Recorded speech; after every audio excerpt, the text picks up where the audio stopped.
Hello, everybody, and welcome to Everything Paranormal podcast show for 2020 and 2021 going into soon. Yeah. I am your host, Para-Mike, and this is episode 5. Yep. And that little punch back there was the Dark Goddess herself, sitting in the deep, dark dungeon of the Dark Side News Desk. It's Para-Lor, and she's beating the shit out of the microphone. No, I'm not. It's moving like so. Yeah. Well, if you hear like a little she in the background, that's the printer right now. Para-Lor is having me print some stuff out that I forgot to print the other day. So that's what I'm doing right now. But we got some stories for you and everything, and my littlest one is mesmerized by it right now, and my wife's black cat is cracking out. They go crazy when the printer goes on. Literally. But we got some stories here. Yep. I got one that caught my eye, which was hilarious, but also head scratching. Hilarious, head scratching, and fucking stupid. Yeah. I can't wait to see more stories come out like this, but we don't do politics on this show at all. Because politics sucks and is corrupted and don't mean shit. But we'll report on it if it's, I don't know, within our realm. Or if it just sounds stupid, or if it's head scratching. I was actually going to say stupid, and in the realm of dumb shits doing stupid shit. There you go. There you go. Holy crap, I hope you can read this. Sometimes when I have to copy certain things for news and then throw them onto my WordPress, these things come out way different. And I just don't feel like sitting there and trying to spell check everything, because you fucking morons can't do it yourselves. Now I know why our colleagues in the West Coast hate it. It's not their criteria, part of their job to spell check everything that people send in to them. Oh, they just read as is, and then they bash them. Yep. That's what I should start doing. I've been telling you to start doing that. Yeah, but I try to give them the benefit of the doubt first. Not anymore, assholes. But I'm going first, or you going first? You're going first, because I got a lot to read. Okay, this is the only one for Season of the Witch. That I sent you? No, I do have another one. Okay. I believe. I don't know. Nope, that's the only one. Okay, that's fine. That's the only one. I need part 4 and Well, I got 2 4s and a 5, so those right two now, will 2 take. 4s and a 5. Yeah. I'm gonna have to do that when you're reading your stories. That's fine. But as of right now, we're gonna go to. Or actually, we should take a trip to Florida. Category. Huh? Stupid shit doing stupid shit's doing stupid shit. Yeah. This happens in Tampa, Florida. Shocking. And the title is Prosecutors. Florida man lied to get virus relief money. Like every other asshole out there. Fucking Republicans. Authorities have accused a Florida man who received more than $1.9 million in coronavirus relief funds and laundering most of the money through a fake business and purchasing a luxury car and a pickup truck. Well, everybody's doing that now. Douchebags. But none of you idiots can stop it. The U.S. Attorney's Office in Tampa says 48-year-old Keith William Nicoletta was arrested early this week and charged with bank fraud and illegal monetary transaction. Did you say bank fraud or bank frog? Bank fraud. Okay. I know, it sounds like a frog. I was trying not to burp. He faces up to 40 years in federal prison. He should come out in a fucking pine box, you bastards. Prosecutors accused Nicoletta of falsely claiming on a loan application that he had a scrap metal business with 69 employees and a monthly payroll of more than $760,000. Let that bastard rot instead of 40 years. Somebody put a broomstick up his ass. Well, probably happened. I hope. Oh, my Lord. Let's see. Oh, here we go. The famous horror movie ever created. Dark news culture. Dark news pulp culture, actually. Which is one of my favorite actors.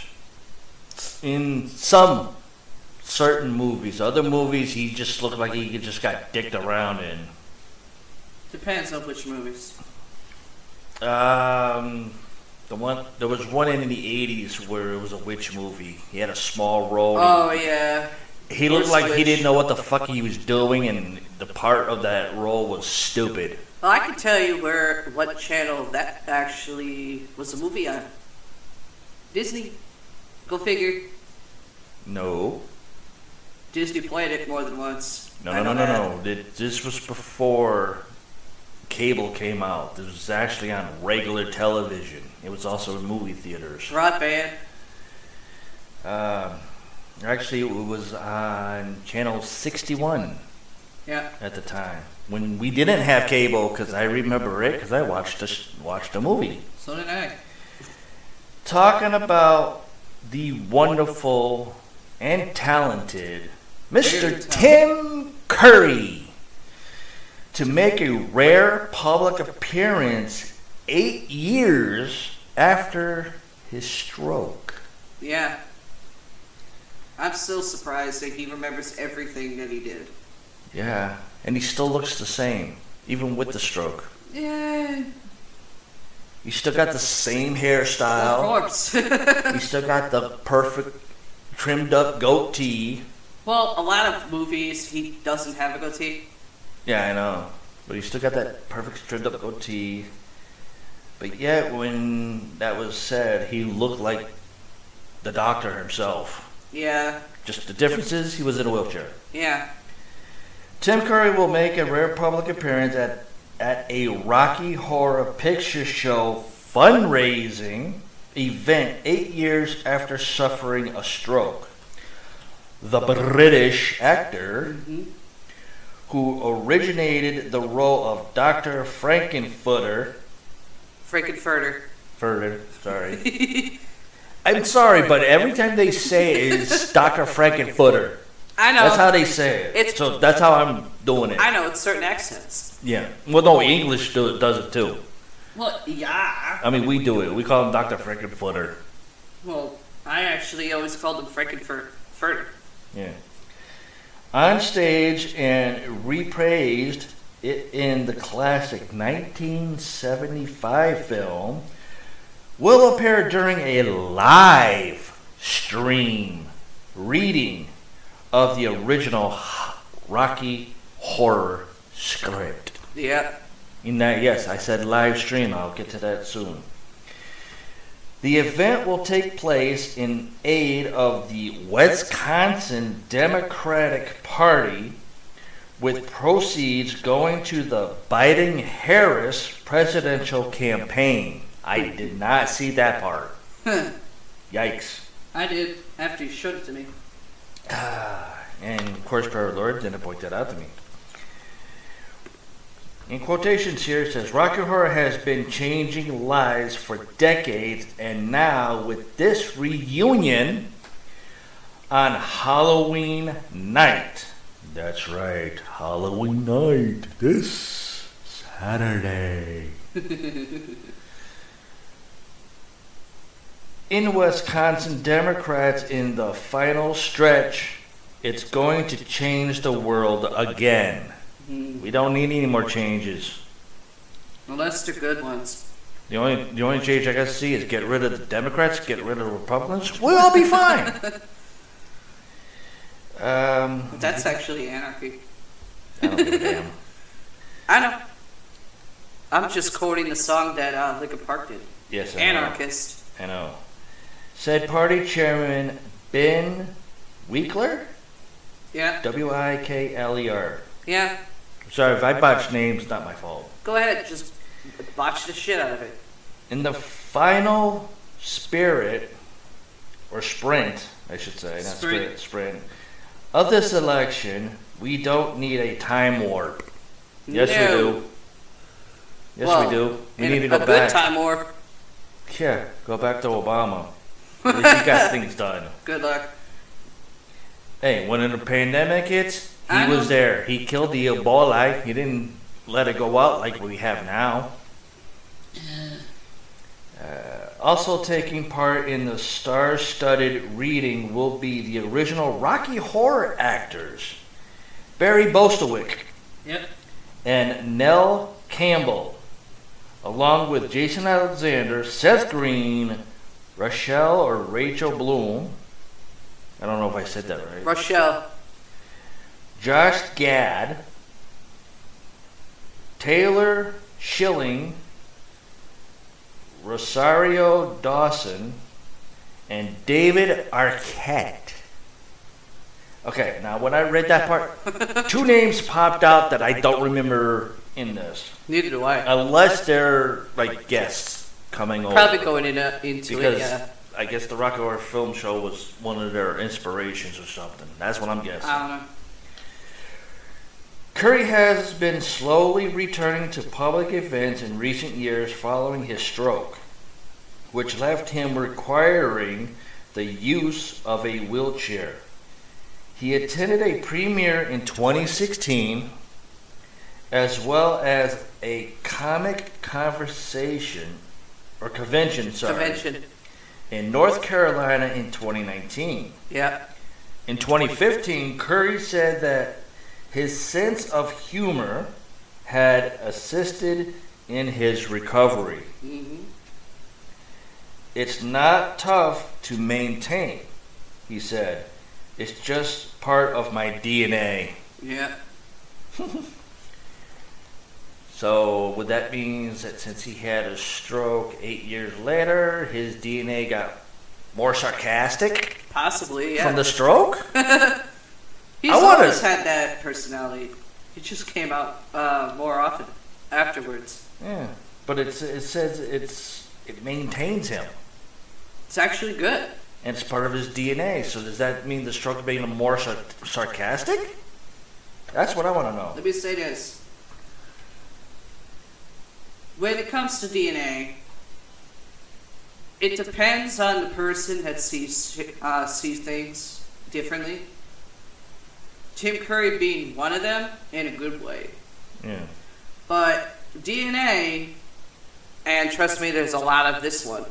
The dumbass is actually in the DNA in a lot of people. Mm. And it goes on to say here, he also told ABC News that he looked back on his Frankenfuhrer role with a sort of a bemused tolerance. Yeah.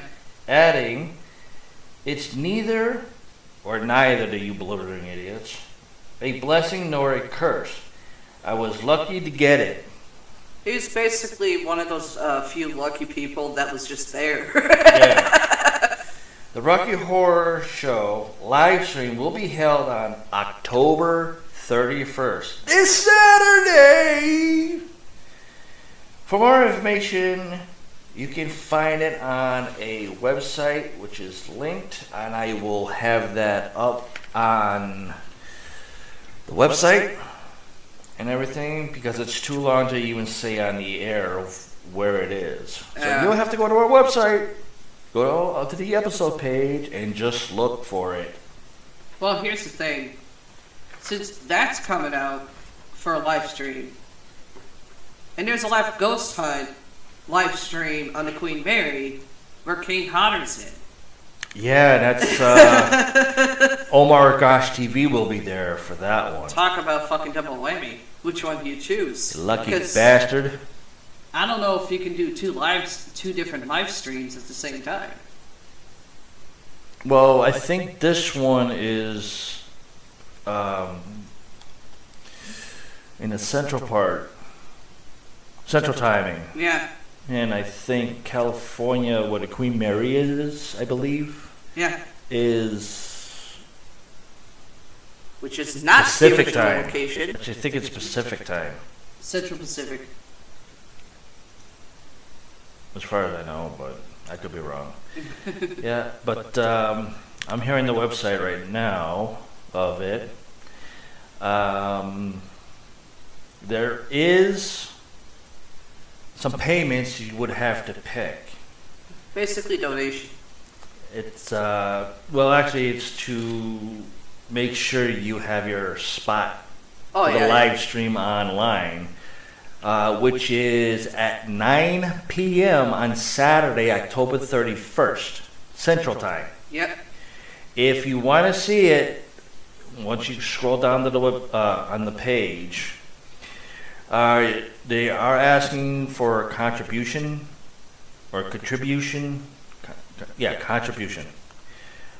to benefit the Democratic Party of Wisconsin federal account, which says, I don't know why, but you can choose $31, $50, $100, $310, $1,000, $3,100, $10,000, or put in your own amount. It also says here, if you have an Act Blue Express account, you can register that way faster. You can donate with PayPal. Yep. Or you can continue to donate in other ways of payment methods, which they have a detailed list below. Other than that, they also have underneath all that mess is the rules that people must read first before scrolling back up to the big red white box on the page and everything. But make sure you get it in there because it's featuring Tim Curry and cast members and special guests at 9 o'clock on Saturday. Yeah. Surprises me, David Arquette's going to be there as a guest. Yeah, me too. And Seth Green. I'm not saying that David Arquette probably ain't a good actor. Just he's done a lot of stupid movies. Yeah. Especially fucking Ready to Rumble. Not saying it wasn't a bad movie, that one, but come on. Could you pick someone better for him to kind of be... It was worse enough just watching it. Well, figure. The guy doing the king in the movie is actually the guy that was in the Three Musketeers and Bionic Man. Bicentennial, sorry. Robert Williams is Bicentennial. I know, but the guy that worked with him as the scientist is actually the same guy. Really? I don't know his fucking name. I didn't know that. I just know his face. I did not know that. Well, we do have the movie. That is true. But David Arquette, though, he did actually do good at screen. I have to give him that. He did pretty good. Yeah. But I've actually noticed, like, David Arquette is in almost every single Scream movie. Along with his wife, Courtney Cox. And of course Neve Campbell. Which there's a rumor, there's actually internet rumors that they're doing Scream 5. Or there's gonna be a Scream 5. I haven't heard anything about that yet. I have. I have not. I haven't been able to find anything. You're not. On that. But, let's see, if I go back to the original page of this, of Tim Curry, there is a video up here, and I don't know if I can, or if it'll allow me to play it. This is going to be a dark news double. Let's see if it actually works. So I gotta minimize this down here first. Get rid, close that down, minimize this. Just so I can see if it would work.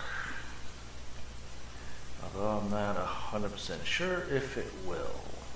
But here we go. If it actually works. Of course, commercial. Shocking. When I started Cobra Kai, the lack of control over my business made me a little intense. But now I practice a different philosophy. QuickBooks helps me get paid, manage cash flow, and run payroll. And now I'm back on top with Koala Kai. Hey! More mercy. Guy just plays Johnny. Okay, here it is.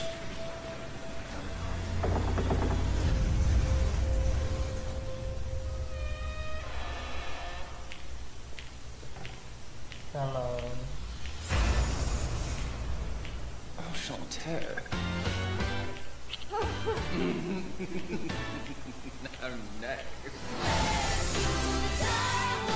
It's not easy having a good time. That was basically about it. Yeah. That's what they came up with for Tim Curry.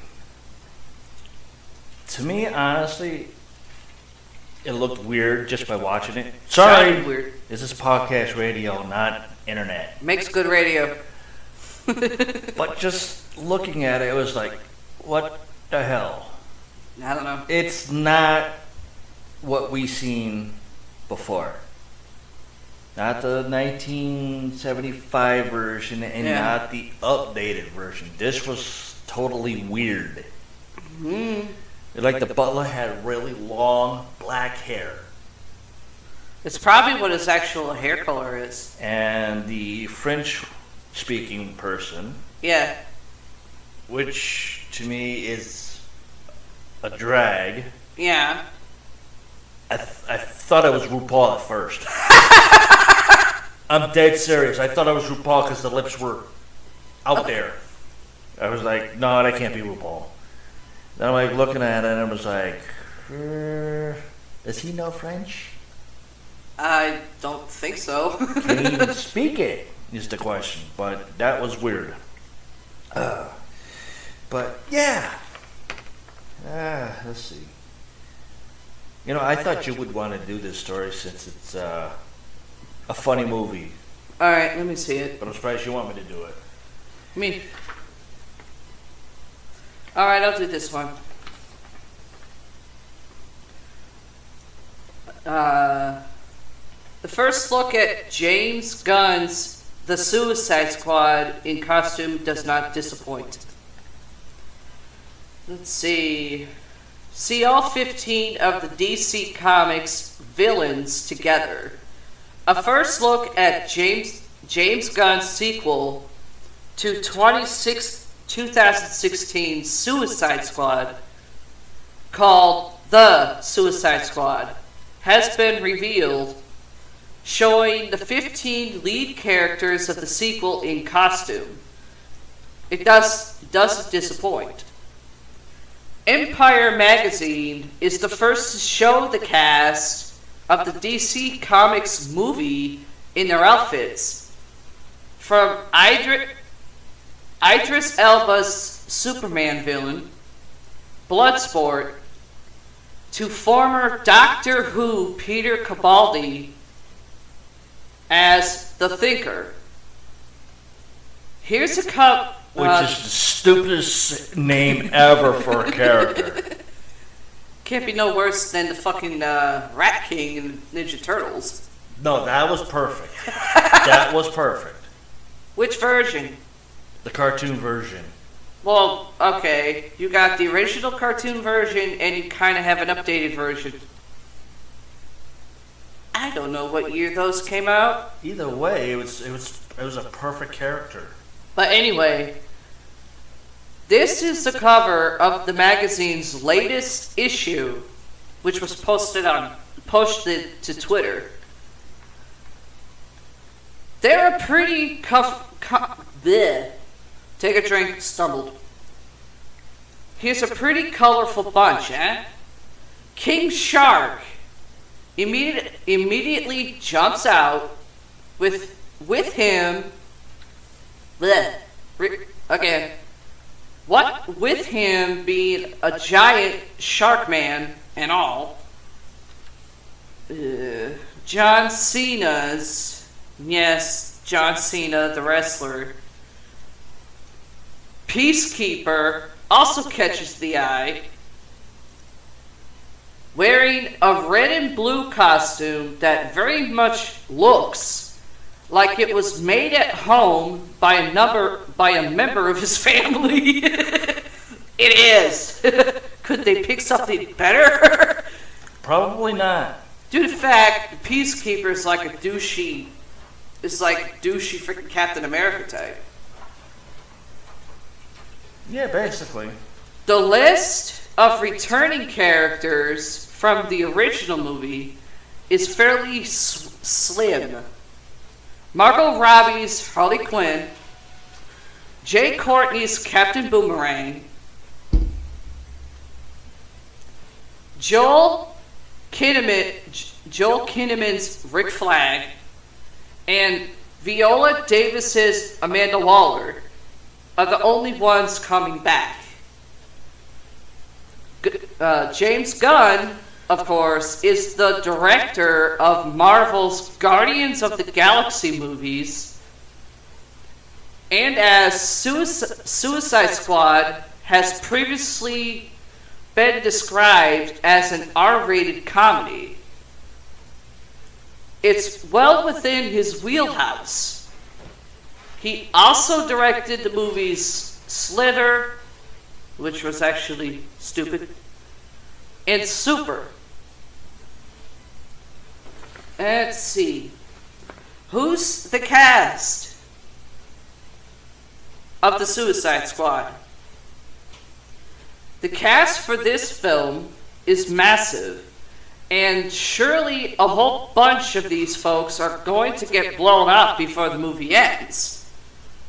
Here's the film's full cast list. Margot Robbie as Harley Quinn.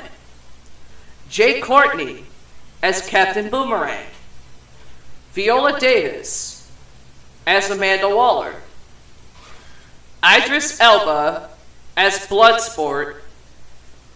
Joel Kinnaman as Rick Flag. Daniela Melchior as Ratcatcher 2. John Cena as Peacemaker. Pete Davidson as Blackguard. Sean Gunn as Weasel. Alice Braga as Sorcerer. Peter Capaldi as the Thinker. David Dastmalchian as Polka Dot Man. That sounds really... Anyways, Michael Rooker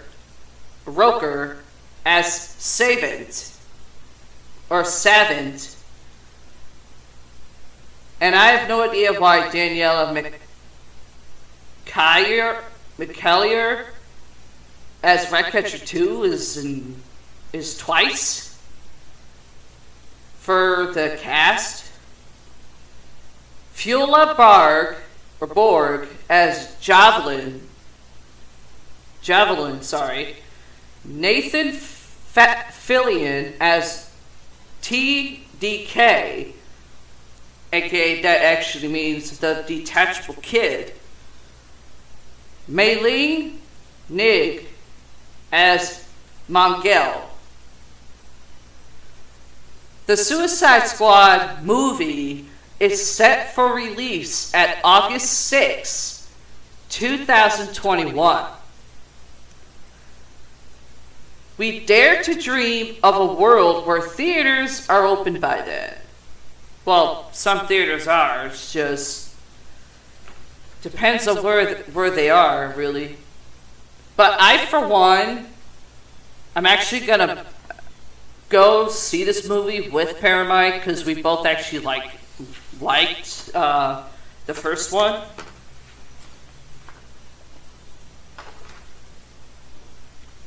And I think Paramite's getting a refill on his mud, which I call his coffee. Huh? And I'm about to take a drink.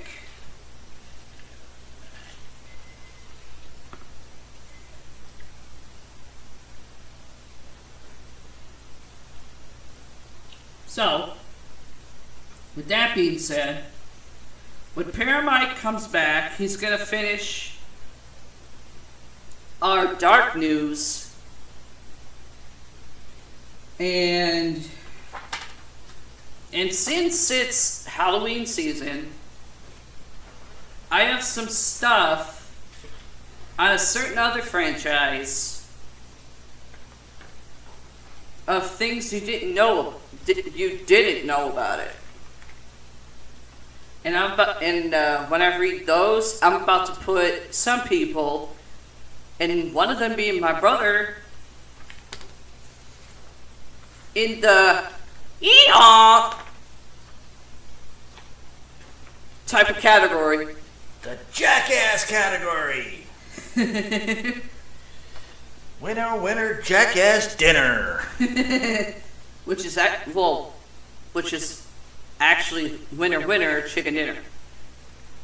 I still have that. Yeah, but I still have that app, but I haven't done it yet. Yeah, I know, but if you're doing the hee-haw on your brother, yeah, it's the one I said. I know. Winner, jackass dinner. Switch it back up to Paramite so he can finish his dark news. No, you do yours. You sure? Yeah. Okay, let me get a sip. You do yours. I need a break. Thank you. Anyways. Now, well, since he wants to take a little break, The reason why I want to take a break is so I can get these other stories out to you and just proofread them. And then I gotta do mine. I know. Proofread mine first. Okay. This is which one I said about another certain horror franchise is 20 things you did not know about Halloween 1978. Paramike has some stuff saved for me so I can print it out. Because I'm going to go over things you didn't know about each film, one by one. Due to the fact there's, I don't know, a total of almost 10 of them. Yeah, so if you hear like clicks in the background or bling and stuff like that, that's me working on the podcast system computer as well as we're recording so I can get it all done because my laptop's a little slow. Yeah. He sucks. Anyway, this one that I found for 20 things you didn't know about Halloween 1978 was from whatculture.com. And the description reads, "You can't kill the boogeyman." And once you've heard of this article, it will be a clear why. John Carpenter's original Halloween film from 1978, this is the description, people, pay attention, is seen as the father of modern slasher films. I actually have to agree, the original horror film was actually better than John Carpenter's Vampires. Way better, even though that film came out later. It remains one of the most successful independent films ever made, and arguably Carpenter's best film. Shot on a limited budget, Halloween does not lack inventiveness, creating effective chills and thrills that other higher budget horror films have failed to achieve. No shit, Sherlock. It also introduced wider audiences to the incredible acting talent of Jamie Lee Curtis. I don't know about incredible acting talent. I don't know about that, but she's okay, I guess. Who continues to be proud of her involvement with the film as its iconic final girl. Laurie Strode, which Jamie Lee Curtis did, was a role that she reprised in the 1981 sequel, Halloween 2, and in the film's more modern sequels and reinventions, which I'm going to be reading that too. The film also provided a forum for Donald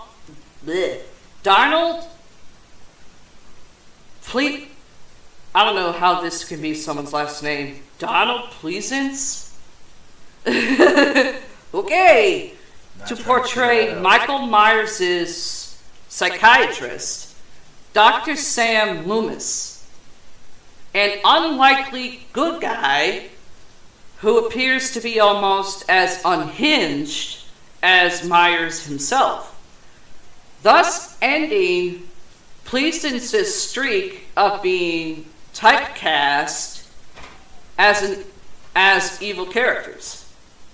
Of course, Myers, or the Shape, which was actually what he was kind of called, or called in the original, has become an icon on horror cinema in his own right.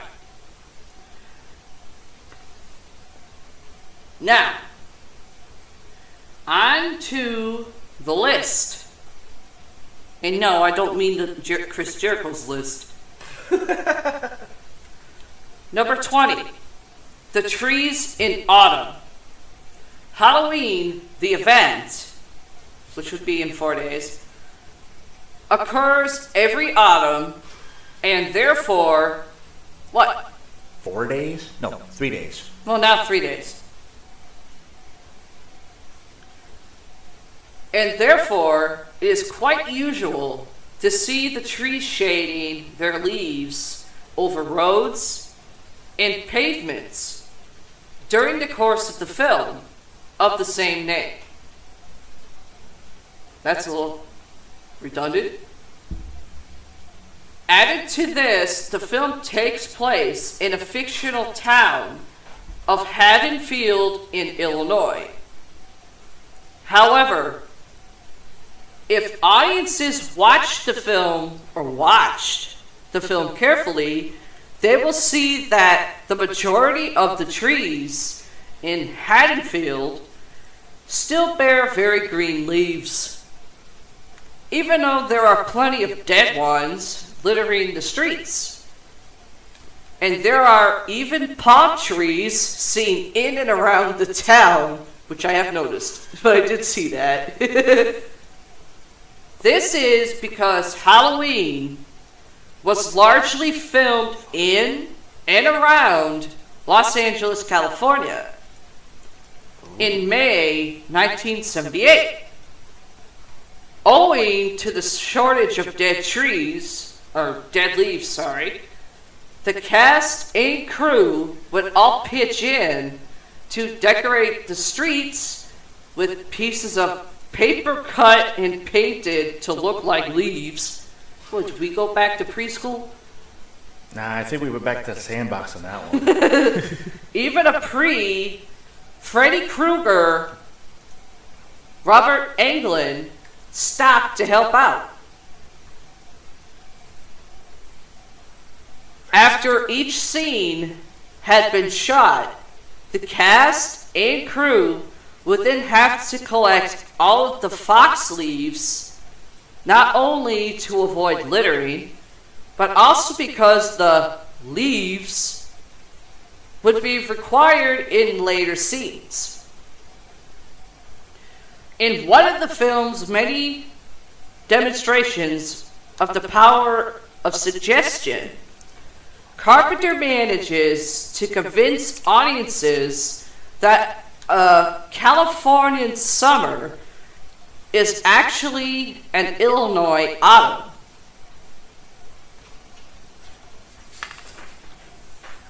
Number 19, the many faces behind Michael Myers.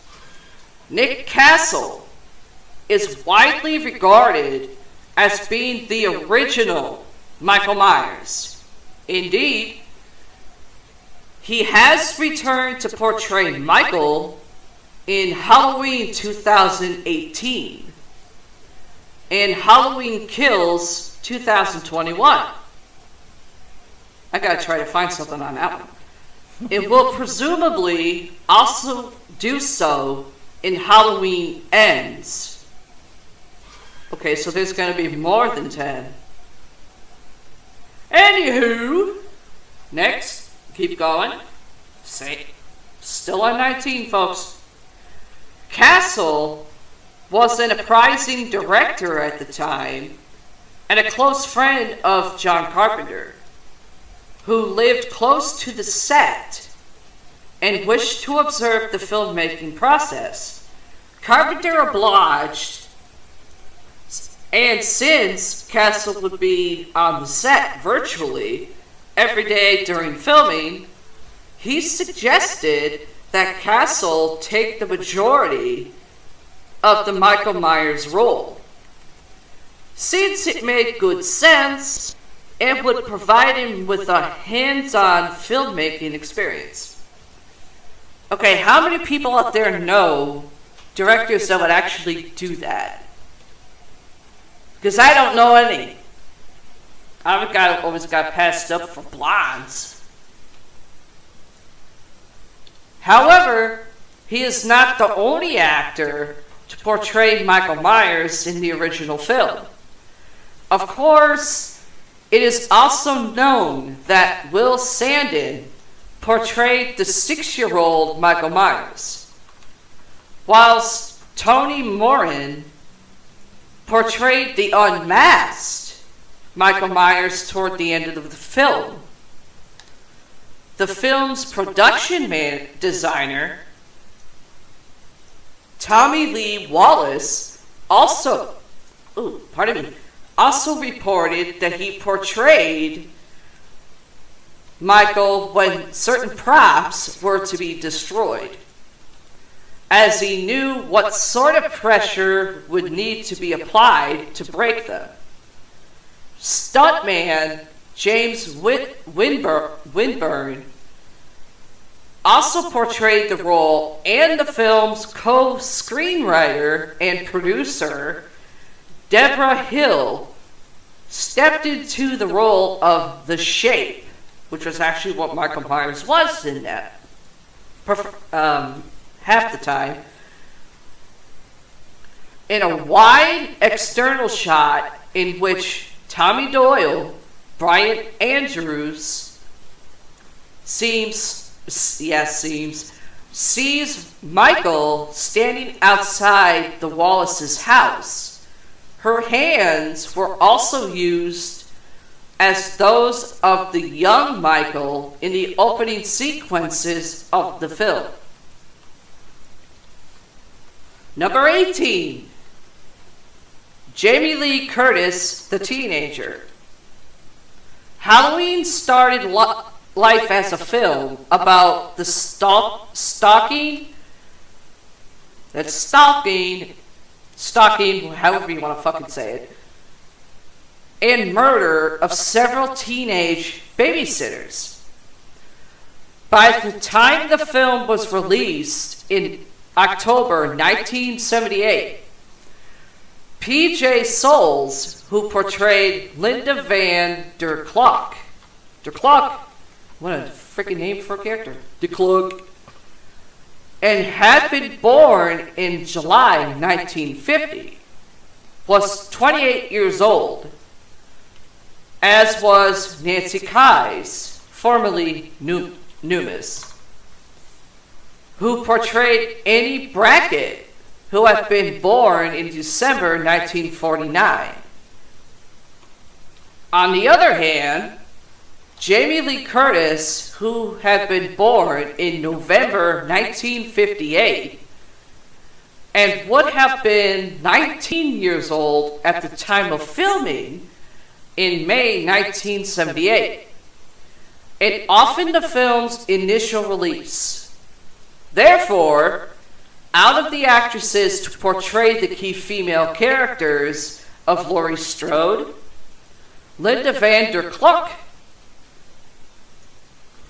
and Annie Brackett, Curtis, that's Jamie Lee Curtis, people, is the only one who was actually a teenager at the time. Number 17, Laurie's song. Probably hearing a bunch of people thinking in their heads, Laurie's song. Let me explain. For number 17, as Laurie Strode walks down the road from the Myers house, she begins to sing a song about just the two of us. Didn't that become a fucking Will Smith rap song later on? Because I could have sworn he had his son in it when he was like a really young kid. Hold on, let me see. Paramike's looking that up for me because I know that's a Will Smith song that he did because it did air on MTV.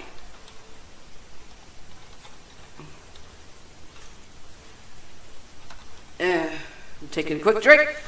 And Para-Lor is correct. Will Smith did do Just the Two of Us for a song, with a bunch of other ones that are really good. Unbeknownst to her, the Shape steps up behind her, intent on following her, perhaps because she reminds him of the sister that he murdered, Judith. Indeed, Laurie's song could even be interpreted as being an open invitation for the Shape to follow her. Interesting. What the audience does not realize, however, is that Jamie Lee Curtis completely improvised the song and yet made it so fitting, both to the Shape's rampage against Laurie Strode and perhaps unbeknowingly to the wider story that would be uncovered in the Halloween franchise. Number 16, the killing of the dog, which is actually the one part of the film I did not like. The killing of the Wallace's dog is one of the more unpleasant sequences in Halloween, particularly given that in the previous scene, the audience learns that Michael has been feeding on the dog, when Dr. Loomis and Sheriff Brackett, Charles Cyphers, inspect the Myers house. The actual way in which the Wallace's dog is killed is left open to the viewer's interpretation. However, the filming of the scene was comparatively straightforward. A crew member who... bleh, take a drink, stumbled. A crew maker...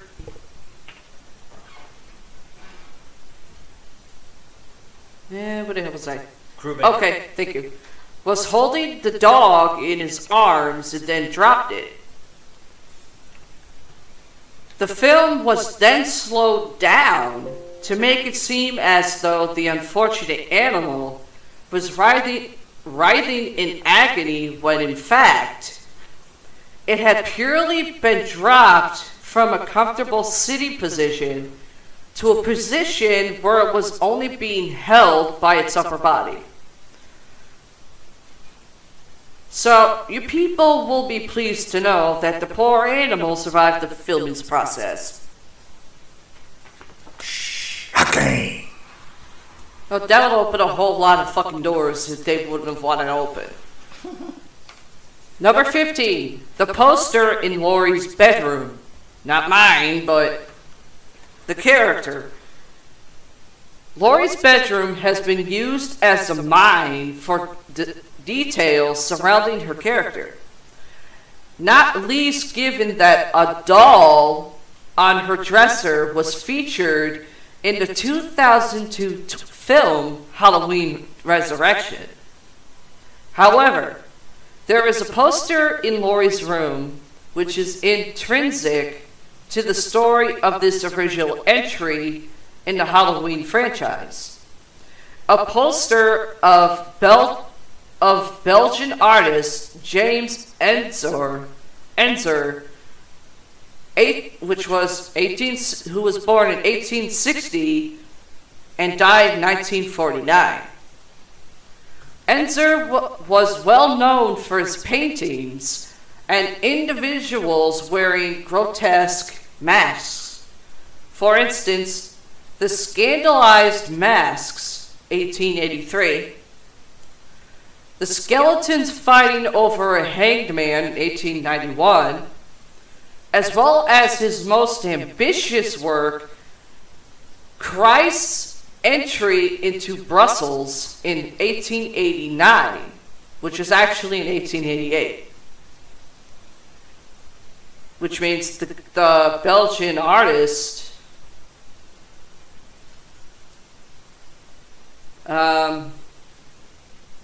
was actually not a bad fucking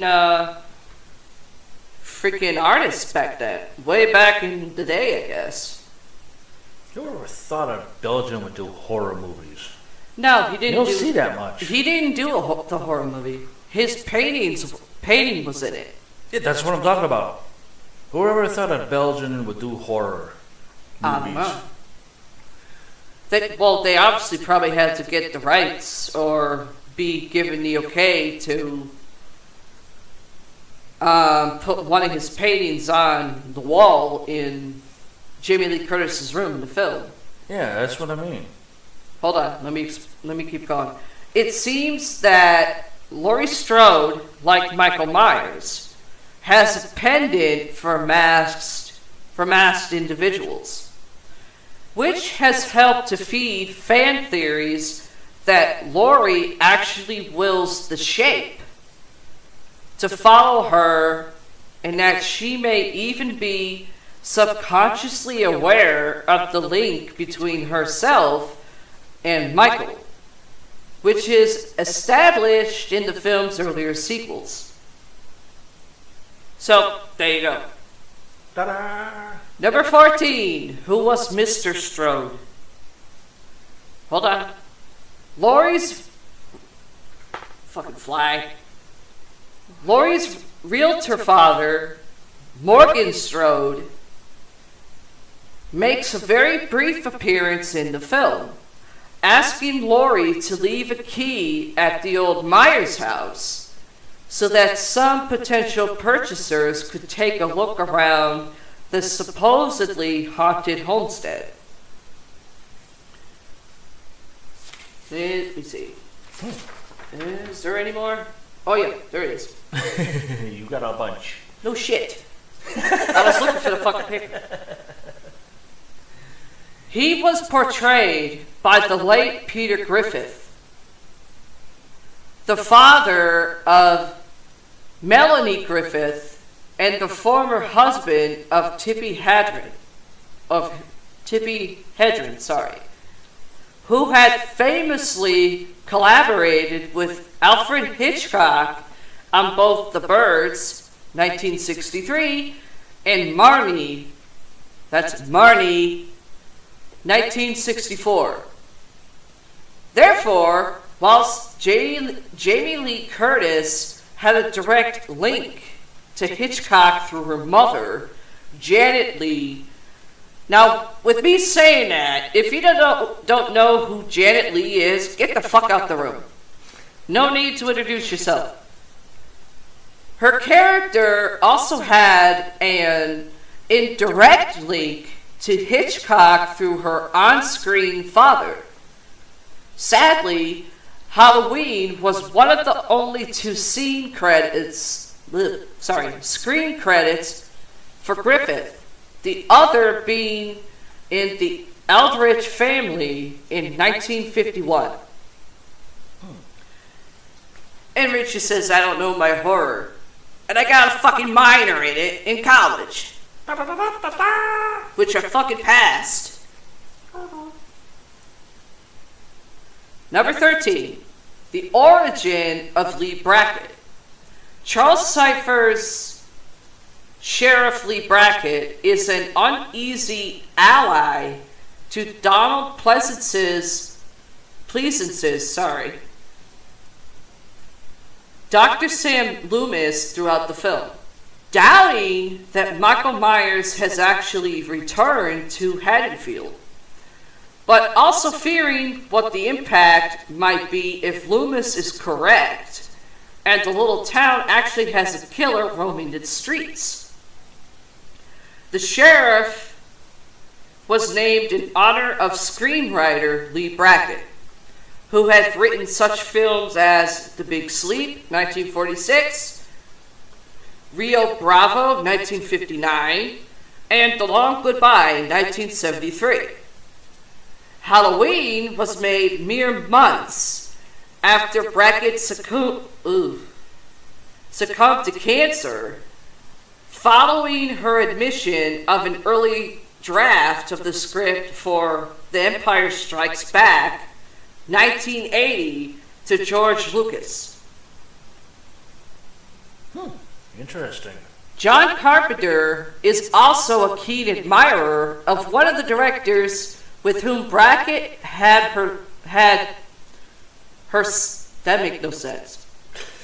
some of her most prolific successes. Howard Hawks and Hawks' work also features in Halloween in the form of excerpts from the 1951 film. The Thing take a drink and stumble. The Thing, if you're 21 and over, take a drink and stumble. If you allow your kids that are younger than that to hear it, they can have a sip of juice, I guess. Or maybe a soda. Where was I? Oh, okay. Halloween in the form of excerpts from the 1951 film, The Thing from Another World, which Carpenter remade in 1982 as The Thing. Number 12, Black Christmas, 1974. Fans of Halloween may also be aware of Bob Clark's 1940s, take a drink and stumble, 1974 film, Black Christmas, in which an unseen killer stalks and murders the members of a sorority house during a Christmas party, which was actually remade some years back. Not very impressed with it. John Carpenter was also a big fan of that film and had originally asked Clark for his permission to make a sequel to it, as well as asking Clark for any ideas that he may have had for it. Carpenter had pitched Halloween as being a sequel to Black Christmas, with the killer from that film having been captured, but escaping in order to terrorize the new residents of the same sorority house, albeit on Halloween instead of around Christmas. However, the project then morphed into a story about babysitters being stalked and murdered. Whilst it is a similar premise, and the fingerprints of Black Christmas can be seen on the finished Halloween film, Bob Clark acknowledged that Halloween is its own animal. And okay, number 11.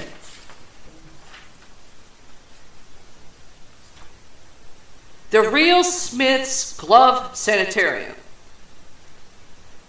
I know. A pair of mics looking at me like, what the fuck does that mean? People are probably thinking, what the hell does that mean?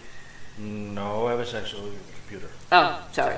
I'm trying to transfer something from the main computer to my laptop right now.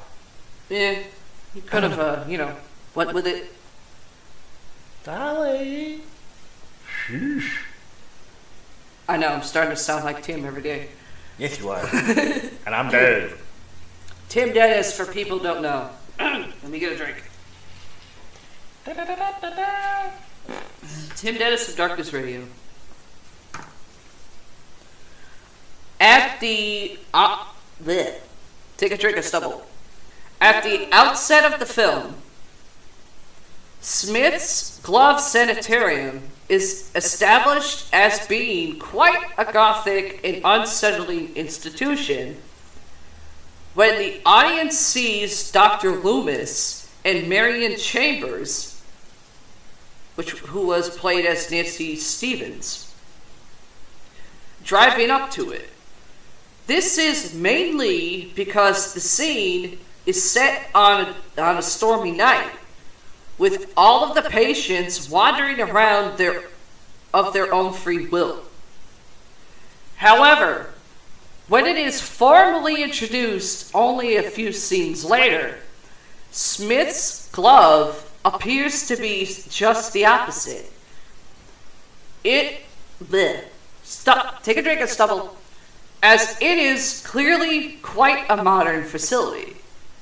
As Loomis and his colleague, Dr. Terrence Wynn, who was played by Robert Fleehan, or Fleehan, whatever it is, or how do you want to say the fucking thing, exit the building, discussing the escape of Michael Myers. They cross a doormat.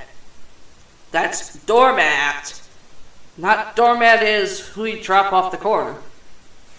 Doormat that you step on, which reveals the name of the actual institution that was used to represent Smith's glove.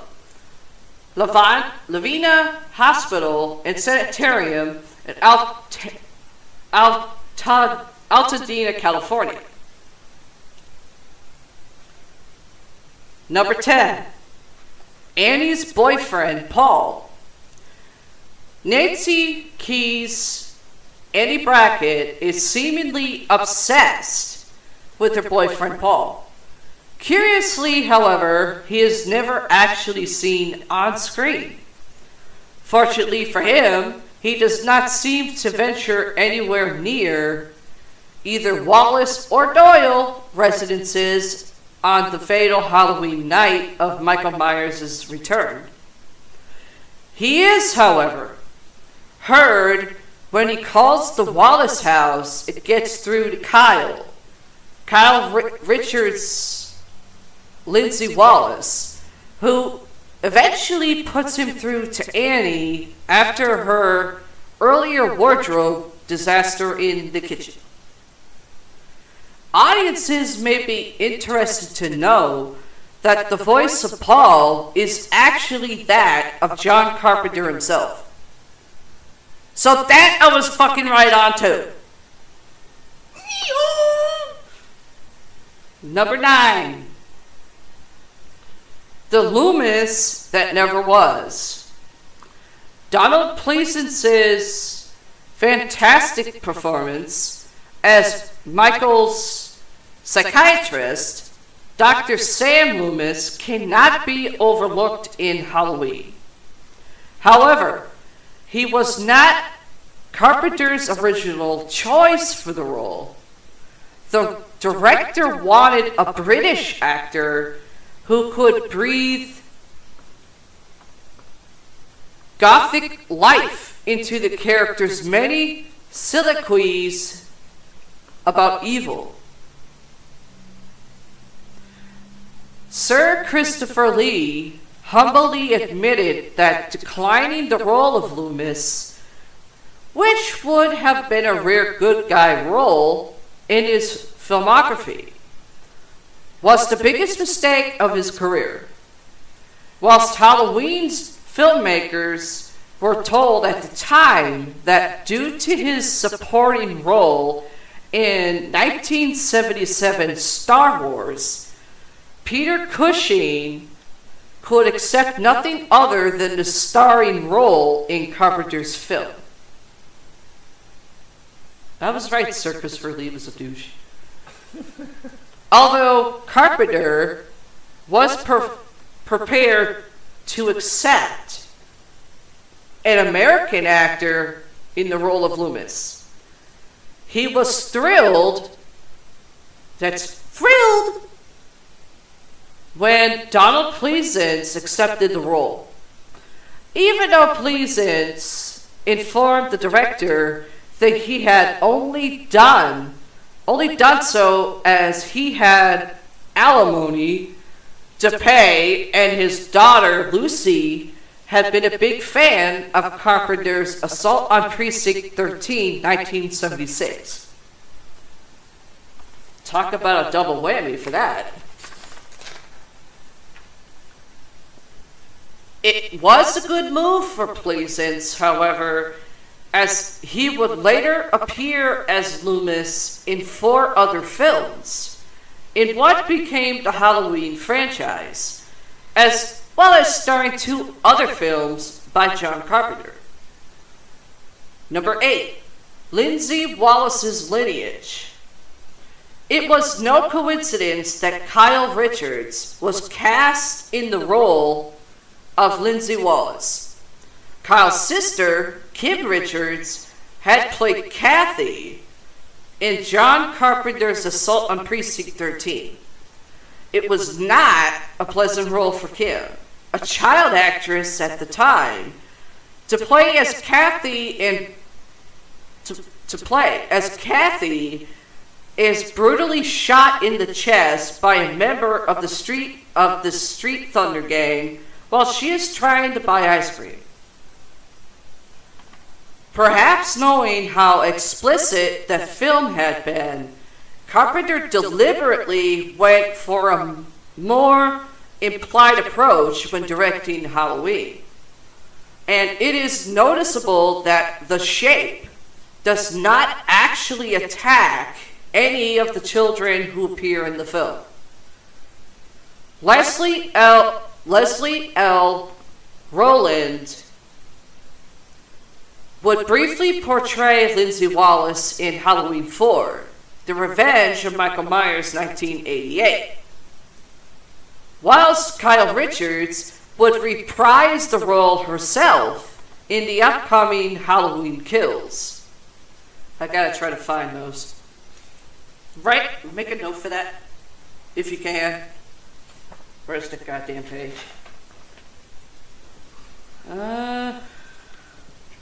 Oh shit.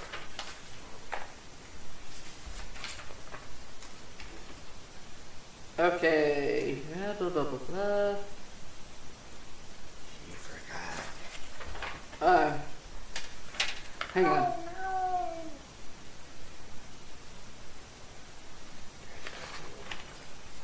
She forgot the paper.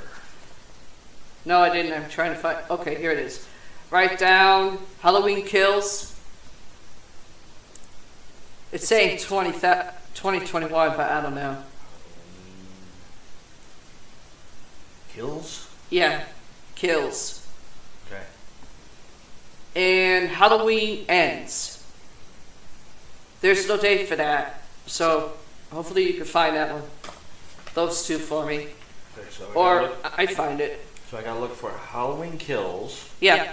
and Halloween Ends. Yep. Okie dokie. Okay. Back to the list. I can't see Number it. 7. The actor originally meant to play Bob Sims. Audiences will likely remember a brief role of Bob Sims, who ends his time in the film pinned up with a butcher's knife by the Shape, and later strung upside down in a doorway. He was played by John Michael Graham. However, John Carpenter had originally planned to cast Dennis Quaid in the role, as Quaid was married at the time to PJ Soles, who played Bob's girlfriend, Linda Van der Klook, in the film. Unfortunately, the plan did not come to fruition as Quaid was totally unavailable at the time of filming. Quaid did, however, accompany Soles to a showing of Halloween upon its release. When a male theatergoer reacted very positively to her character exposing herself on screen, Quaid asked Soles if she wanted him to confront the theatergoer, but she declined as she found the incident far too amusing. Okay, if a theatergoer reacts to a character positively, that's basically the person telling who they're with, shut the fuck up. That means I did good. Or something like that. Number 6, The Mask That Never Was. Michael Myers wears a clown mask and costume in the opening scene of the film for a reason. As an adult, he was meant to wear an Emmett Kelly smiling clown mask made by Don Post, but that was rejected in favor of the famous adapted William Shatner Captain Kirk mask from Star Trek that looked far more terrifying. It is hard to imagine another Halloween and its sequels would have been as effective with the clown mask in place of the classic mask the Shape wears. Perhaps the best way to tell is to view the number of slasher films that use the clown mask.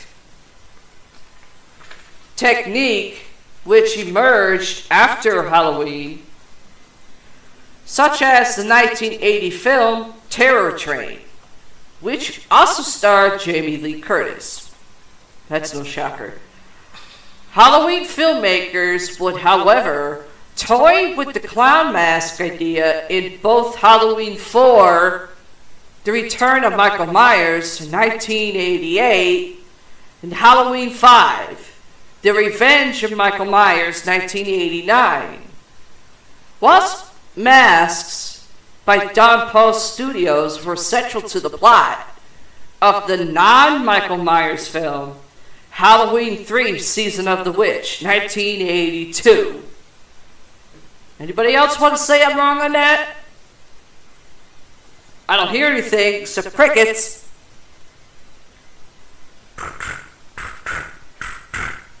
Sorry, it's the best trick I can do. It's okay. The sound effect was good. How'd you do it? I don't know. It's just the stupidest cricket sound I've ever heard.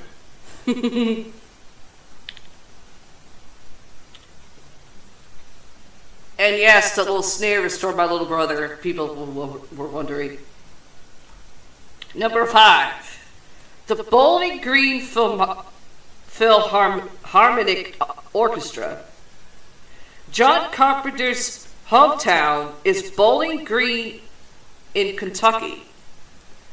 In the closing credits of Halloween, the seminal soundtrack score is attributed to the Bowling Green Philharmonic Orchestra. In truth, there is no such organization. The score was composed and performed by John Carpenter with synthesizer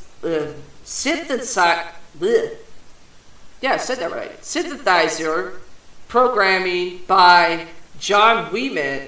Yeah, John. Take a drink and stumble. By Dan Wyman and Peter Bergren, serving as recording engineer. The Take a drink and stumble.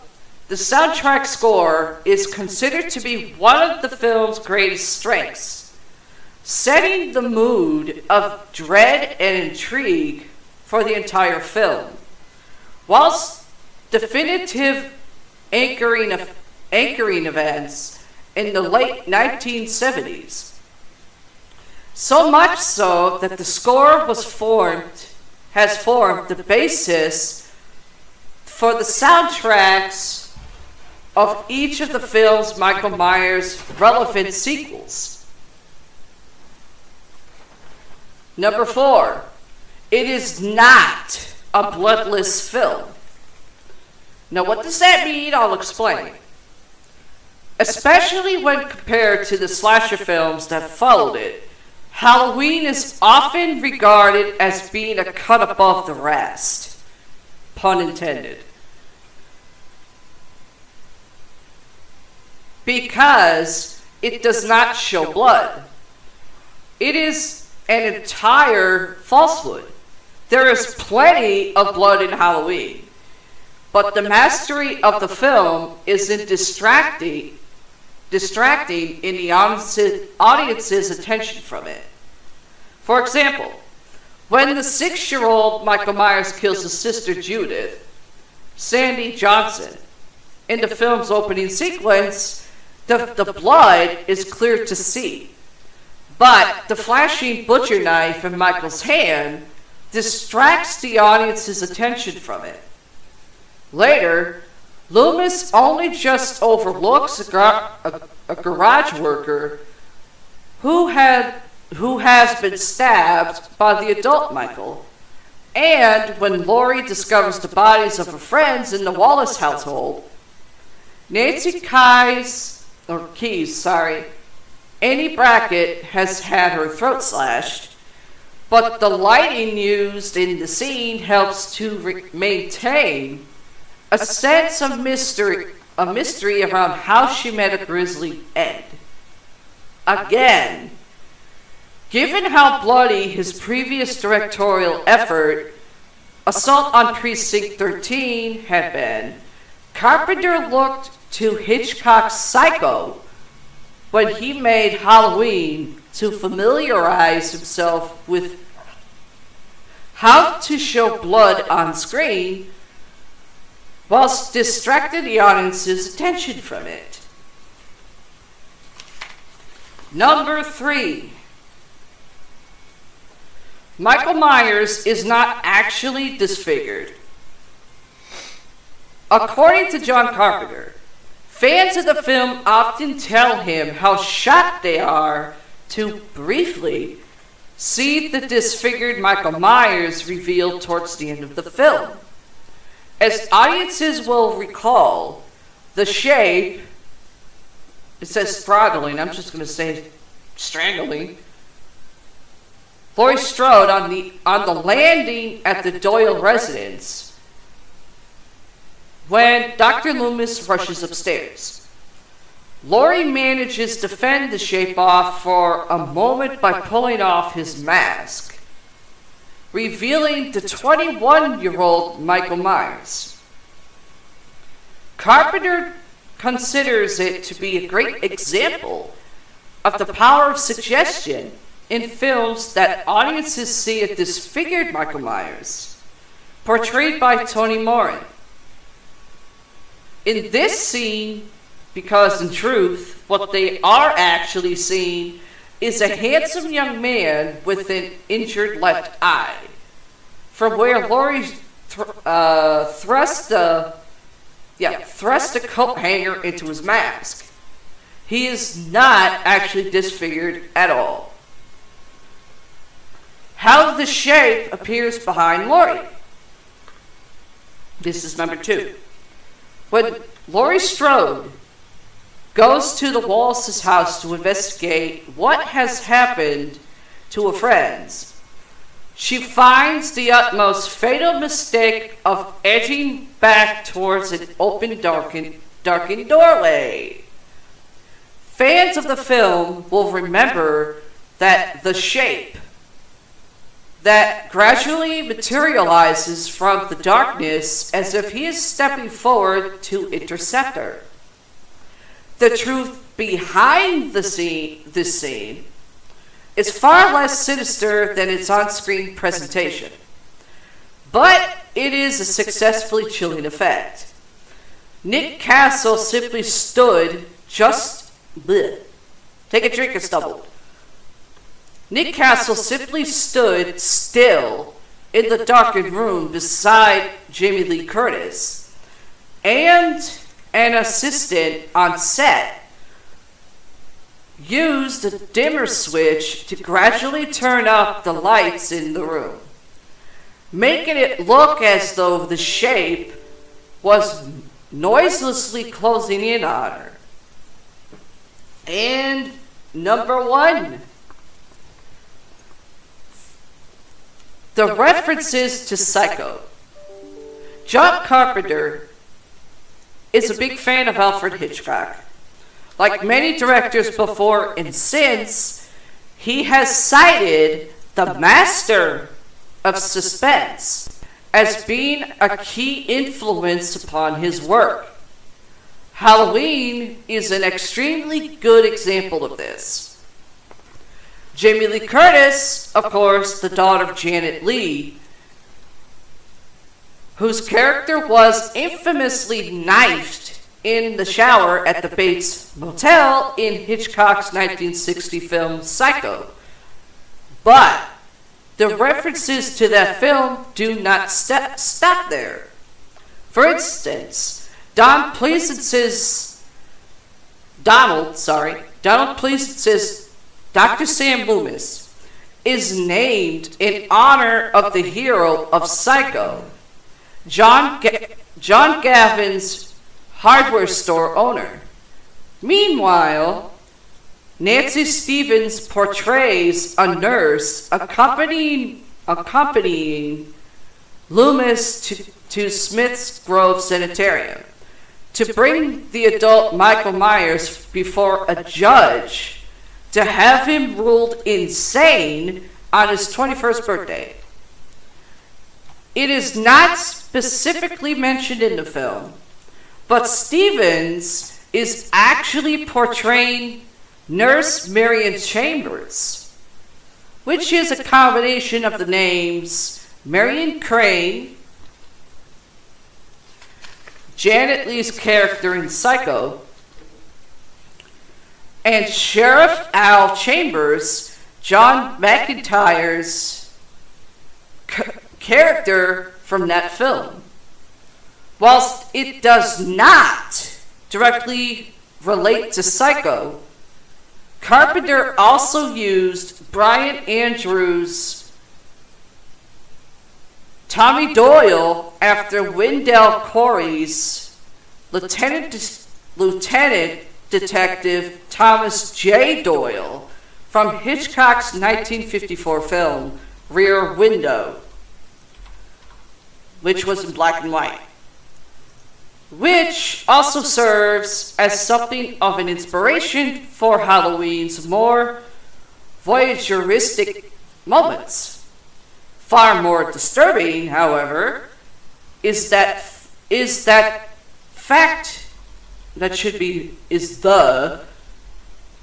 is the fact that, which I'm improvising, or paraphrasing, sorry, whenever the shape stabs someone, the sound that audiences actually hear is that of a knife being pushed into a melon. The same technique that Hitchcock, that's Hitchcock, used for the stabbing effect sounds in Psycho. After all, Michael's weapon of choice is the same as that used by Mrs. Bates, which is parentheses when it's actually Norman Bates. And Chucky! Huh? And Chucky! Okay. That's the 20 things you didn't know about the original Halloween 1978 from What Culture. Now,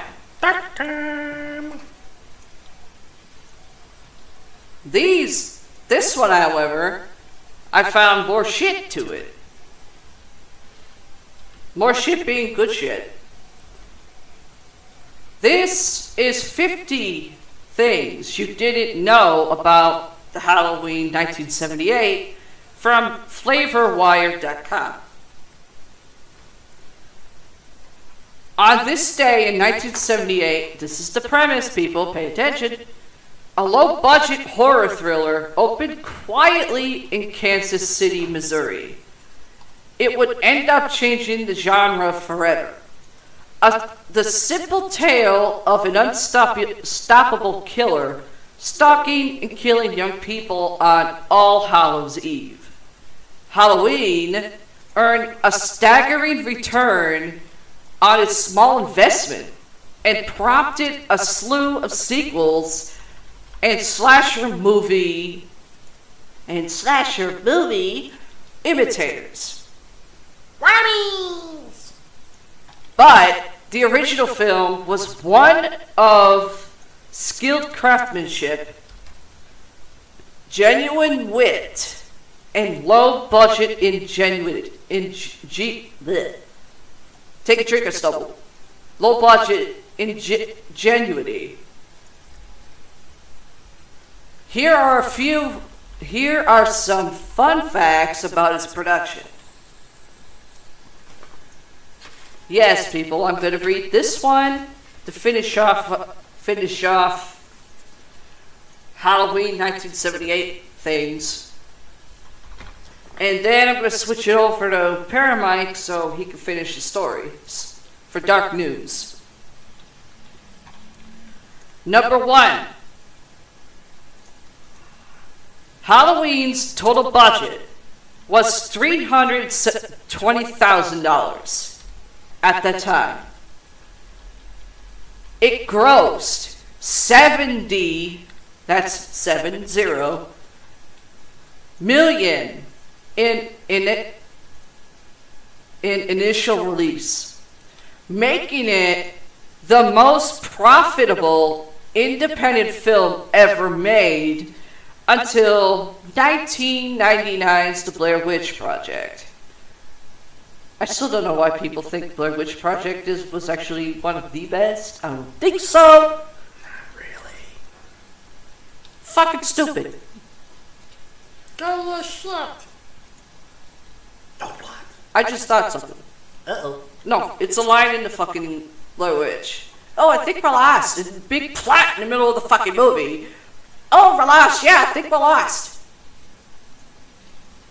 That's quoted by Jim Carrey. No, Drew Carey. I think you're lost. No, you're lost. No, you're lost. No, you're lost. And the plot in the middle. Oh yeah, I think we're lost. No, you're an idiot. Drew Carey actually said that on one of the seasons. Whose line is it anyway? When he was the host of it, they need to bring him back for it. Yeah, he's too busy doing The Price is Right, or as I call it, The Price is Wrong. Number 2, director and slash co-writer John Carpenter was paid a mere $10,000 for his work on the film. But in exchange, he got final cut, total creative control, his name above the title, and a cut of profits, which would turn out to be a very lucrative agreement indeed. He got paid $10,000 to fucking direct it, and he got a whole shitload after it. Number 3, the film's original tale. Blah, take a drink of stumble. The film's original title was The Babysitter Murders. Executive producer Irwin Yablans suggested modifying the story of a killer stalking babysitters to include the holiday setting and changing the title accordingly. Number 4, with a release around the holiday in mind, the filmmakers had to move very fast. They had 4 weeks to prep the production, 4 weeks to shoot it, and 4 weeks to edit it. Doesn't give you a whole lot of time. No. Back then, you were on a strict time limit. Number 5. That 4 weeks of prep included writing the script. Carpenter had been hired merely on the basis of the horror premise. He spent 3 weeks writing the film with producer and lover Deborah Hill.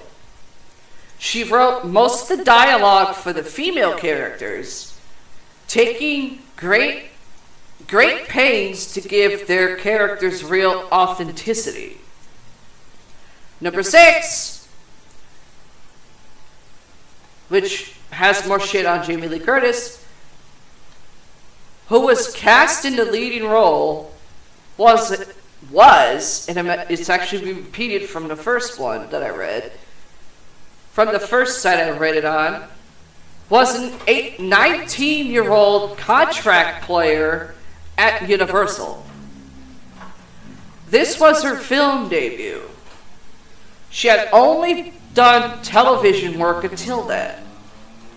But producer Hill recognized the promotional power of her casting.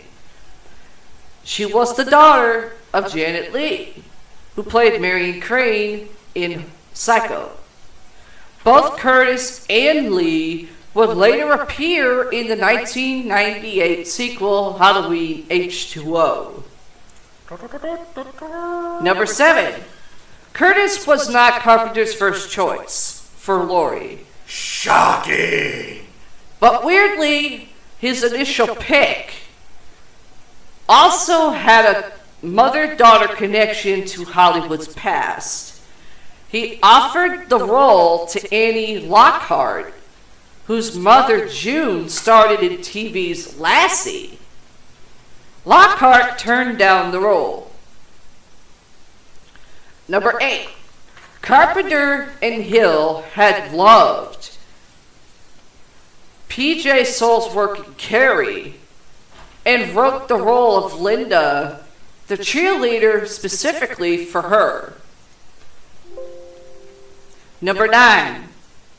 They wanted Souls' live-in boyfriend and later husband, Dennis Quaid, to play her on-screen boyfriend Bob. But he had a scheduling conflict and couldn't take the role. That's what was printed, even though the other site said similar but different. Same premise. John Michael Graham, who ended up playing Bob, never appeared in another film. Can you guess why? Number 10. Oh. Okay. What? Never mind. You'll see it when I get this one here done Okay. and print it out. Number 10.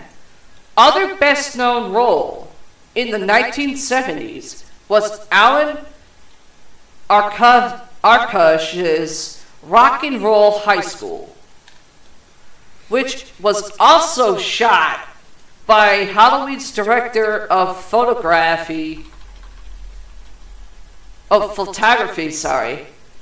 Dean Kunde. Yes, I said Kunde. Number 11. Nancy Loomis, who played Annie, was actually 28 years old at the time of production. She was married to Tommy Lee Wallace, the film's production designer, who would go on to direct Halloween 3 and the TV movie adaptation of Stephen King's It. That's the TV movie that starred Tim Curry as It. Pennywise! Best fucking one. Not that the new guy didn't do a bad job. They could have done better without the fucking circus fucking rolling shit. Loomis, however, would play a different character, Linda Chalice, in Halloween 3. Number 12. Nancy Stevens, who played Marion Chambers, the nurse in the car with Loomis, returned in Halloween 2, where she met and would later marry that film's director, Rick. I'm going to probably butcher this name, but what the hell, why not? Rick Rosenthal. Stevens also returned for Halloween H2O. Rosenthal would direct the film that followed that one, Halloween Resurrection. Number 13. Peter Cushing and Christopher Lee turned down the part of Dr. Loomis. This gives them a little bit more in depth of it. Donald Pleasance, who took the role, didn't understand the movie at all. That's a shocking. That's a shock. He only made it because his daughter had liked Carpenter's previous film, which was mentioned in the last film site or media site, Assault on Precinct 13. Number 14. Pleasance was the closest thing they had to a movie star. His $40,000 salary added $20,000 to the film's original $300,000 budget. All of his scenes were shot in a week, and for that week, the production rented him a Winnebago. The only other production vehicle was a VW bus that carried the lights and equipment. 15. The influence of Alfred Hitchcock is all over the goddamn film, which I did mention in the other one that I read, but a little bit more emphasis. The influence of Alfred Hitchcock is all over the film. Most explicitly is the name of Pleasance's character, Sam Loomis, is not only the name of the doctor pursuing Michael Myers, it's also the name of Marion Crane's lover, played by John Gavin in Psycho. The role was taken over by Malcolm McDowell in Rob Zombie's 2007 remake. Number 16. Another Hitchcock shout-out. The little boy Laurie is babysitting shares the name Tommy Doyle with Wendell Corey's cop character in Hitchcock's Rear Window. 17. Similarly, Carpenter and Hill Name the character Larry. I stumbled, take a drink. Name the character Sheriff Lee Brackett after the screenwriter from such films as The Big Sleep and Rio Bravo, which inspired Carpenter's assault on Precinct 13. 18. Ben Tramer. Or Tremor, whatever you want to say it. The boy Laurie has a crush on, which is unseen in this film, is killed in Halloween 2. Was named after Carpenter's friend Bennett Tramer, who went on to work as a writer/producer on Saved by the Bell. That's creepy. Number 19. During the shoot, which was done, as most films are, out of order, they go from end to beginning. Backwards. Curtis and Carpenter developed a numbered 1 to 10 system of how scared she should be at every point. Before each scene, he would give her the number and she would play it accordingly. Isn't that usually how it works in movies? Not really. That you have to play it according to the script? Well, this is actually one of the few horror movies I know of that does a 1 to 10 system.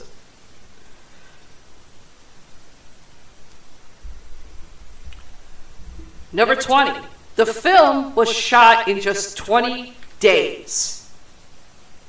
The film was just as young as the cast, and everyone involved remembers its laid-back Mickey and Judy atmosphere. But the short shoot also meant that a few imperfect takes made it into the final product. For example, when Linda and Bob head up to the bedroom, PJ Souls tripped on the dolly track, but it's a minor stumble, and Carpenter liked the rest of the shot, so it stayed in. He did. Number 21. Another little gaff. In the scene where Laurie thinks she's seen someone near the hedge, and Annie goes to check it out, you can see smoke accidentally provided by Carpenter smoking too close to the frame. No wonder there was smoke. There was a bit of. I fucking knew that was cigarette smoke and not a fog machine. Number 22. Carpenter's original opening shot was a pan down a Haddonfield street, landing on Michael Myers' discarded mask, lying in a gutter. 23. Number 23. The opening scene they ended up with. A point of view shot of Michael Myers killing his sister was shot with a Panaglide. That's actually a different type of camera shot for specific areas or corners. A kind of junior varsity Steadicam. That's basically ones that just moves at certain degrees also. Carpenter wanted to replicate the unbroken shot opening of Orson Welles' Touch of Evil. Number 24. Though the shot appears unbroken, there are actually two cuts. One when the mask goes on and we go to point of view or POV for people who want to know what that actually means, through its eye holes. That's eye holes. Not eyeballs, eye holes. And another before he moves down the stairs after killing his sister. Number 25. The long, complicated shoot of the scene and its copious nudity. Yes, there's nudity in the film, dear. made the idea of using the actual child who plays Myers impossible, save for the last reveal shot. Instead, producer Deborah Hill's hands double for Michael's. Number 26. The nudity of Michael's sister was no big deal for actress Sandy Johnson. She was Playboy Playmate of the Month for June 1974. Shocking. Number 27. The opening scene was the last one shot and took 2 days. The complexity of the scene was part of the reason. Also, the house doubling for Myers' home was in the decrepit Take a drink and stumble. Myers' home was in the decrepit state seen in the rest of the film. So the entire crew and cast spent the day fixing up the place. Whitewashing, wallpapering, cleaning, and furnishing. Nowadays, it's all done in the studio. For some. Number 28. Carpenter used lenses to build tension and claustrophobia in the film. In the opening scenes, he's heavy, and I mean heavy. Let me do that again. Heavy on wide shots and compositions with distance from the camera. As the film progresses and the shape gets closer to Laurie, the camera gets closer to the action. Number 29. The climatic shot of Laurie falling down the stairs was created by throwing the camera from the upper landing, attached to a bungee cord. Number 30.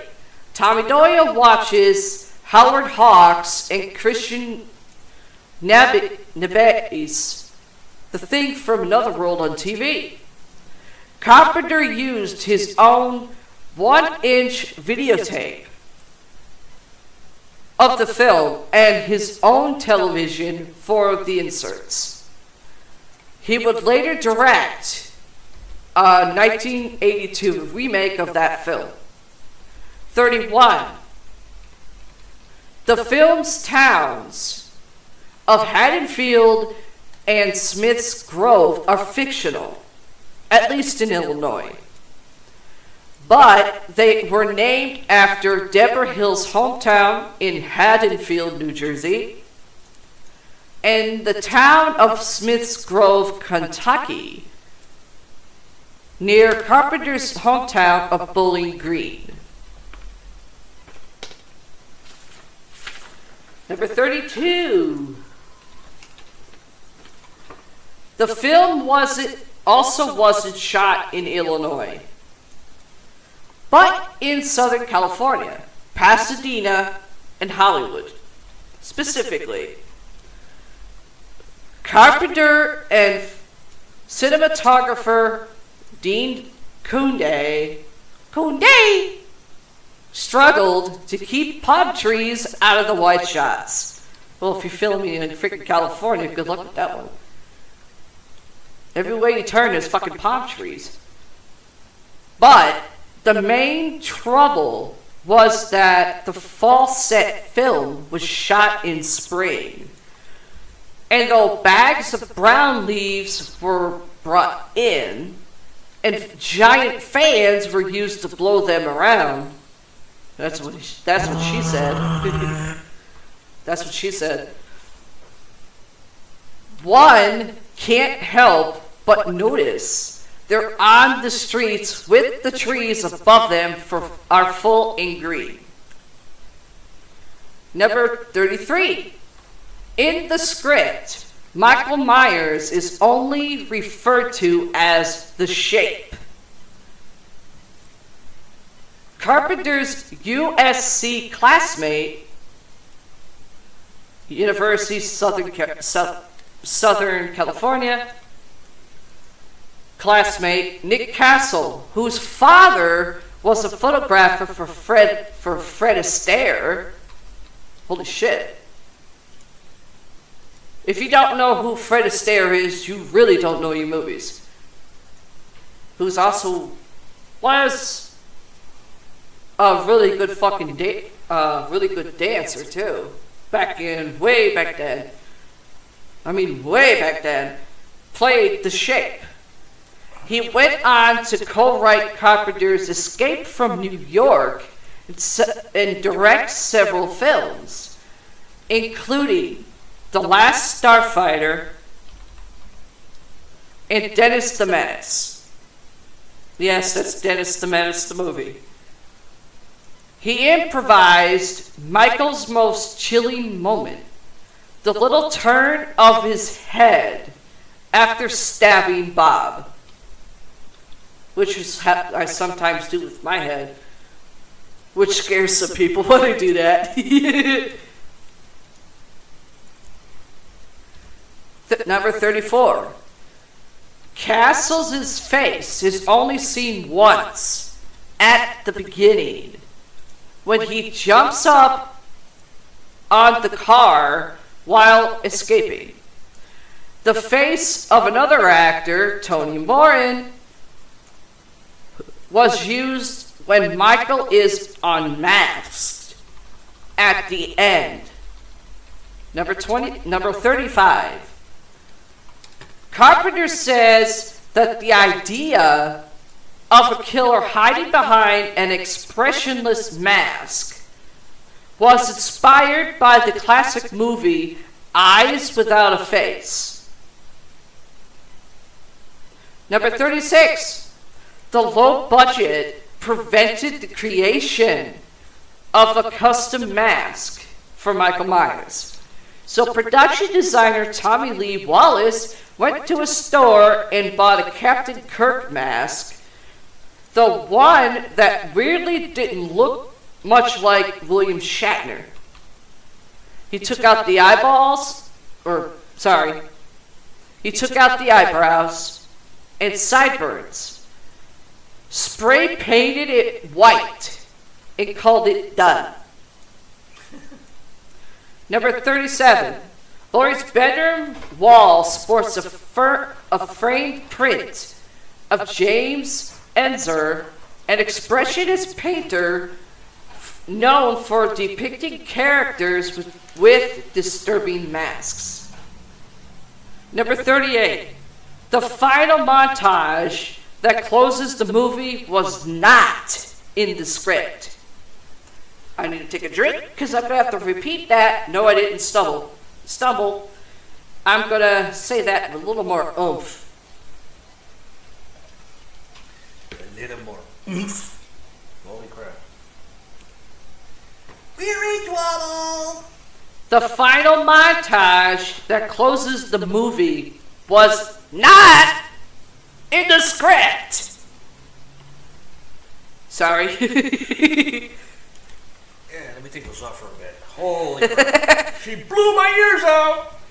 It was created in the editing room to create that idea, the idea that in Carpenter's words, he's not only the gone, he's everywhere. It kind of doesn't make sense. He's not only not gone. Okay, there we go. That's what these don't use. Spell check! No, it's spell check. It was kind of worded weird at first. Number 39. No dogs were harmed in the making of Halloween. When, I can't believe they named a dog this. Lester? When Lester, the dog, is killed by Michael Myers, Carpenter merely shot the dog's trainer, slowly lowering the pooch to the ground. It shot and ran the shot in slow motion. It could have been a worser name. What? They could have named the dog Pikachu. That would really screw up shit. Number 40. The low budget also meant that the film has no special effects. And as a result, very little graphic violence. In this way, Halloween is markedly different from the splatter films that it inspired. In that it has so little gore, its imitators couldn't replicate Carpenter's mastery of mood, so they just slathered on the blood. Number 41. The sound effect of the knife going into Linda's boyfriend Bob was created by stabbing a watermelon. Number 42. The music on the radio in the first of the Laurie/Annie car scenes is by the Coupe de Villiers. Let me try to say that again. I think I sprayed my tongue. The Coupe de Villiers, a rock band featuring director John Carpenter, production designer Tommy Lee Wallace, and actor Nick Castle. Okay, we're getting down to 8 more, and then Paramike's going to take over a little bit. And that was a dumbass that was not stopping at a stop sign by outside her street. Go fucking figure. They've been doing that shit lately. They always keep doing that because they know there ain't no fucking cops there. 43. Carpenter composed and recorded the score under the joking handle the Bowling Green Philharmonic Orchestra in 3 days. I'll straighten it out there, don't worry. He says it was inspired by the tubular bells in The Exorcist and the score of Suspiria, a film he cites as a big influence. He pinpointed the distinctive rhythm of the main theme as a 5-4 beat. Or that means 5/4 beat that he had learned years earlier when his father bought him a pair of bongo drums. I don't know, but that kind of just says if you buy somebody a pair of bongo drums, that just means here, I'm kind of strapped, but here you go. 44. Carpenter showed the film to 20th Century Fox, who were considering distributing it. Take a drink and stumbled. Distributing it without the music, which was not yet done. The executive he showed it to said it wasn't scary. 45. Number 45. Producer Yablans invited representatives from several major studios to a special screening. so they could consider it for distribution. According to Yablans, none of them showed up, so he decided to distribute it himself on an almost town-to-town basis through his Compass International Pictures organization. Number 46, Halloween opened not in New York or Los Angeles, but in Kansas City, Missouri, at the AMC Midland Empire. Number 47. Its phenomenal box office is often more impressive, considering that most of its initial play dates were after Halloween. It was truly a word-of-mouth hit, and the seasonal element was ultimately unimportant to its success. Number 48. Though it had already opened in Kansas City and New York. That kind of made no sense. Whatever. The film played the national... Stumbled, take a drink. The film played the Chicago Film Festival in November. Its champions in Chicago included Roger Ebert and absolutely merciless thriller, a movie so violent and scary that, yes, the person would consider it to Psycho. And Gene Siskel, a beautifully made thriller, more shocking than bloody, that will have you screaming with regularity. Number 49. However, most other original notices are dismissive. Carpenter says Tom Allen's review in The Village Voice was the real turnaround, prompting the film to be taken seriously by critics. That's a shock. Okay, this is the last one. Number 50, and not least, Halloween's television broadcast rights were sold to NBC for $4 million. And it was set to air in October 1981. My birth year. Tied to the release of Halloween 2. But with the snipping of nudity and the little bit of graphic violence, it was about 12 minutes shorter than it needed to be to fill a 2-hour slot. So Carpenter shot a handful of additional scenes while in production on Halloween 2. Some of them broadly foreshadowing the sequel's reveal that, spoiler alert, Laurie is in fact Michael's sister.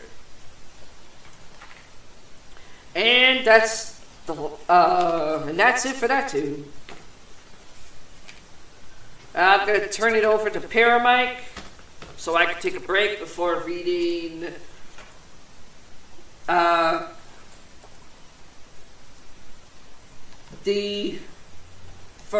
things you didn't know about Halloween 2. 1981 version. And I got that from imdb.com. Ouch. Go ahead, dear. Hold on. What? Gotta get back into my studio seat. Or I should say my hosting chair. Get myself set up again. Oh, you actually found it?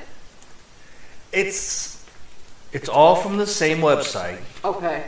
As you see on the front of that page. But it gets a little bit more ridiculous in some ways, but more informational about Jamie Lee Curtis, which is kind of shocking. And then at the end, on the last page, of the next. Is this all the one movie, or is it two different ones? One is the one you asked me for, Yeah. and then the other one is Halloween Kills, and the other one you asked me for together. Oh, okay.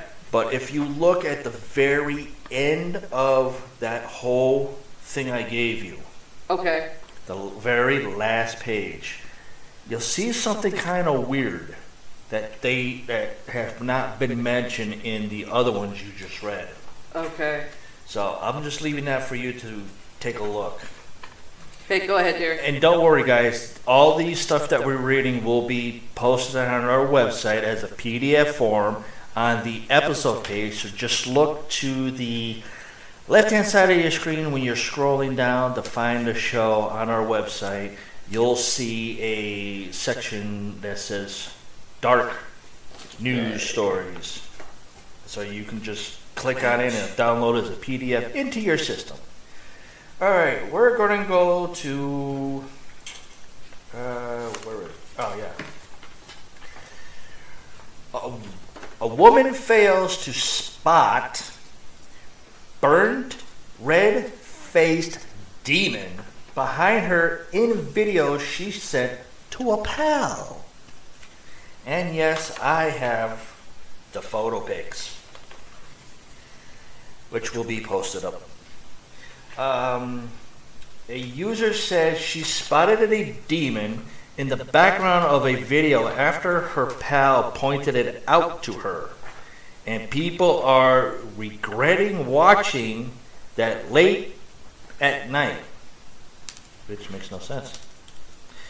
Anyways, after they saw the angry face, a woman who filmed a video of her and her friend laughing together failed to notice a burnt-like figure leering over them in the background. She sent the clip, which shows them sitting and giggling in what appears to be a bathroom. Ooh, bad place to take a picture or a selfie. In the bathroom, in the shitta. To another of their friends. But the recipient was far more distracting by the burnt-like figure in the background. Reports the Daily Star and uploaded the clip to reddit.com with the caption, "Something with a red face came up behind my friend." What a title. Yeah. She was drinking and there was no one else in the room with them. Shocking. She was drinking? Yeah, in the bathroom, in the shitta. Why the fuck would you be drinking in a bathroom? Excuse me. I don't know. That's a weird place to drink, in the shitta. I don't even drink in the shitta. It randomly shows up behind the girl on the left head. Okay, spell check, asshole, or pay attention to what you type, because that doesn't make sense. Because it should be in between the two heads. Yeah. The women are looking straight at the camera and smiling as they chat and laugh. As they move around, it shows some red and black decoration hanging on the wall. Not according to the pictures I see. Sorry guys, this is a podcast, not internet yet. Sorry. Working on it. As they move around, it shows some red and black decorations hanging on the wall. Right before the second the video is cut, the odd-looking figure appears at the back end between the women. But it was only after the woman had sent the clip over to her friend and her pal had rewatched it that they noticed the strange detail. The user bizarrely suggested something was feeding off the bad energy in that house. Okay. She wrote, I think it was a demon or something caused lots of bad stuff was happening at her house and sad stuff with her family. Since being posted, it was received numerous comments from freaked users who say the figure looked like a burnt head. One wrote, can she tufts of hair on top of the head if it's a head? Okay. It may just be some freakish weirdness, whatever it is. Looks like a burnt victim. Another wrote, that scared me! Pussy. Regretting watching that late at night. Still doesn't make sense. It should be regretting watching that night when it was late. Yeah. Makes more sense. It appears so quickly, but it looked angry to me. Well, if you're a burnt head, yeah, you're gonna be kind of pissed because you got burned. Dumbass. A third said, I don't know what the figure behind her is, but the eyes are stranded of her hair reflecting light. Another joked, I can't even say this word, Para-Lor, something, claims hundreds of thousands of minds every day. I think they were trying to spell paranoia. Yeah. But it came out different. Oh well. And it looked like a hair tie, scrunchy, and a balloon in the background. Said a fifth. And of course, like I said, I got the two pictures, so will be up on the site soon as a PDF file so you guys can see it, which is nuts. Okay, now we're going to take a trip to Tennessee. A skull sat on a mantle in a Tennessee house for a year. It belonged to a man missing since 2012. Just in time for Halloween. Authorities in Tennessee have identified the skull of a man missing since 2012, Knoxville. NBC affiliate WBIR reported. It was sitting on the mantle in his old home wearing sunglasses. Well, I guess a skull's got to be looking cool in a house, on a mantle, doesn't it? Yeah.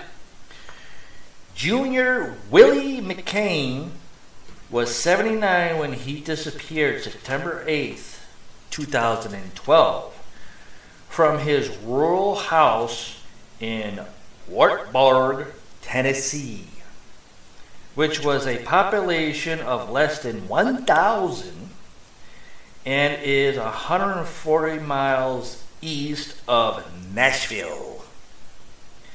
McCain was living with his younger brother, Clarence, who reported him missing 4 days later, according to WBIR. At some point before 2019, Brian Kennedy purchased the McCain's home, WBIR reported. Kennedy told his son Alfonso Sexton, yes, that's his son's last name, that he'd found the skull while walking his dog in the woods. Apparently, Kennedy thought it made for a nice mantle decoration. After Sexton reported the skull in March 2019, police searched Kennedy's backyard but found no other remains according to a press release from the Morgan County Sheriff's Office. Well, you can't really trust them anymore. Nope. The skull was turned over to a forensic team in nearby Knoxville, and they sent a DNA sample to a lab in Fort Worth, Texas. The sheriff said, okay, I'm going to stop right there.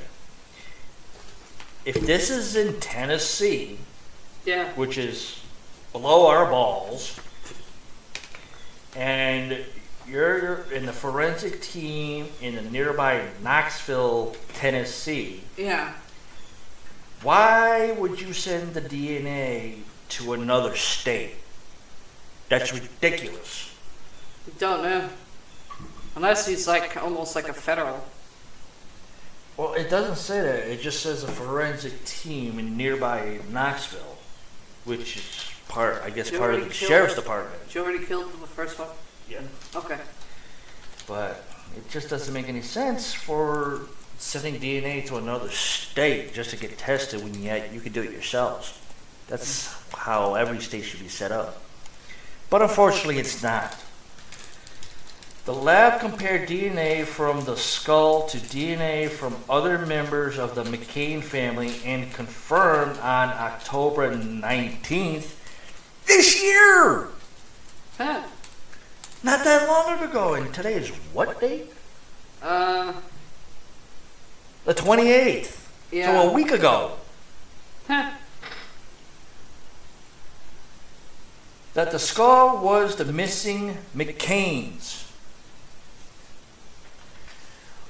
Local District Attorney Russell Johnson wrote on Facebook that speculations and rumor have been that Junior Willie McCain was probably killed by a family member who is now deceased as well. Junior's brother Clarence died in 2016 in Wartburg, according to an online obituary. Another brother, Jimmy, died in 2014 in nearby Jamestown, according to a second obituary. People often find human remains in rural northeastern Tennessee, but they are usually very old and belong to Native Americans, WBIR reported.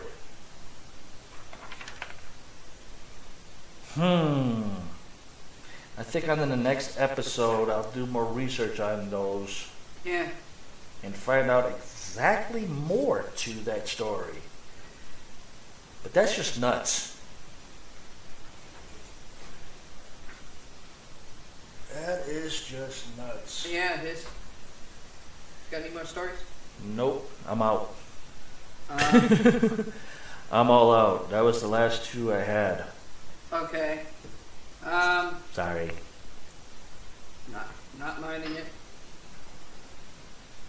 I mean, I can look for more stories if you want. Why don't you do a couple of urban legends that you have? Because I'm on the same page. I already did. We didn't do all of them. We only did a few. Oh, you're talking about from... Urban Legends Online, yeah. Oh, I'm sorry. I'm not even there yet. He's not with it right now. Sorry, Para-Lor's got me doing other things and... Well, you were supposed to get it done yesterday. And you never did. That's not my fault. Because you kept on sending me stuff and making me lose where the hell I was. I mean, I may be good, but I'm not that good. Well, I told you exactly which ones to print out, and I would figure it out later. Yeah, and you sent me a lot. Well, I was told go one by one. Yeah, one by one means you read. I print out what I can for you and for me, and then we read that, and then the next episode we do more. Let's see. What do I got? Nothing much really. We were left up at the Telemonia Spider. Hold on, I'm not even at that site yet. I told you to save it on your thing. I have it on my thing. I was just didn't the email. Ah, Try to find more stories. But I still have to print the ones out that are in here, in the email, and then for the next episode, try to figure it out. So, now I have to find this goofy story. well, we got 5. Just need 6.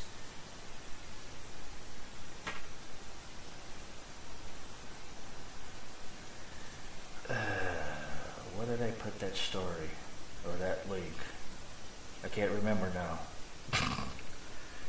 My laptop got so many different links and everything else that I've been doing, I can't find the right ones now. Let's see. Where are you? No, that's not it.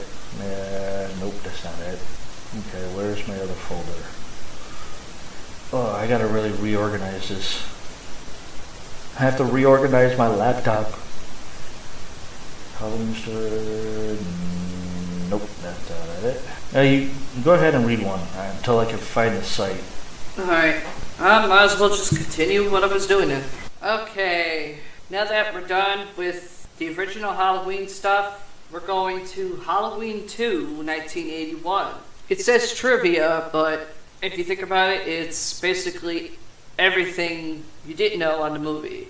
The mask Michael wears, which is the exact same mask of repainted and modified Captain Kirk mask worn in the original Halloween 1978 film. It looked different in the sequel because the paint had faded due to a few reasons. First, because Nick Castle, the original Michael, kept it in his back pocket during shoots. Also, Deborah Hill kept the mask under her bed for several years until the filming of Halloween 2, causing it to collect dust and yellow, I should say turned yellow, because Hill was a heavy smoker. Also, the mask appears wider because Dick Warlock, I'm going to say it again, Dick Warlock is shorter and stockier than Nick Castle.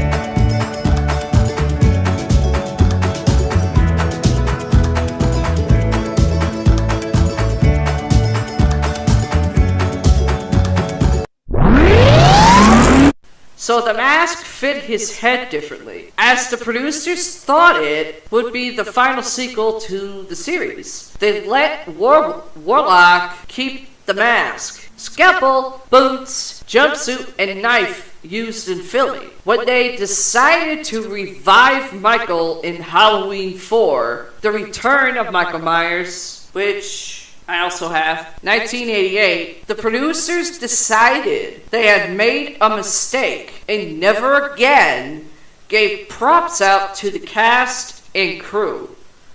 Therefore, subsequent sequels used different masks. Different masks to look rather different. Now, while I'm reading this, I'm also smoking at the same time, because it's supposed to be my break. Damn it, it went out. I'll have to relight that one. What's the name of the site?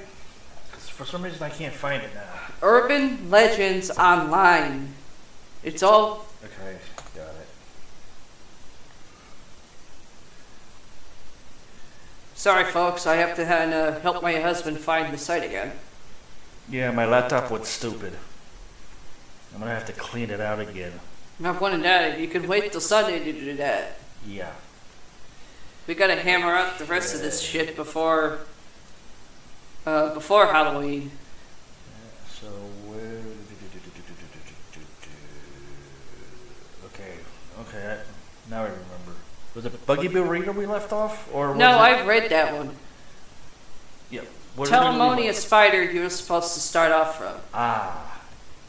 Well, now that you found it, I'm already in freaking mode here. Go ahead. Where the fuck was I? Oh, different masks looked rather different. To get the role of Michael Myers, Dick Warlock revealed that as he passed by a room, the Michael Myers mask was on a table.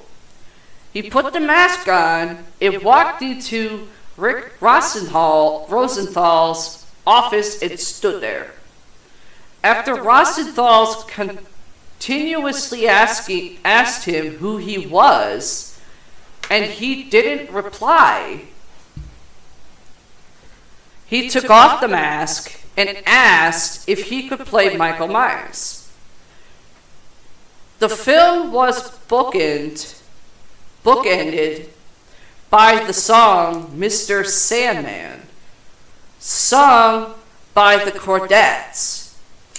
The tune would also later be used in the later Halloween movie Halloween H2O 20 years later, 1998. John Carpenter and Deborah Hill had no interest in making a sequel, as they believed the original Halloween, 1978, was a standalone movie. When the studio offered them more money to write the script, then Carpenter took the job so he could earn back what he believed was his own pay. At the time, Carpenter had seen little earnings from the original film.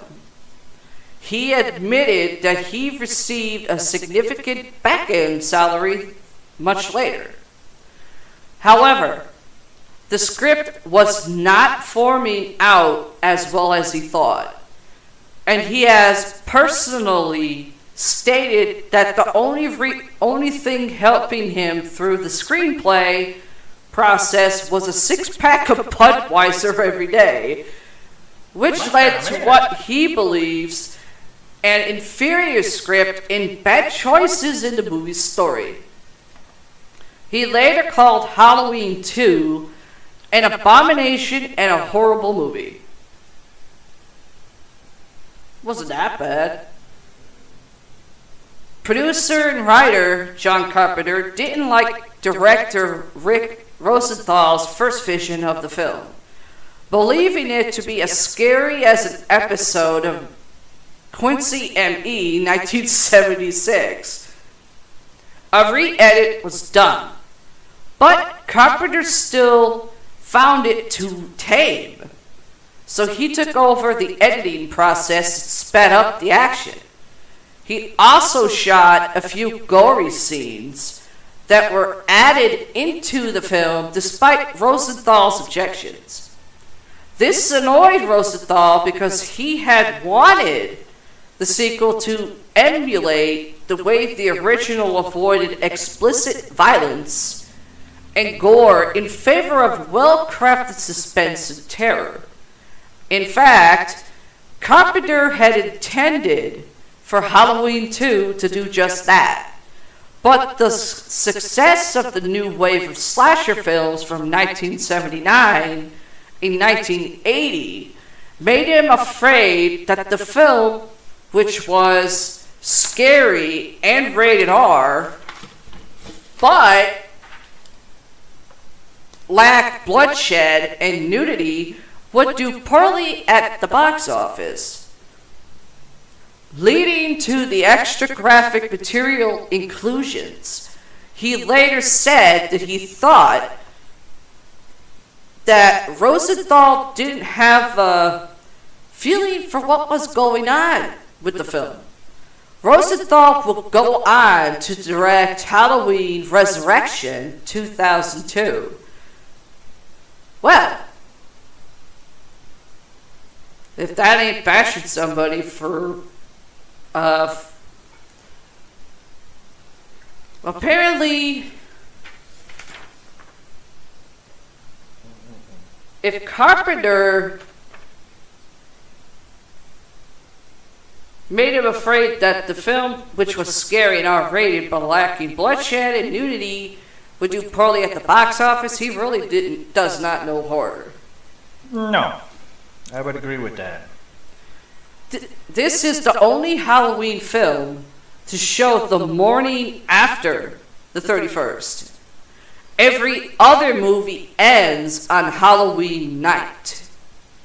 The sequel, though not as successful at the box office as the original Halloween, 1978, still grossed more money than other 1981 horror movies such as The Howling, 1981, shocking, Friday the 13th, Part 2, 1981, where Jason actually comes into it, and The Final Conflict, the same year, 1981.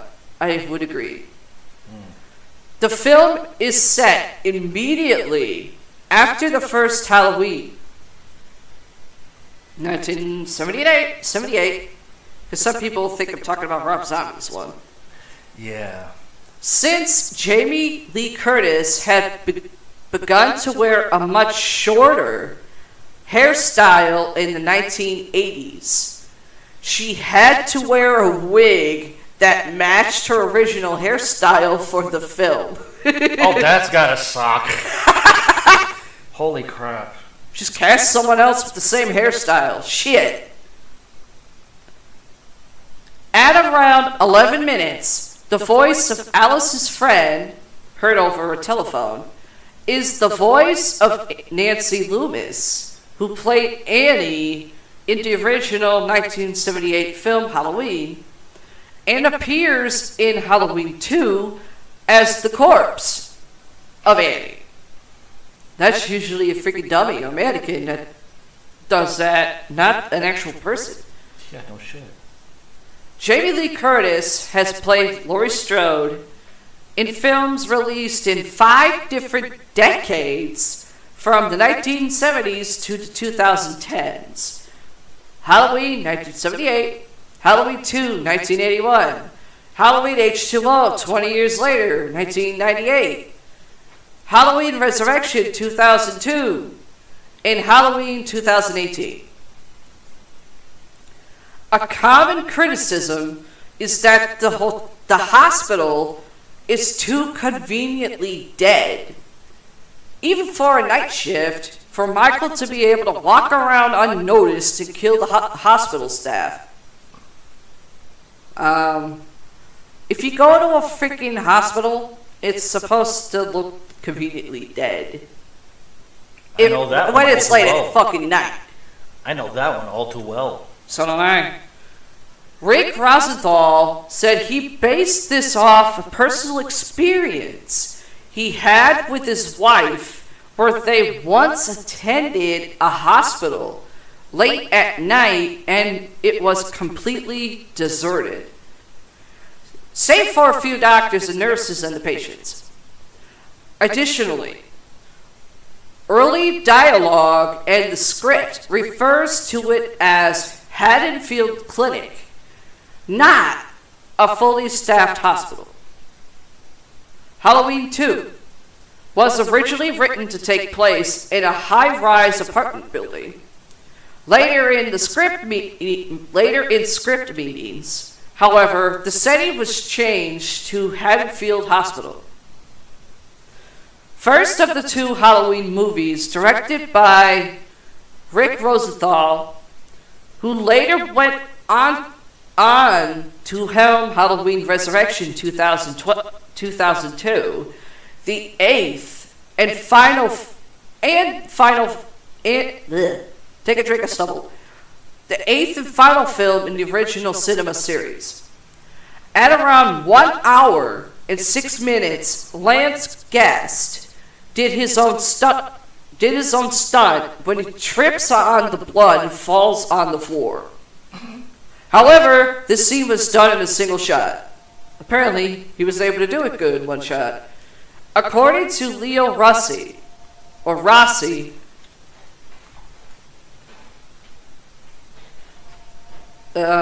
I? Oh, on a DVD commentary for the film, the water in the hot tub was freezing cold. One of the two films in the series to begin with the ending of the previous film.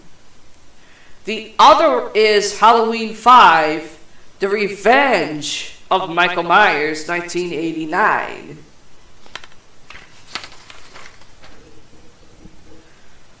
Was filmed at Morningside Hospital, 8711 South Harvard, Los Angeles, which had recently closed and has since been torn down. It has since been replaced by Harvard Yard Senior Apartments. Dick Warlock is the shortest Michael Myers in the entire series. In fact, he wore lifts, which is boots that have a slight rise in them, in order to appear taller. John Carpenter turned down an offer to direct, as he initially had no desire to become involved in the project anyway.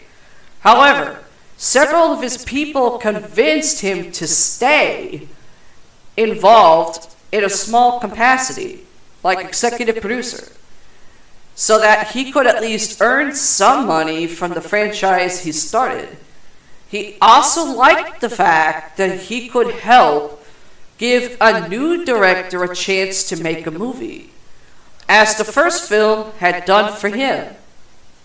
He ended up producing and writing the screenplay, and later got involved in editing and reshoots as well.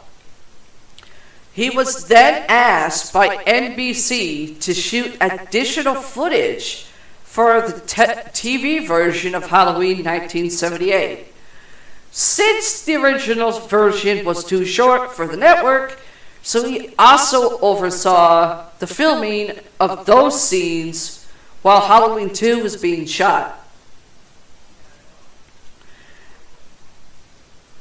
At around 26 minutes, the scene where the boombox boy, played by Lance Warlock, runs into Michael in Haddonfield Town Square was shot on one of these 3 nights of reshoots done by original Halloween director John Carpenter. One of the batch of suspense / horror movies made during the late 1970s and early 80s, starring Jamie Lee Curtis, who became known as a scream queen. Not in my eyes. The films include Halloween, the original Halloween, it's 1978, Prom Night, which was another dumbass fucking movie, 1980, The Fog, 1980, Road Games, 1981, Terror Train, 1980, and Halloween 2, which is what I'm reading for stuff you didn't know right off about this one. A number of area hospitals provided the filming locations for the Haddonfield Medical Facility. Many of them hospital corridors. Most of these were filmed at 2 Californian hospitals, the Pasadena Community Hospital and the Morningside Hospital in Los Angeles. John Carpenter produced, supervised, and co-scripted and even directed, uncredited, a few additional scenes for this film. Carpenter's music from the first film was also used, and he was involved in the film's post-production as well. A novelization of the film was provided in 1981. It was written by horror sci-fi writer Dennis Etchison for the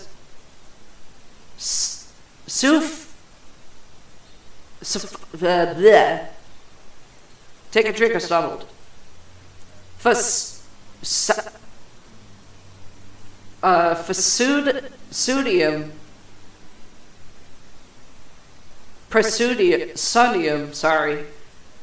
Jack Martin, it became a bestseller. The start of each the chapters in the book were lined with captioned black and white stills from the movie.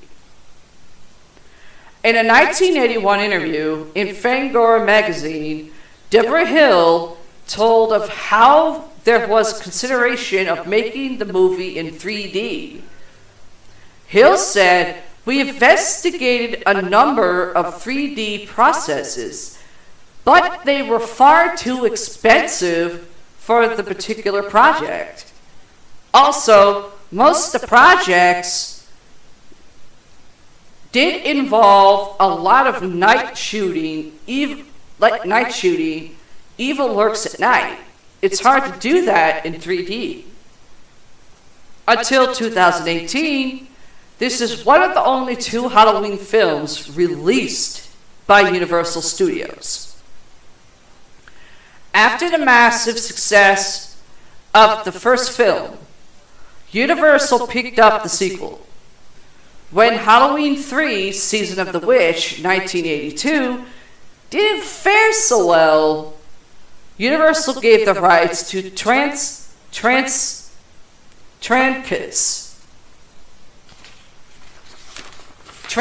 International, an affiliate of Universal's, who produced the films until 1989. In 1996, the rights were sold to Miramax, or Miramax, however you want to freaking pronounce it. Interestingly, several of the scenes and lines in this film were taken by John Carpenter from the novelization of the first Halloween, which was written by Curtis Richards and published in 1979. The most obvious references are the neighbor appearing from a house near the Doyle residence and speaking to Loomis. Their exchange is almost identical and includes the "you don't know what death is" line from Loomis, and Loomis going outside after shooting Michael to view his body, although Laurie accompanies him. Loomis also says that his gun heightens my sense of security, a line said to Deputy Hunt in this movie. To achieve the bloody tears scene, according to Dick Warlock, is the mask's forehead was a bulb of fake blood. And when Dick Warlock stumbled back and put his hand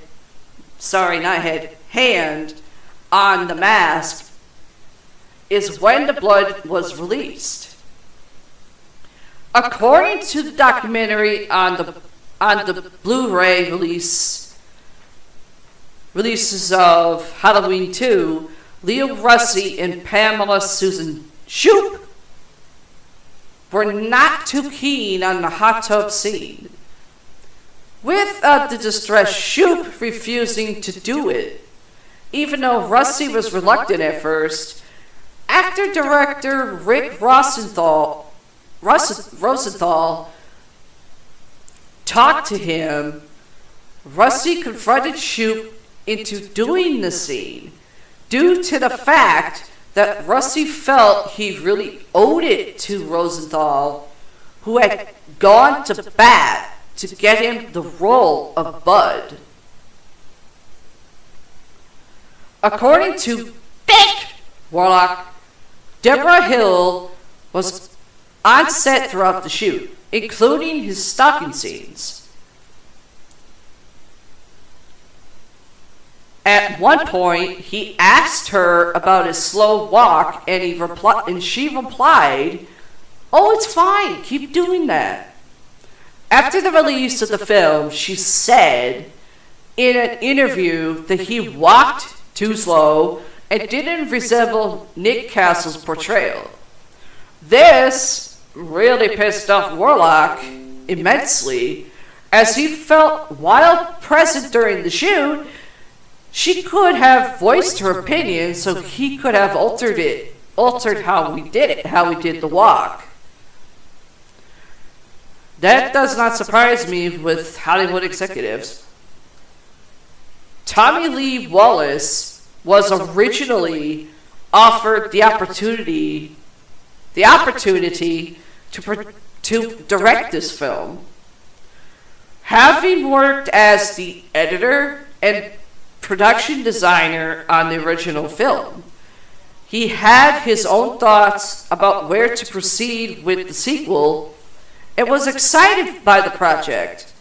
However, John Carpenter eventually determined that this film would pick up directly from where the original left off. Despite some disappointment in this story direction, Wallace maintained his interest and was still set to direct, with his name even appearing as director in a 1980 trade ad release by Filmways Pictures. When Carpenter finished the script and presented it to Wallace, he was extremely disappointed to discover the intention to make the film as bloody and violent as the original's imitators, which had used such conventions to ensure their success.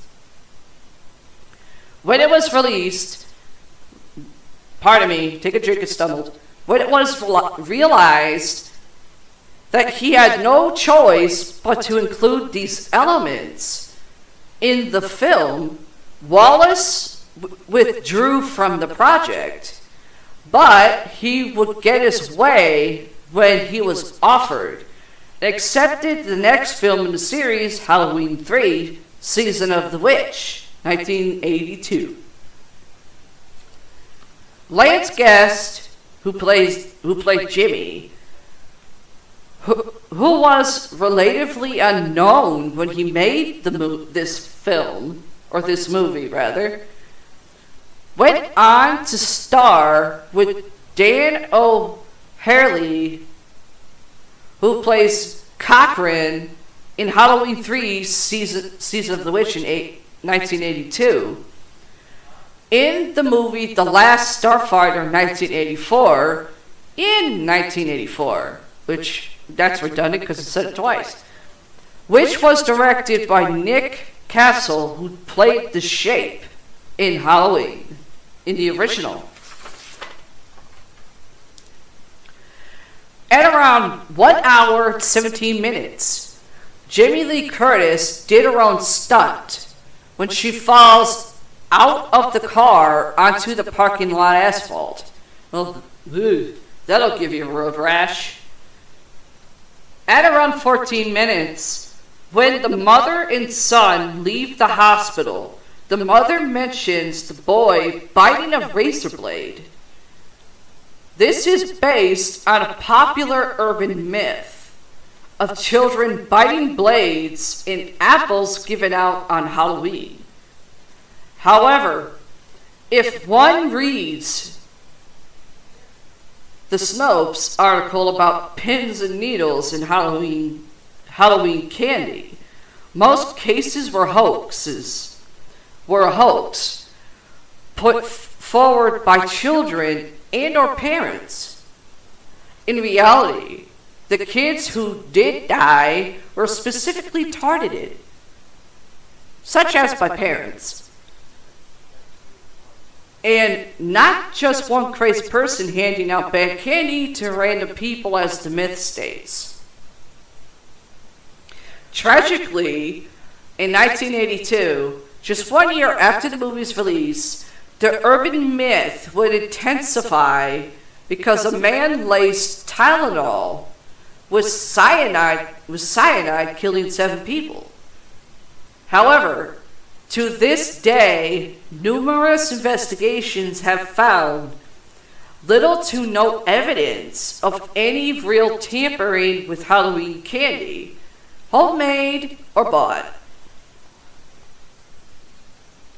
And okay, hold on, everybody. I need to take a quick sip.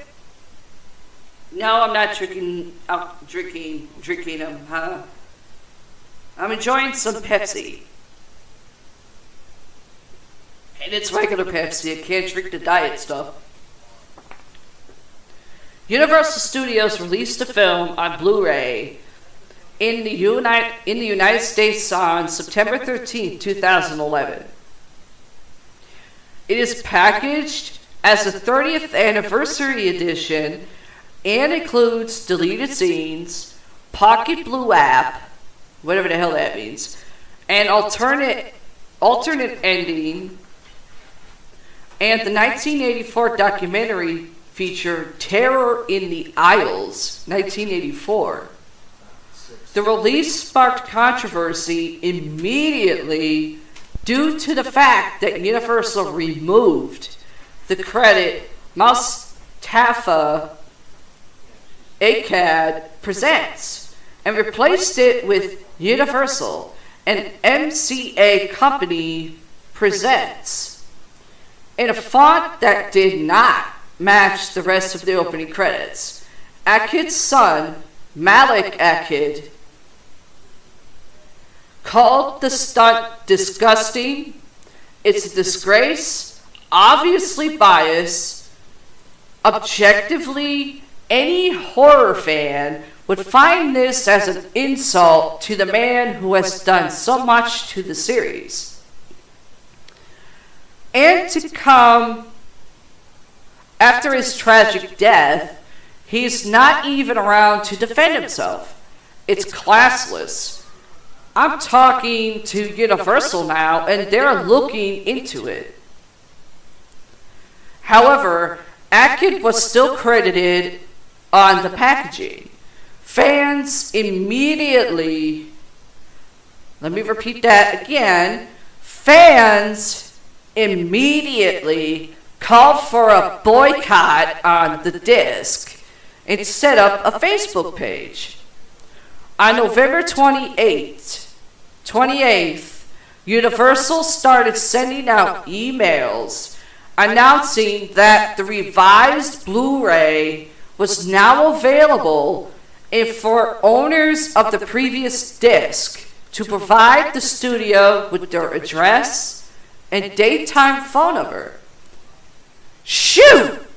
Factory re-released the film in a two-disc collector's edition Blu-ray on September 18th, 2012.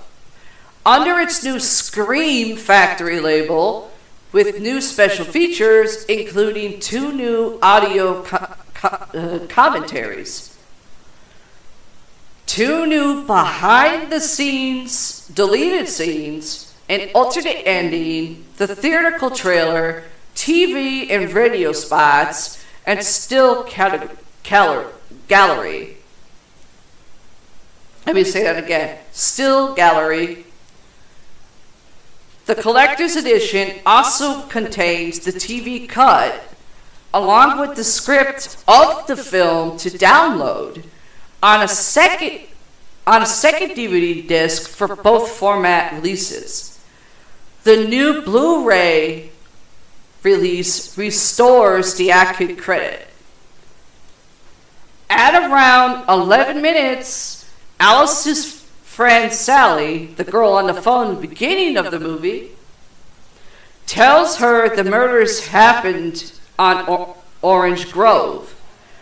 This is the actual name of the street where this film and Halloween 1978 were filmed.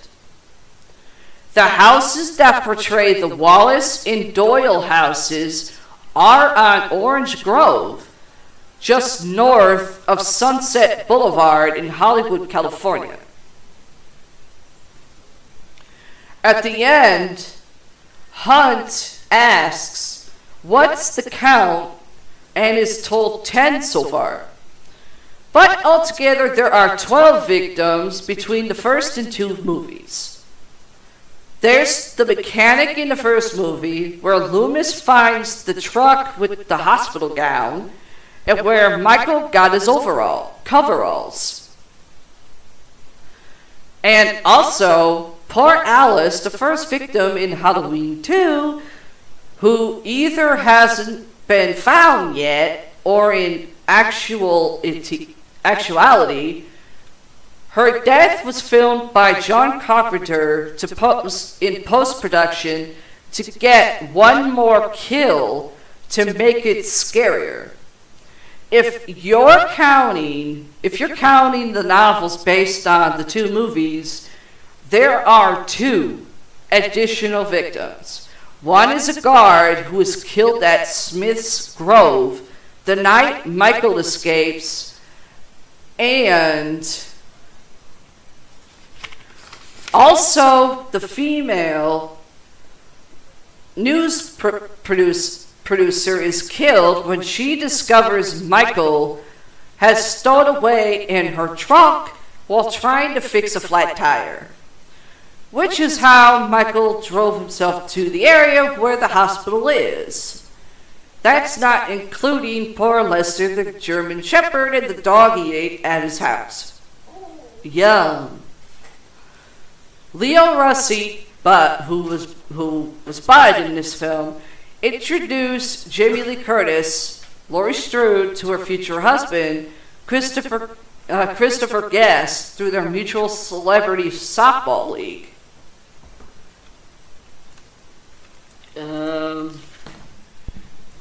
Okay, I'm gonna take a fucking break and let Paramike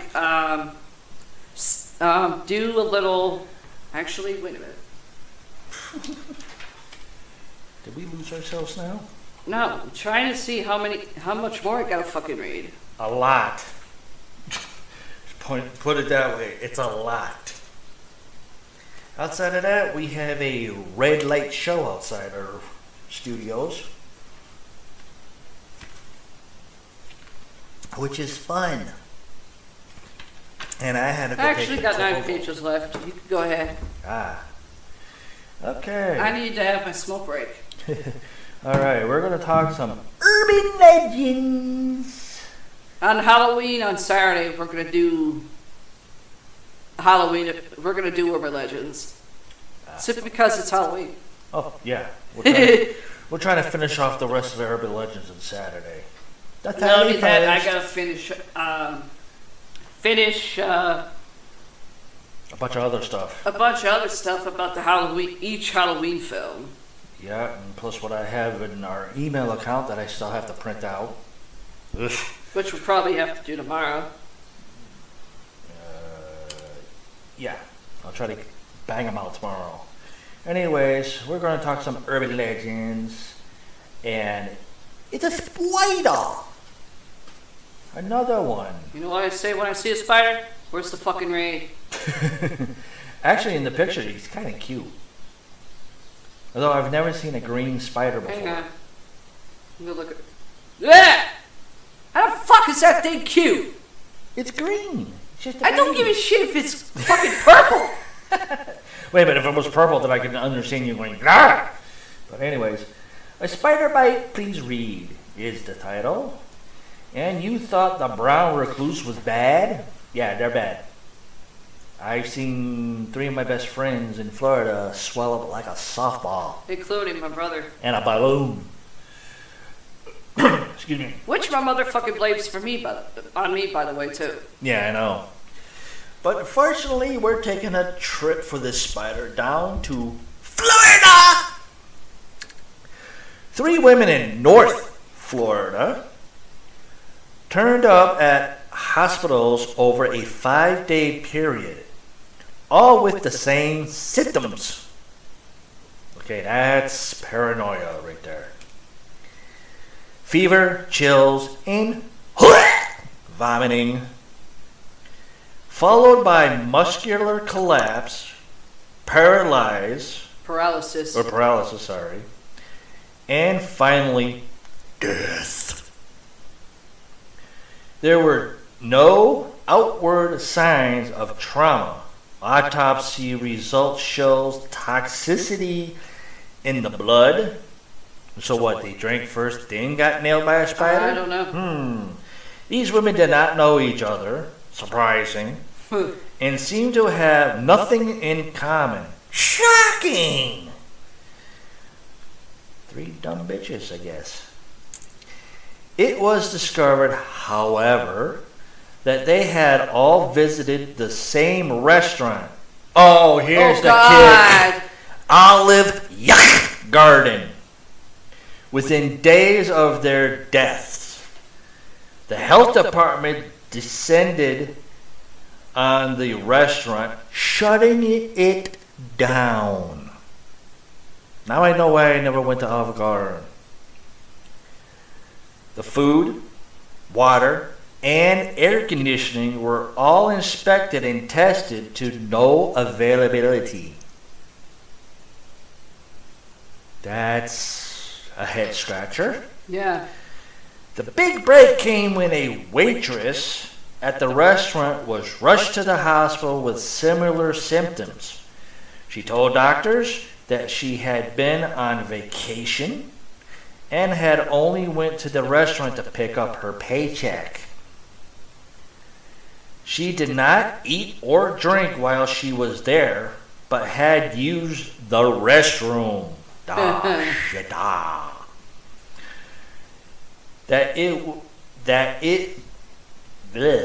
Take a drink. That is when one toxologist, remembering an article he had read, drove out to the restaurant, went into the restrooms for your mouth-breathing idiots, and lifted the toilet seat. I hope this motherfucker was wearing gloves. Under the seat, out of normal view, was a small spider.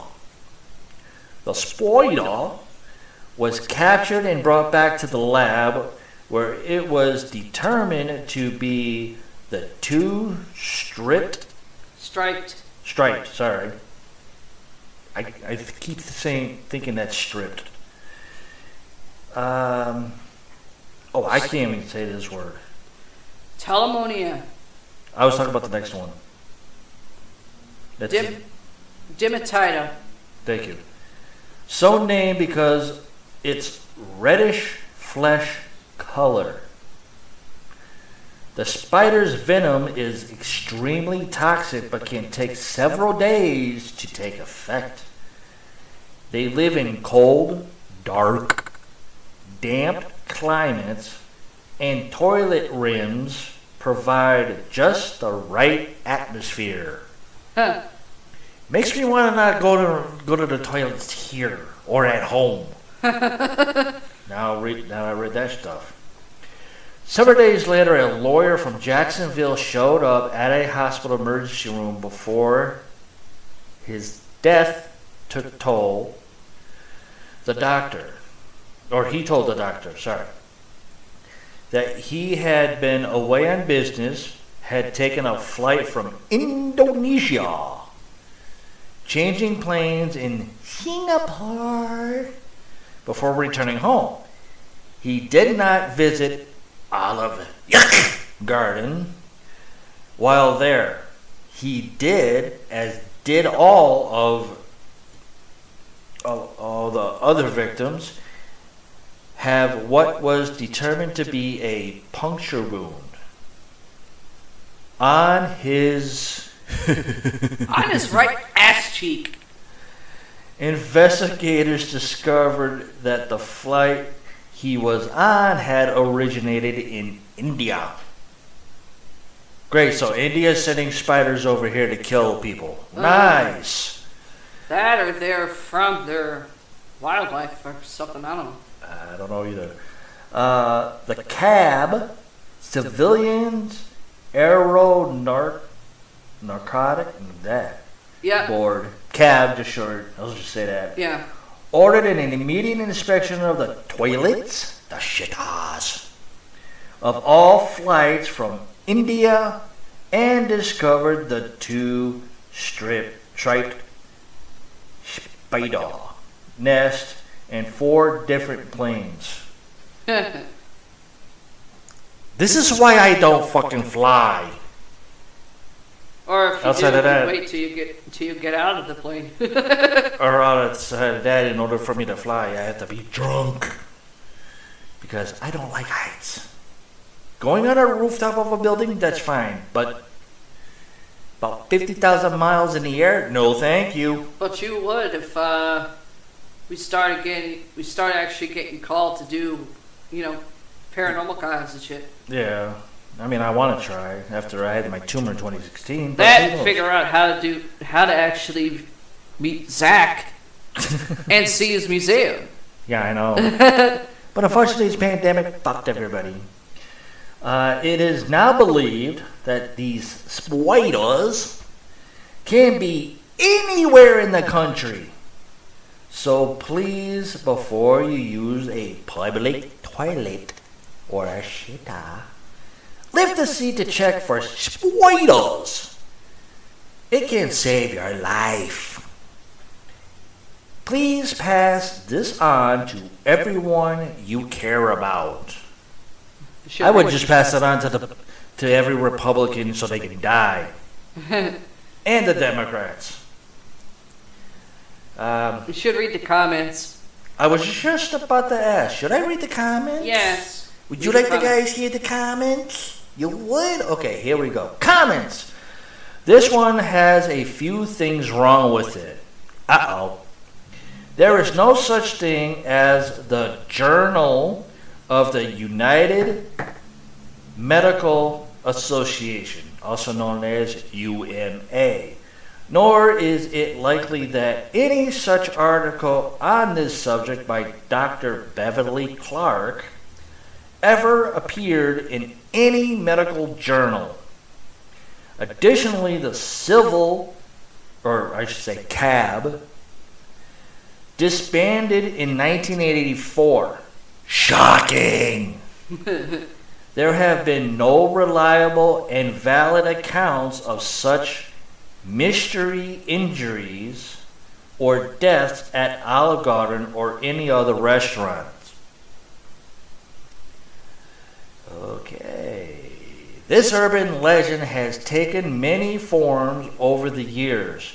As it circulates, more detail is removed or replaced to make it seem more believable and less like to joke it was probably intended to be. This latest version is stripped of many of the facts that made earlier versions easy to research and debunk. We'll hold right there. Now remember, I did say that there was a lawyer that had the bite mark in his ass and went to the doctors, and the doctors seen it and proved it. Just keep reading. I think this bitch is crazy. The earliest internet version in 1999, I found links to mysterious death to Big Chappie's restaurant in Blair. If I said that right? Yeah. Airport in Chicago. Presumably an aberration of O'Hare. And identifies the spider as the hilarious named South American blush spider, or Arachnus jolitus. Okay, I know about Chicago O'Hare Airport, but I don't ever remember something being attached to it called Big Chappie's Restaurant.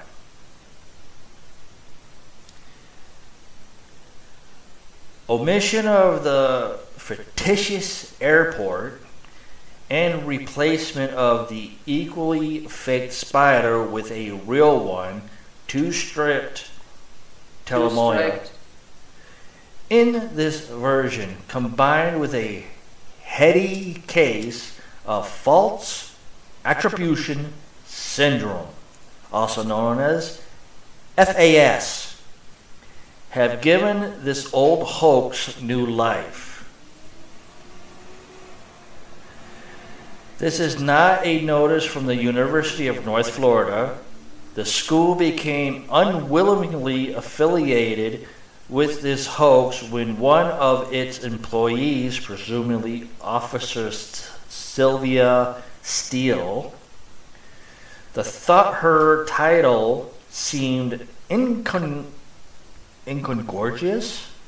I don't know what the hell that is. Words are hard. With a position within the science department, received and forwarded it, inadvertently adding her signature and credibility to this message, since it would seem that someone representing a university science department would know things like this. It makes sense to assume that they are the source of it. Somewhere along the way, either chronologically, coincidentally. Well, it looks like it says coin. Figure. Coincidentally or intentionally.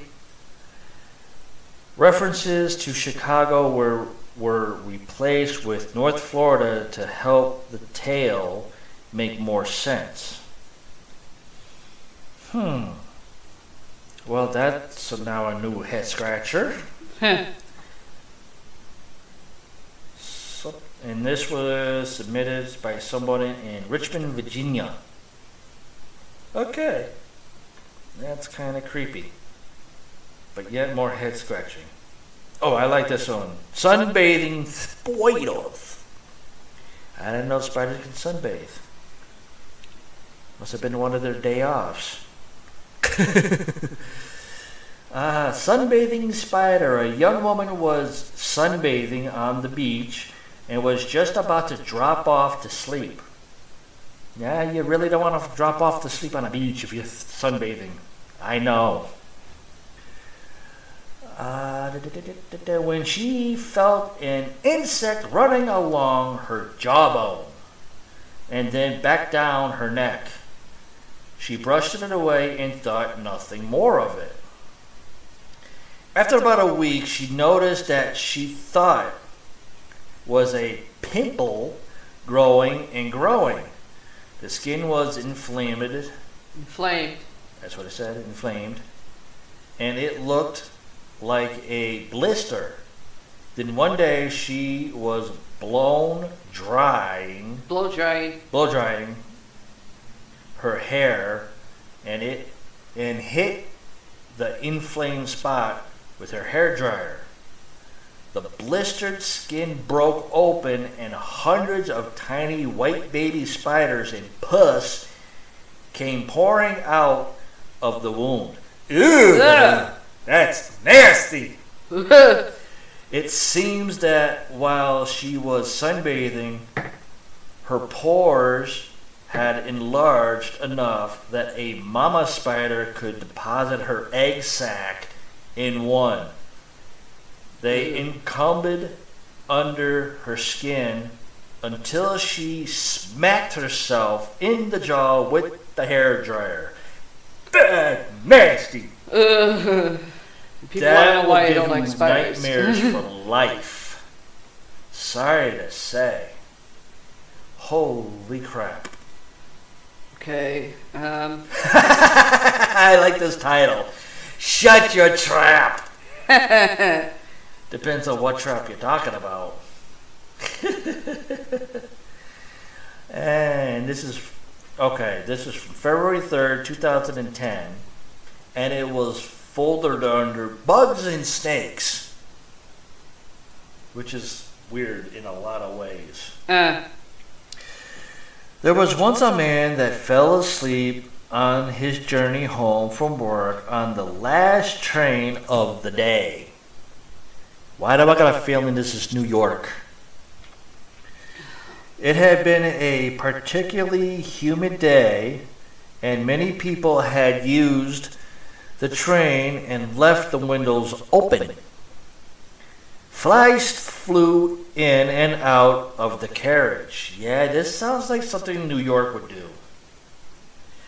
As the man fell into a deeper sleep, he laid still with his mouth open, gently snoring. Suddenly a fly flew into his mouth and down his throat, waking him. Suddenly he felt sick and stayed awake for the rest of the journey. As the days passed, he forgot about the incident but started to feel unwell. Several weeks later, a friend called to his flat to check if he was feeling any better, as he had heard that he had not been into work. Upon entering the flat, he was sickened by a terrible smell, and on entering the man's lounge, found him dead on the Sete. whatever the hell that is, with a large hole in his chest and maggots and flies swarming all over the room and his dead friend's rotten corpse. That will give you fucking nightmares. And this was submitted from England. So it wasn't New York. I was going more towards with the story of New York, because they got some nasty subways and trains down there. But this came from England. I would have never put that together. Holy crap. And England is supposed to be beautiful. No, they turned it to New York City. Okay, let's see. Saved by the Vest.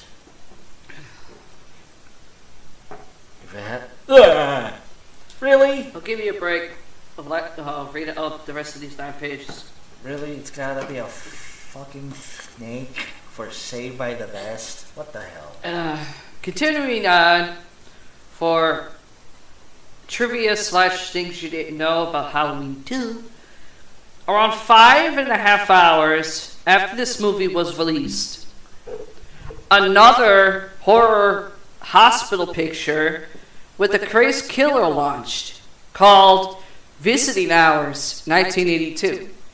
Both films featured a skull on their main movie posters. For Halloween 2, it was superimposed over a pumpkin. And for Visiting Hours, it was formed as a pattern of switched-on lights within the darkened shape building of the within the darkened shaped building of the hospital building. Moreover, the theme music for Visiting Hours was modeled after John Carpenter's iconic Halloween 1978 music score, which is also featured in Halloween 2. Doesn't that sound like a lawsuit? Kind of. Kind of when I was reading it a bit and trying to get it for a story. Yeah. That's what I thought too. I'm like, isn't this a lawsuit? It's gotta be. You gotta do research on that. According to the original script, there was a scene depicting the blonde reporter's death. Her car breaks down on the side of the road with her getting assistance from a guy who hits on her. With her responding in disgust, The truck driver then leaves her. After the tire is replaced, she opens the trunk to Myers, who then kills her and takes the car as a nod to what he did in the first film. I didn't know he could drive. Huh? I didn't know he could drive. Anne-Marie Martin came into production as a favor when additional footage was being shot. John Carpenter shot the scene that involved Martin, and supporting cast member Pamela Susan Shoop.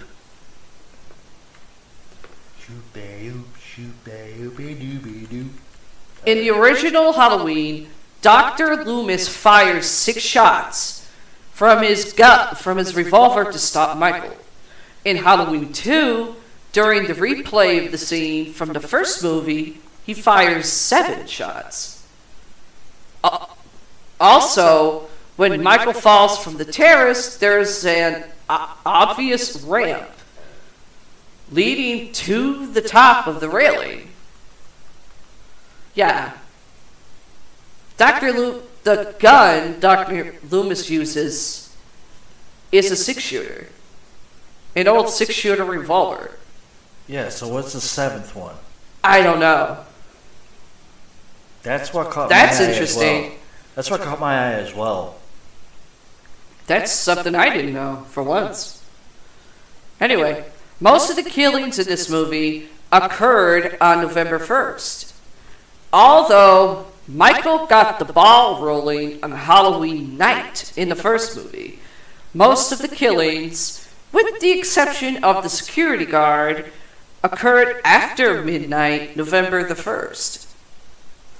This is one of the only slasher films in 1981 to remain uncut.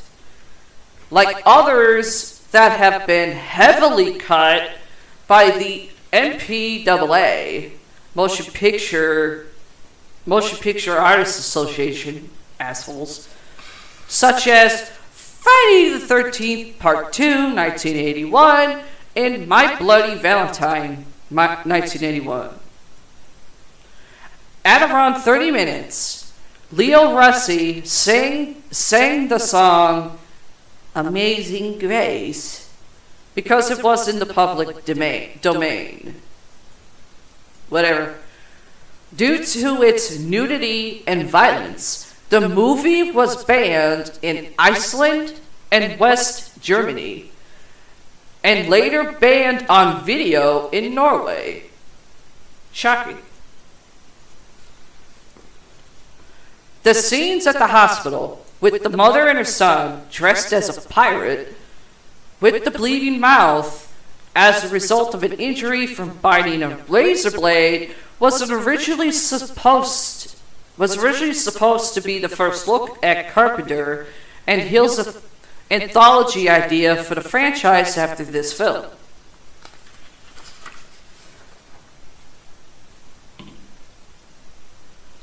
The word painted on blood, that should actually say the word painted in blood, on the chalkboard was Samhain. The Celtic word refers to an ancient Irish holiday at the end of summer on October 31st. The Festival of Samhain. However, Dr. Loomis refers back to it as a title, being the name of a god of worship, the Lord of the Dead. Samhain is a Gaelic festival marking the end of the harvest season and the beginning of winter, or the darker half. I'm going to say that again. The Gaelic festival marking the end of the harvest season and the beginning of winter, or the darker half of the year. Most commonly, it is held on 31 October through the 1st of November, or halfway between the autumn equinox and the winter winter solstice, sorry. Along the embolic, Beltane, and Lunasta, it makes up the 4 Gaelic seasonal festivals. It is observed in Ireland, Scotland, and the Isle of Man.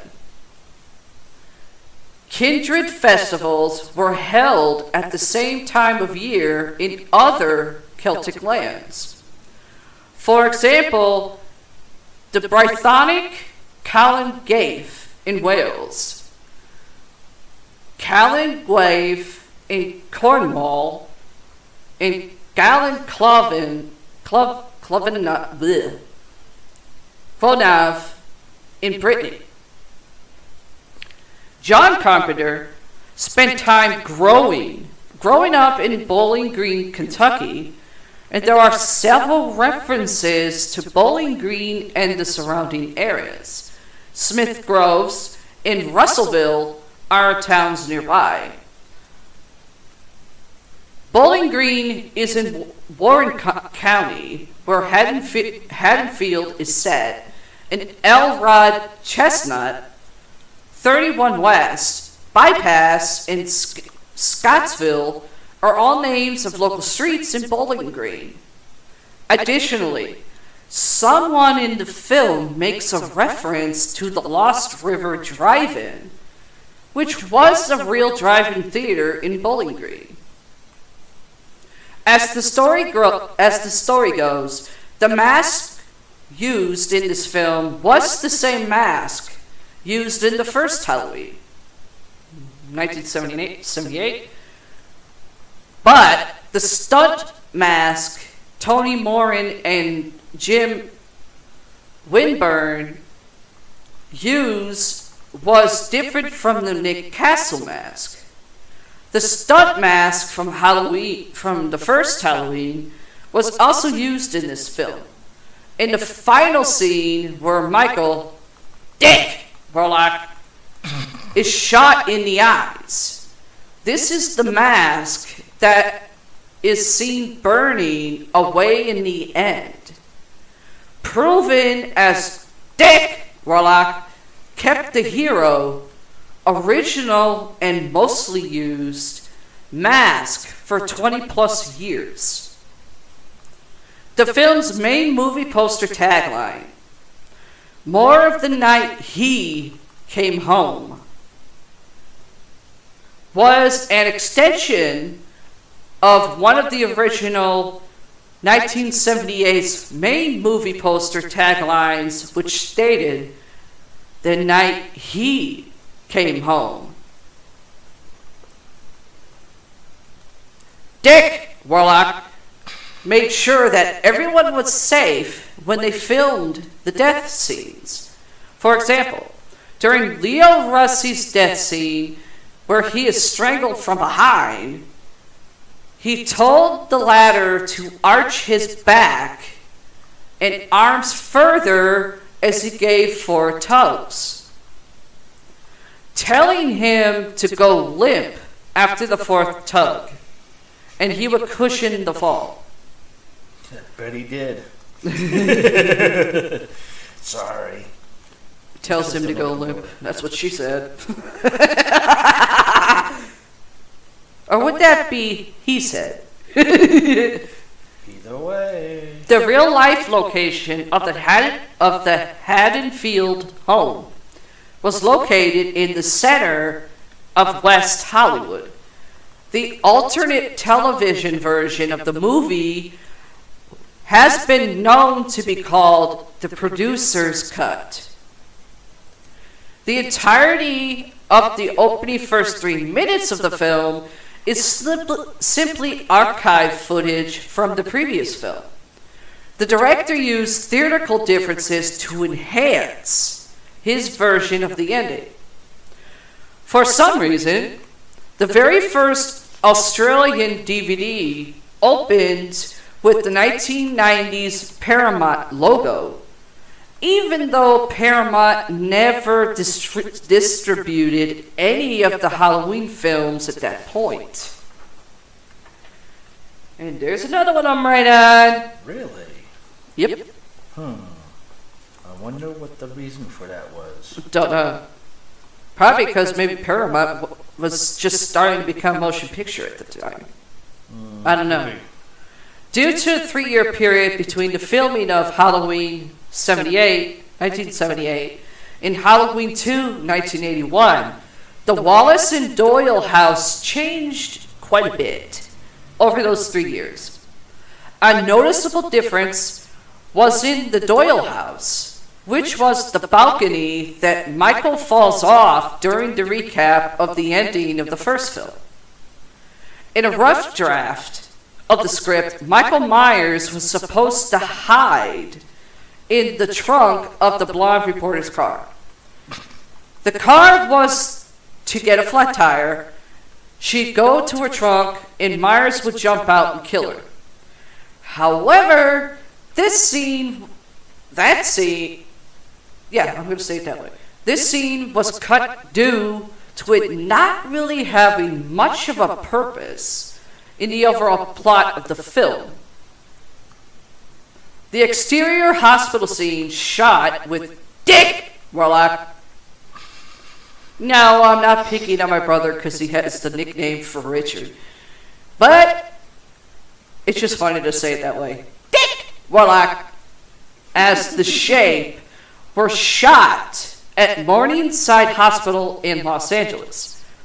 In Society, the movie Society, I believe, 1989, the exterior hospital scenes were shot at Morningside Hospital with Billy Warlock, Dick Warlock's son, as the lead actor. The film's production notes on the DVD state that this movie had a sequel concept that may not have been exercised since The Bride of Frankenstein, which came out in 1935, that year of 1935. The movie was shot on location all around the greater Los Angeles region. The U.S. release prints opened with Adino D. Laurinaitis, not the same Laurinaitis, different spelling, Corporation's film, while international prints open with Mustafa Akid Presents. The film takes place from October 31st to November 1st, 1978. Director Rick Rosenthal had to go to bat for the casting of Leo Russi as Bud. So, see, there's confirmation on that one. Most of the actors portraying hospital staff were in Rick Rosenthal's acting class. That's one way to get your ass an A. And to get your ass in one of his films. Or actually any film. That too. Deborah Hill, years later, knocked Dick Warlock's portrayal as Michael Myers, claiming he didn't move as well as Dick Castle or have his body language. Dick defended himself, saying he followed her instructions all the time while she was on the set, and she never showed any dissatisfaction with his work at the time of filming. Oh, so she was a cunt. More like backstabber. That too. Dana Carvey, yes, the Dana Carvey, who has a brief cameo in this film, went on to star as Mike Myers in the two Wayne's World films. This marks the last Halloween movie that Jamie Lee Curtis and Donald Pleasence were in together. One of the 9 collaborations of actor Donald Pleasence and writer, director, producer John Carpenter. The movies include 6 Halloween films, though Carpenter did not work on 4 of them, but was credited for characters and music. 2 of the others being Prince of Darkness, 1987. Sorry, Richie, that ain't you. Oh, that hurts. That's more of freaking Alex, actually. An Escape from New York, 1981. Gloria Gifford and Anna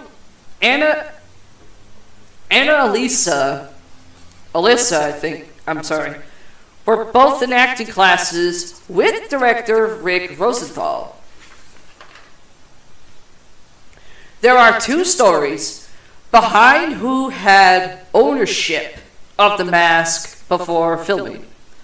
Story 1 goes that Deborah Hill had the mask for the period between 1978 and 1981 in a shoebox under her bed, and her heavy smoking caused it to go yellow.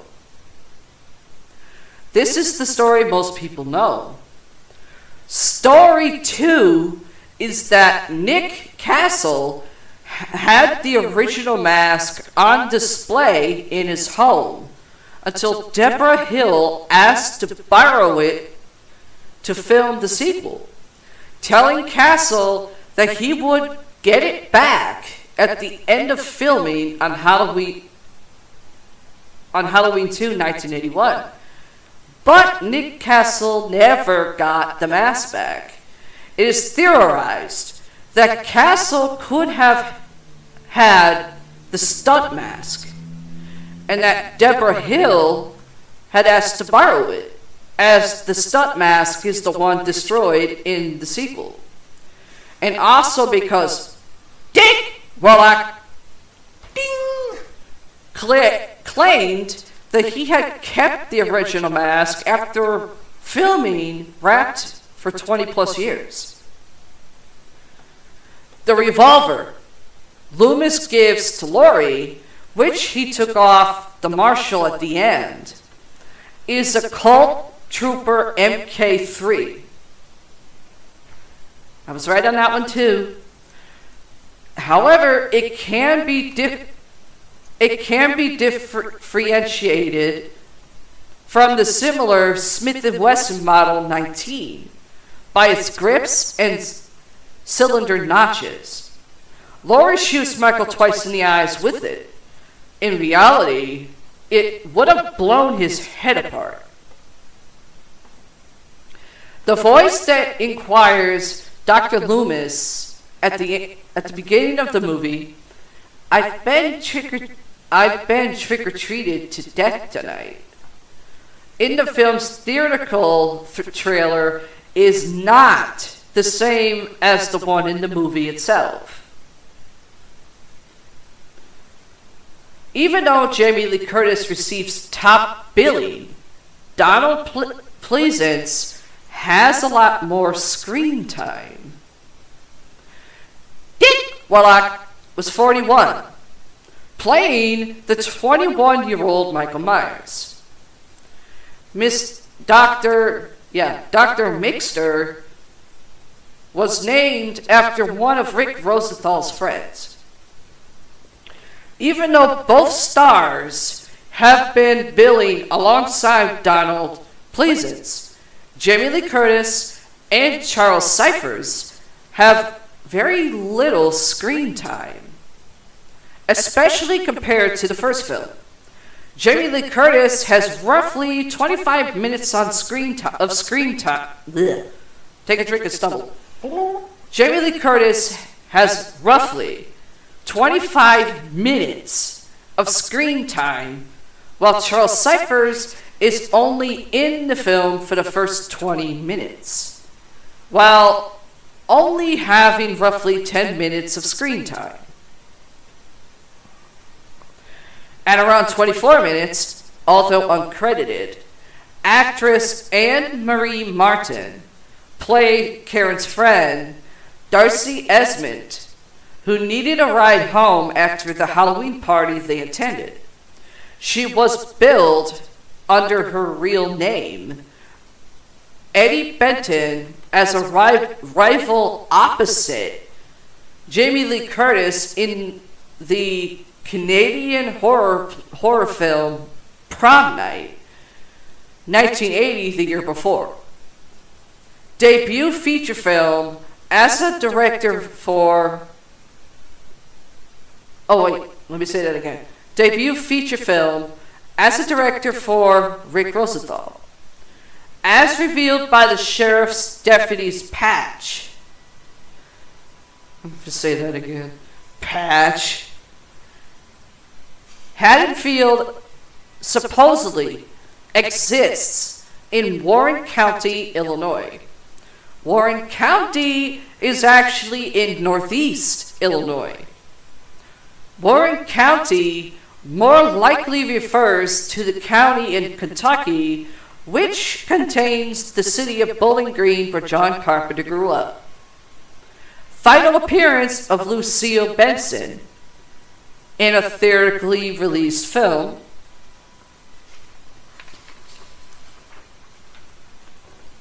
Was released in theaters the same year as Friday the 13th Part 2.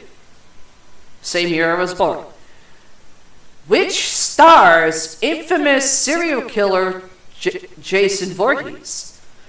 Both movies include a scene where a law enforcement officer is killed with a hammer claw to the head. Yeah, I remember that. Talk about a headache. From the time the sequel was conceived, it was decided that the film would feature more bloodletting and graphic violence in general. This was in contrast to the previous Halloween production. Following the previous movie, Michael Myers never runs.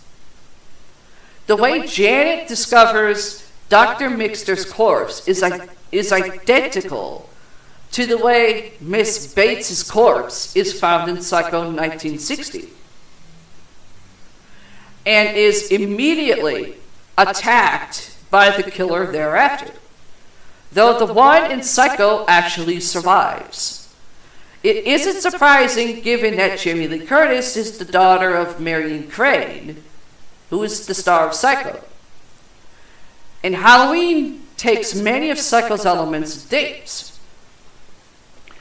Although there are hard to make out, the full names of the nurses are visible on their name badges throughout the film. They are Virginia Alves.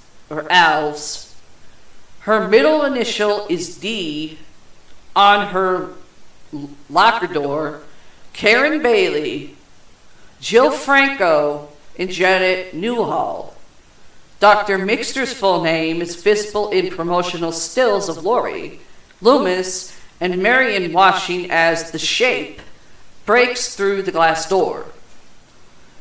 It is on the sign beside the door to the cafeteria and reads, Dr. Roger C. Mixter, Jr., but in Jimmy's surnames are never mentioned.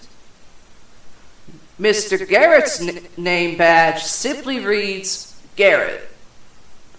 Mrs. Alves is named after production designer Joe Alves, while Jill Franco is named after producer Larry Franco, who both worked with John Carpenter on his earlier film, Escape from New York, 1981.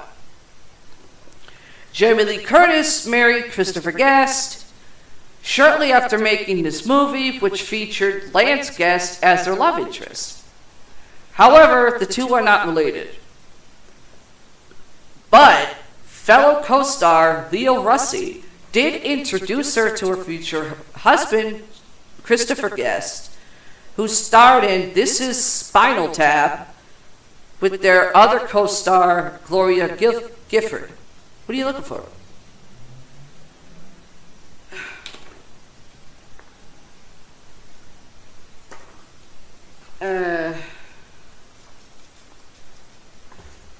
Donald Pleasance also plays a character called Loomis in the non-Halloween movie Innocent Bystanders 1972.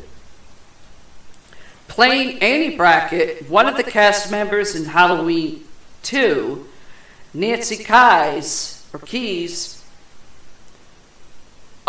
was also called Loomis, her billing name in the credits being Nancy Loomis. As well as the previous Halloween, Michael Myers never talks. After the After the nurse discovers Dr. Mixter's body, Michael emerges from the shadows precisely as he did at one point in the first film.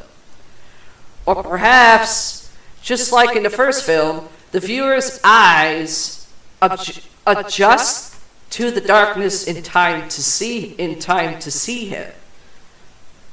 Meaning he was there the whole time. David Lynch, relation to you? No. Okay. At that point, only known for Eraserhead and The Elephant Man, was briefly considered to direct. After Mrs. Alves sent Janet to inform Mr. Garrett of the issues with the phone line, Mrs. Alves hangs up the phone in Laurie's room again and dials 666 before completely giving up.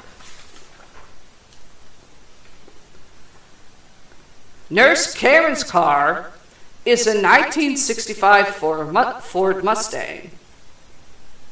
Found on road dead, driver returned on foot. Fucked on race day. For old retarded drivers. Jimmy's car. Yeah, that's where I am. Jimmy's car is a 1957 Chevy Bel Air 2400. Yes! Nick Castle could not reprise his role in the sequel, Halloween 2, because he was busy starting his directing career. That's why he was replaced by Dick Warlock, who has developed a strong following among fans along the castle. During filming, Castle kept the mask in his back pocket, so the spray paint wore off rather quickly.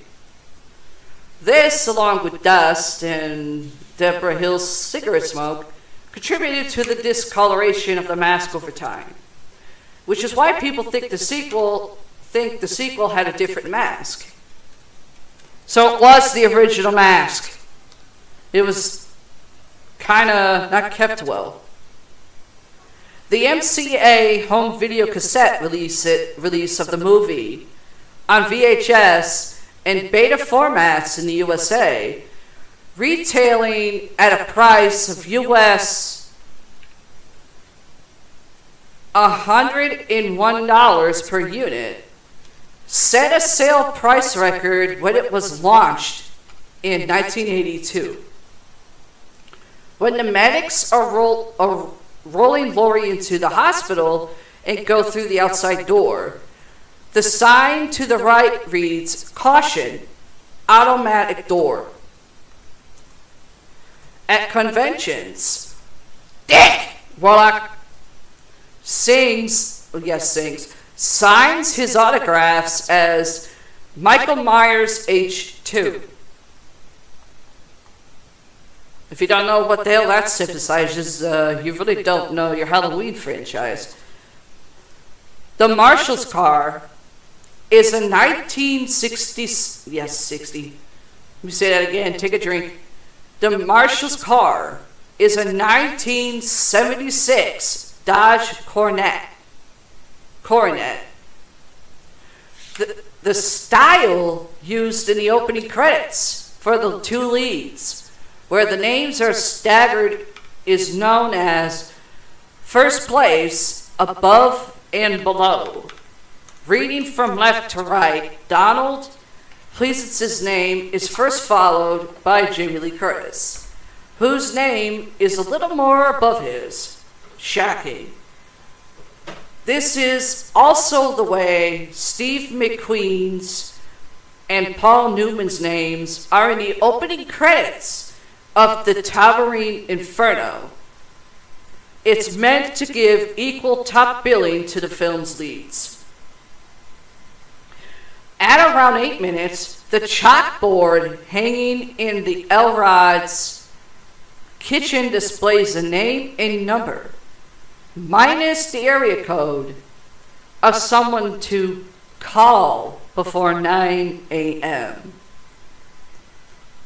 At around 8 minutes, oh, I just said that. The name of the medical facility was the Haddonfield Memorial Hospital. Its syncronym abbreviation was HMH. Dick Warlock sold the mask, knife, scalpel, boots, and jumpsuit to a haunted house owner in Ohio in 2003. That just means he was a douchebag. Warlock claims that because the producers expected this film to be the last film in the series, they let him keep the costume. However, after they did Halloween 4, they realized that they made a mistake and never again let cast and crew take props from the set.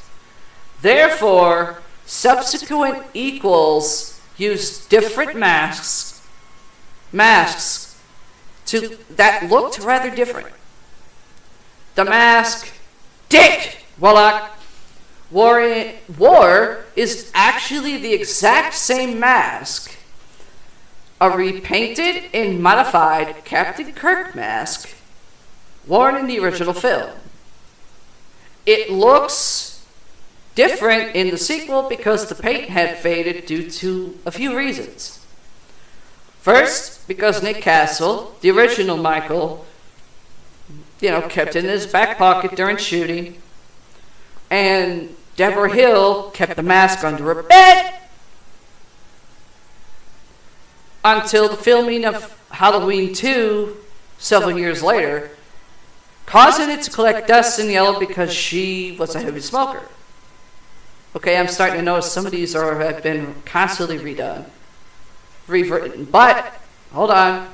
The mask appears wider because Dick Warlock is shorter and stockier at 5'9" than Nick Castle's, who's 5'10". So the mask fit his head differently.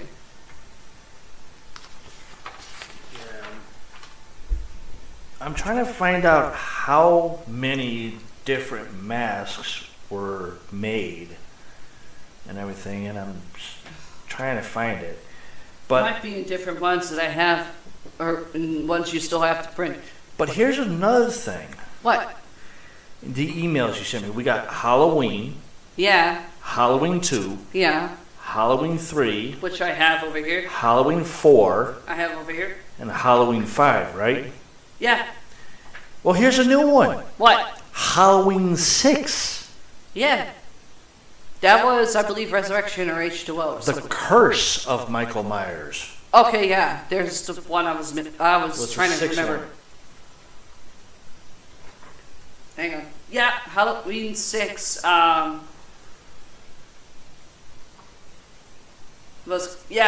6 was Curse of Michael Myers. Yeah. But as I'm looking at the masks right now, Yeah. the very first one, it's white Yeah. with eyebrows, closed mouth, left eye kind of like an oval shape. Yeah. The right eye is like bigger. Yeah. That's how the eye holes were supposed to be. Then in the next one, it has wrinkles, Yeah. and it's like a grayish white, like a dark gray, but little white into Yeah. it. Then in another one, it looks like rubber, Yeah. and it doesn't look like the first two. The next one looks like Mark Zuckerberg's face. I'm dead serious. It looks like Mark Zuckerberg's face. But I just don't get how they can keep changing it. I mean, Halloween and Halloween 2, it's the same mask. Yeah. Okay? Doesn't mention about Halloween 3, No. but it goes to Halloween 4. Yeah. And in Halloween 4, it's all white with black eyebrows, Yeah. mouth slightly open, but it's straight lined, Yeah. with no lips. And Okay. his hair is back. I don't know. In Halloween 5, Yeah. the right eyebrow is really thin. The left eyebrow, which will come down to just the bridge of your nose, is thick. The left eye looks like an alien eye. Uh-huh. The right eye looks normal. Yeah. Most people go for the original mask. And in Halloween 5, the eyebrows are brown. I don't know. That will be. I'll be able to touch up on that when I read those. Anywho, Dick Warlock suggested that his son play the team carrying the radio. The L-Rod knife that Michael killed Alice with was an unknown brand, and the schoolhouse knife was a Victorinox Farshner slicing knife. Dick Warlock is one of the two actors who played Michael to have an official website, the other being George P. Wilbur. As in, oh, Wilbur. Deputy Gary's car is a 1977 Dodge Monaco. Sheriff Brackett's car is a 1974 Dodge Monaco. Two of the actors appeared in multiple episodes of the TV series The $6 Million Man and The Bionic Woman. Charles Cyphers, Lee Brackett, played a space alien in 3 episodes of $6 Million Man and 1 episode of Bionic Woman. Ford Rainey, Dr. Mixter, had a recurring role as Steve Austin's father in both shows. And I don't think it's the retired wrestler, so don't ask if it says if it's him, because it's a no. 2 actors in this movie sequel appeared in the Jaws franchise. Jeffrey Kramer in Jaws and Jaws 2, while Lance Guest appeared in Jaws: The Revenge. 2 cast members of Halloween 2, Anne Marie Martin and Billy Warlock, appeared on the daytime soap opera Days of Our Lives during the 80s as Gwen Davies and Frankie Brady. Days of Our Lives were like days of we're duh. No, I'm not a soap opera type. Now, I'm going to read some spoilers.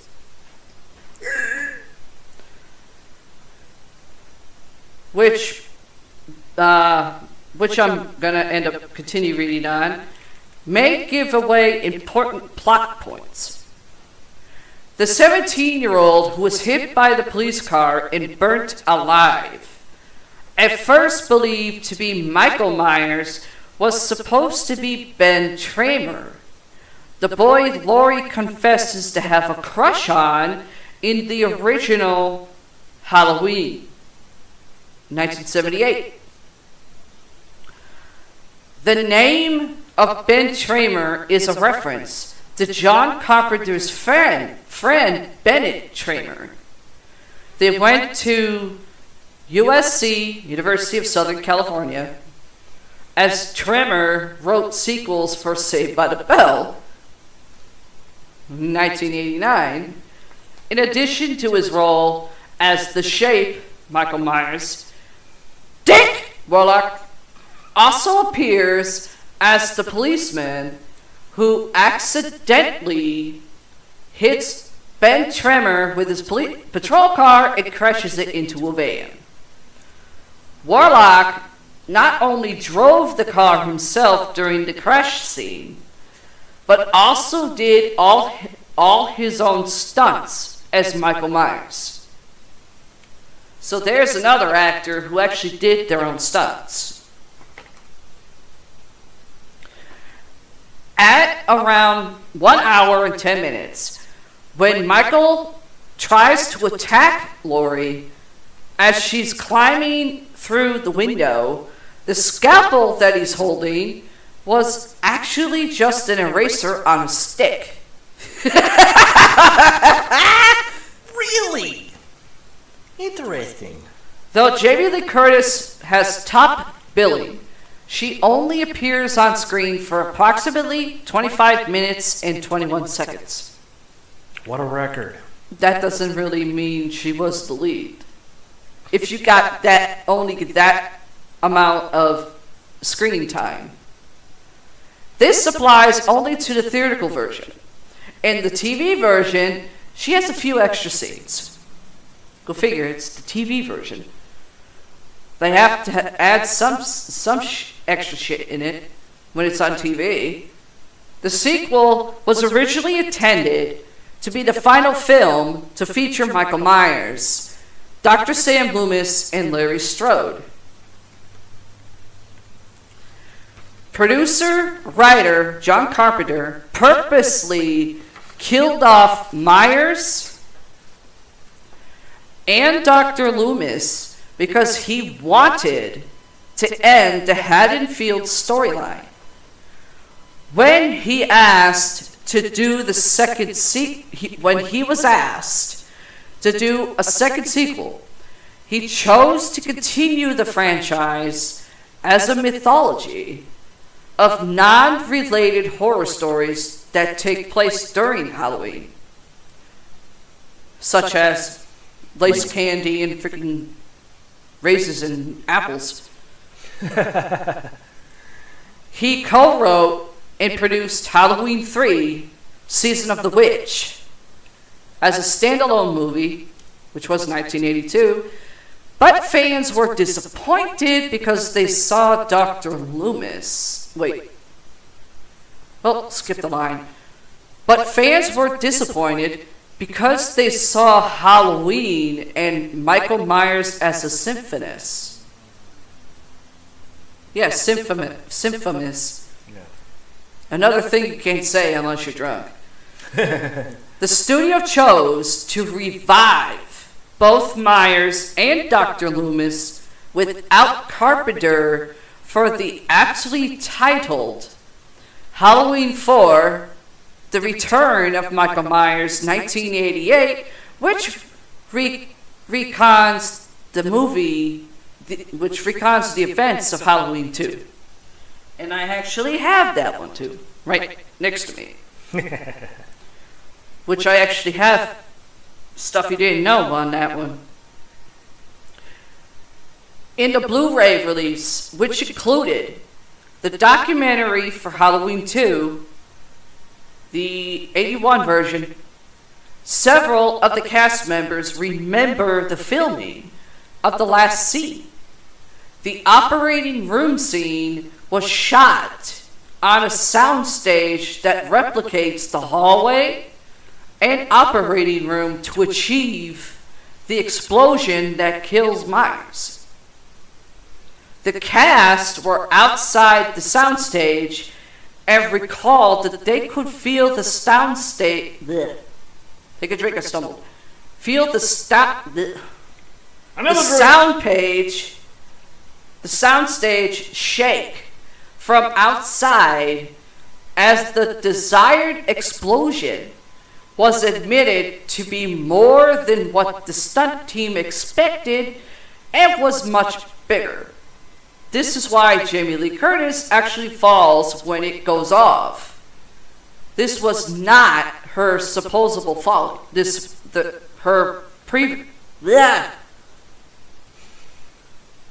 blah, blah, blah. Okay.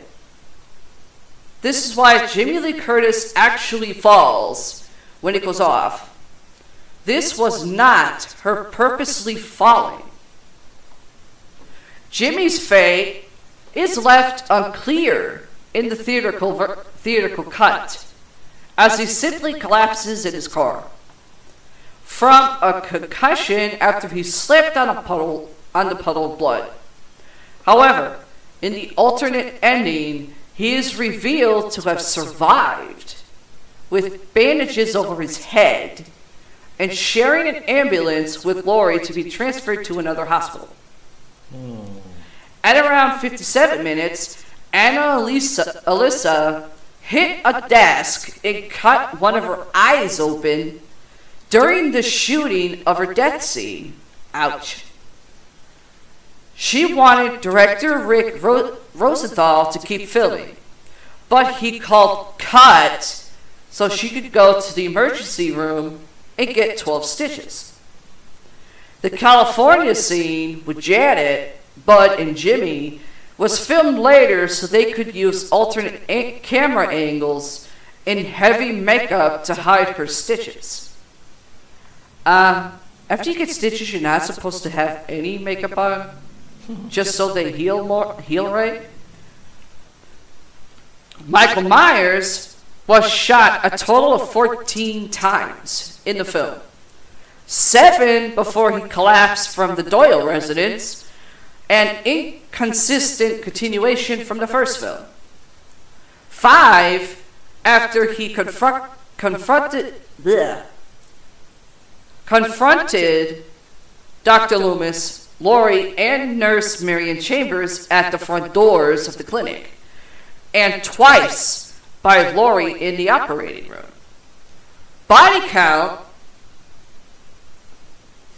10 of 9 are killed by Michael. 1 is killed in a traffic accident. Oh, that's gotta suck.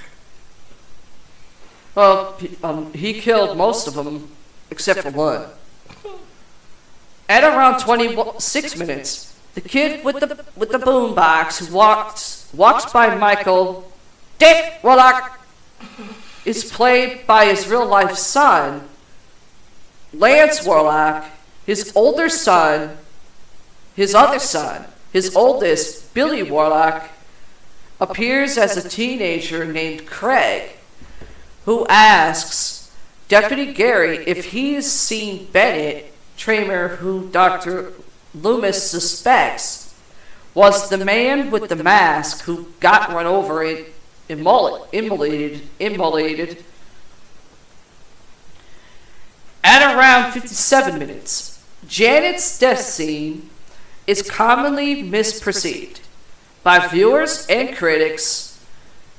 I'm also adding my brother on that one. From appearing as if Michael Myers is inserting the syringe into her eye due to the angle and brevity of the shot. However, close scrutiny on the DVD and Blu-ray shows the needle is actually being inserted into her temple. That's forehead or somewhere in the head for you people, where he injects a large air bubble into her brain. This fact is also confirmed in the film's shooting script.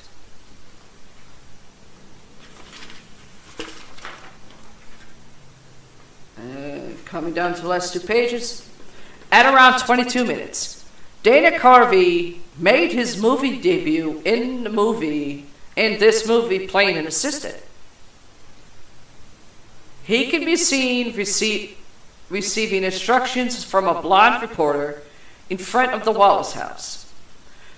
Carvey can be seen again at the end of the movie at around an hour and 27 minutes when the film crew shows Laurie to the waiting ambulance. He was just nothing but an extra. With no lines, I don't think. Pamela Susan's Shoop. Karen got an ear infection during filming of her death scene, as the water in the hot tub was apparently none too clean. Okay, I'll paraphrase this one. The water in the hot tub wasn't clean, or too clean. Shocking. At around 19 minutes, the stunt with Ben Tremor being hit by a police car was done in a single shot.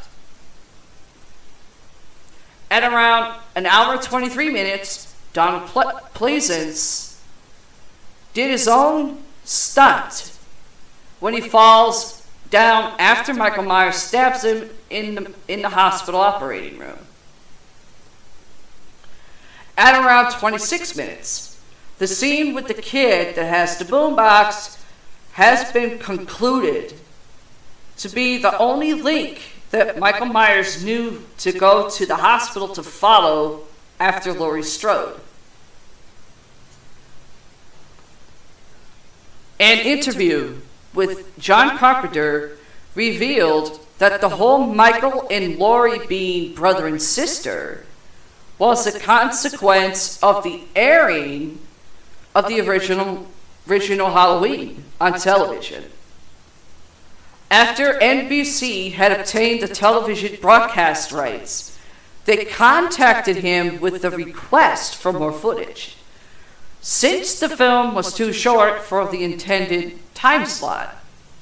Carpenter, who was making little progress on his Halloween 2 script, then conceived on the whole hidden family connection, inspired by the "Luke, I am your father" revelation from Star Wars Episode 5, The Empire Strikes Back, which was 1980.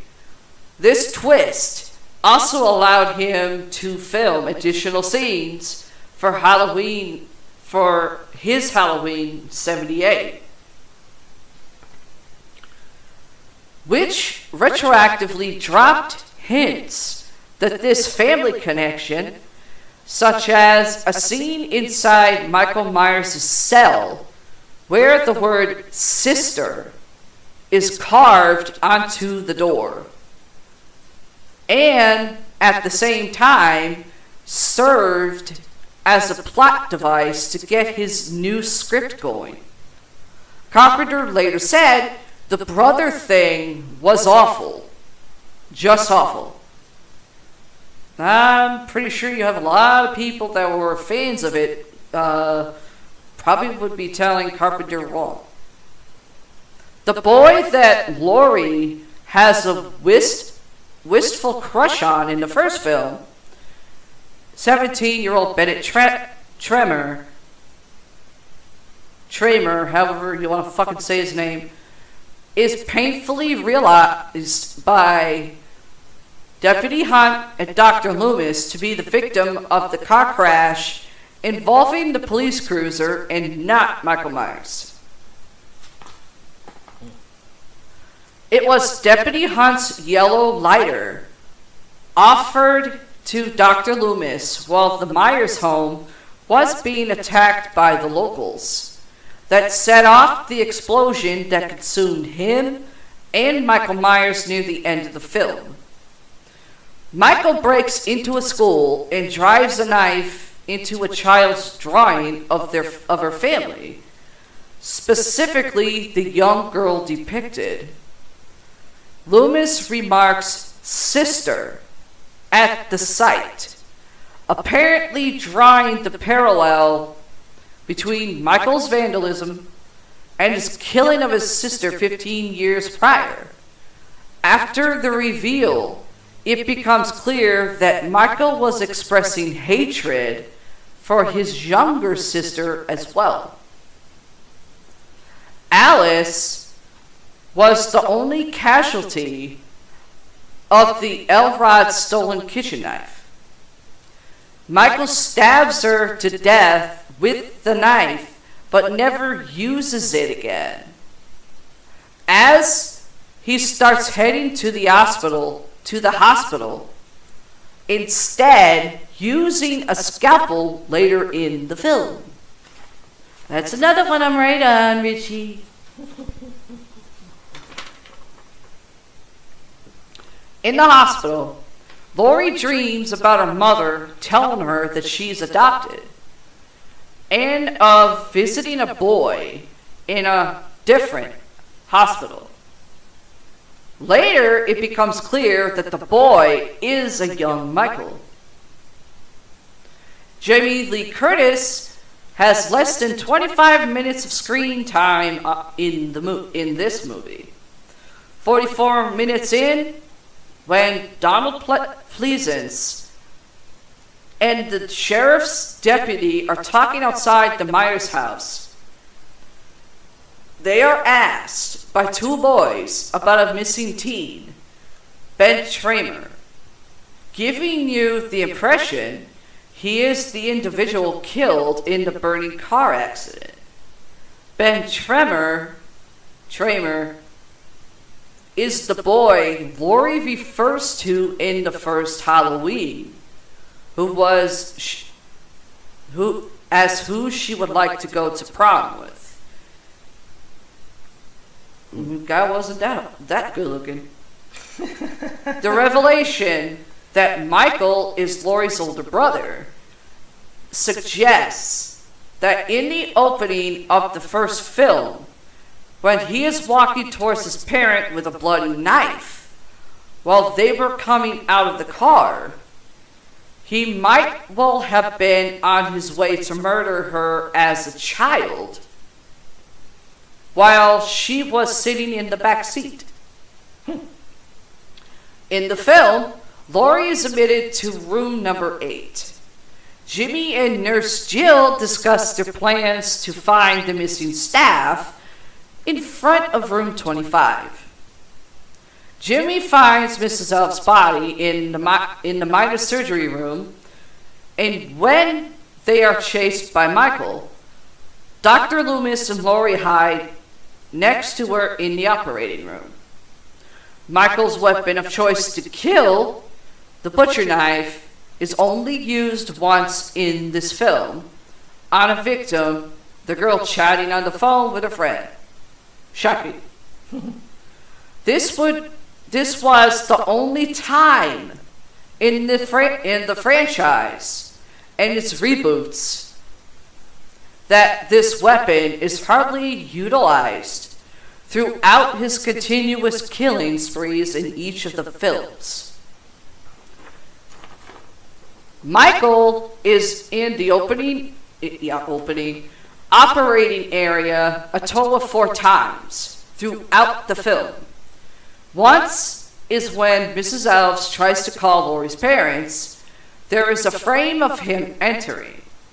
2 is when he kills Mrs. Elves off screen.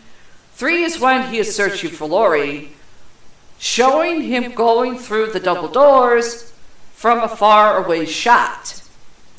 And when he has his final battle with Dr. Loomis and Lori in the major operating room. The defeat of Michael Myers at the end of this film bears similarity to the defeat of Count Dracula in the end of Dracula in 1979, which Donald Pleasance had also appeared in. Please don't tell me he was Van Helsing. Ben Tramer's death foreshadowed the way Michael allegedly died at the end. Both characters are completely engulfed in flames as the result of an explosion.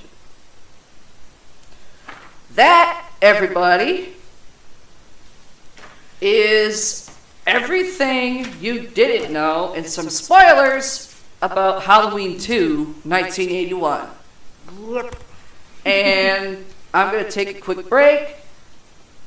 Paramike's going to read a couple more urban legends, which he stopped at Saved by the Vest. Sounds like a really bad Saved by the Bell thing. Yeah, literally. And then after that, I want to do some shout-outs. Okay. To our followers on our Facebook account. Why, they asked for shout-outs? Yeah. Oh, really? Yes. That's a new thing. So, Okay. Hang on. and then after that, we're going to Do stop. part 3. Well, Huh?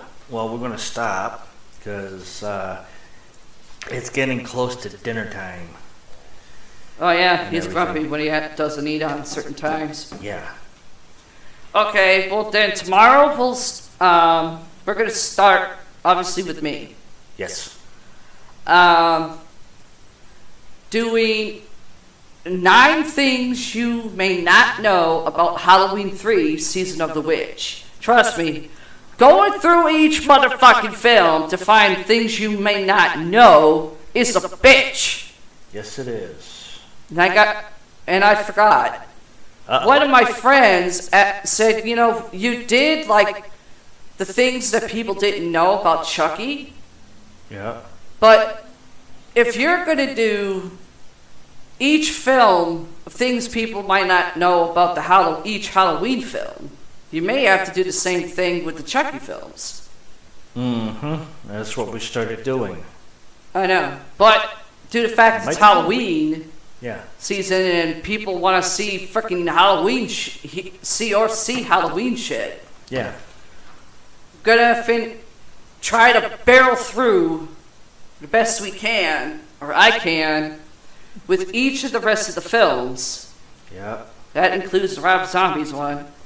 Yeah. Which I will work on trying to put it together and get it printed out while you're reading the stories. Yeah.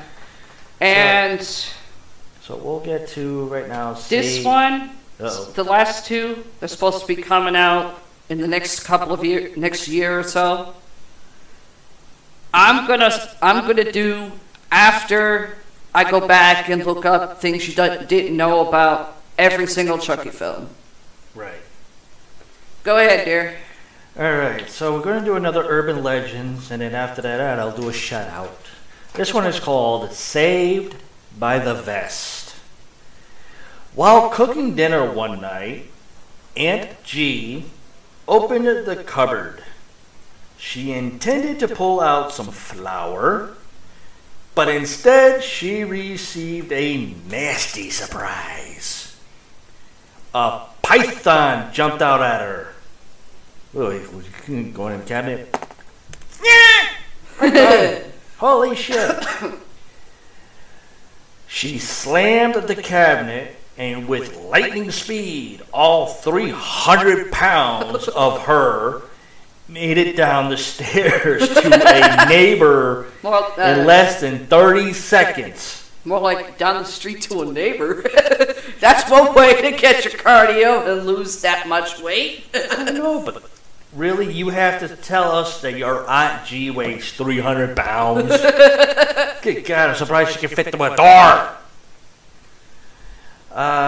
From there, she called the police. When the cops arrived on the scene, one of them opened the same cabinet. The snake again lashed out, but this time succeeded in making contact with the officer's chest. Ow. Luckily, however, it sunk its teeth into a mouthful of bulletproof vest. He then slung it to the ground, stepped on his head and chopped it off. That's another way to get some snakeskin boots. Or snakeskin gloves. Either way. New purse. That too. After a brief investigation, it was discovered that the previous year, a neighbor had kept a python as a pet. It had gotten loose and they'd been unable to locate it until now.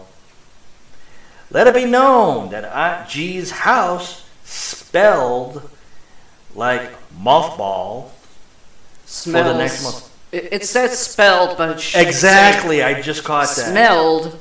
Like mothballs. Just I just paraphrase caught it. that. Just paraphrase it. I just caught that after I said it.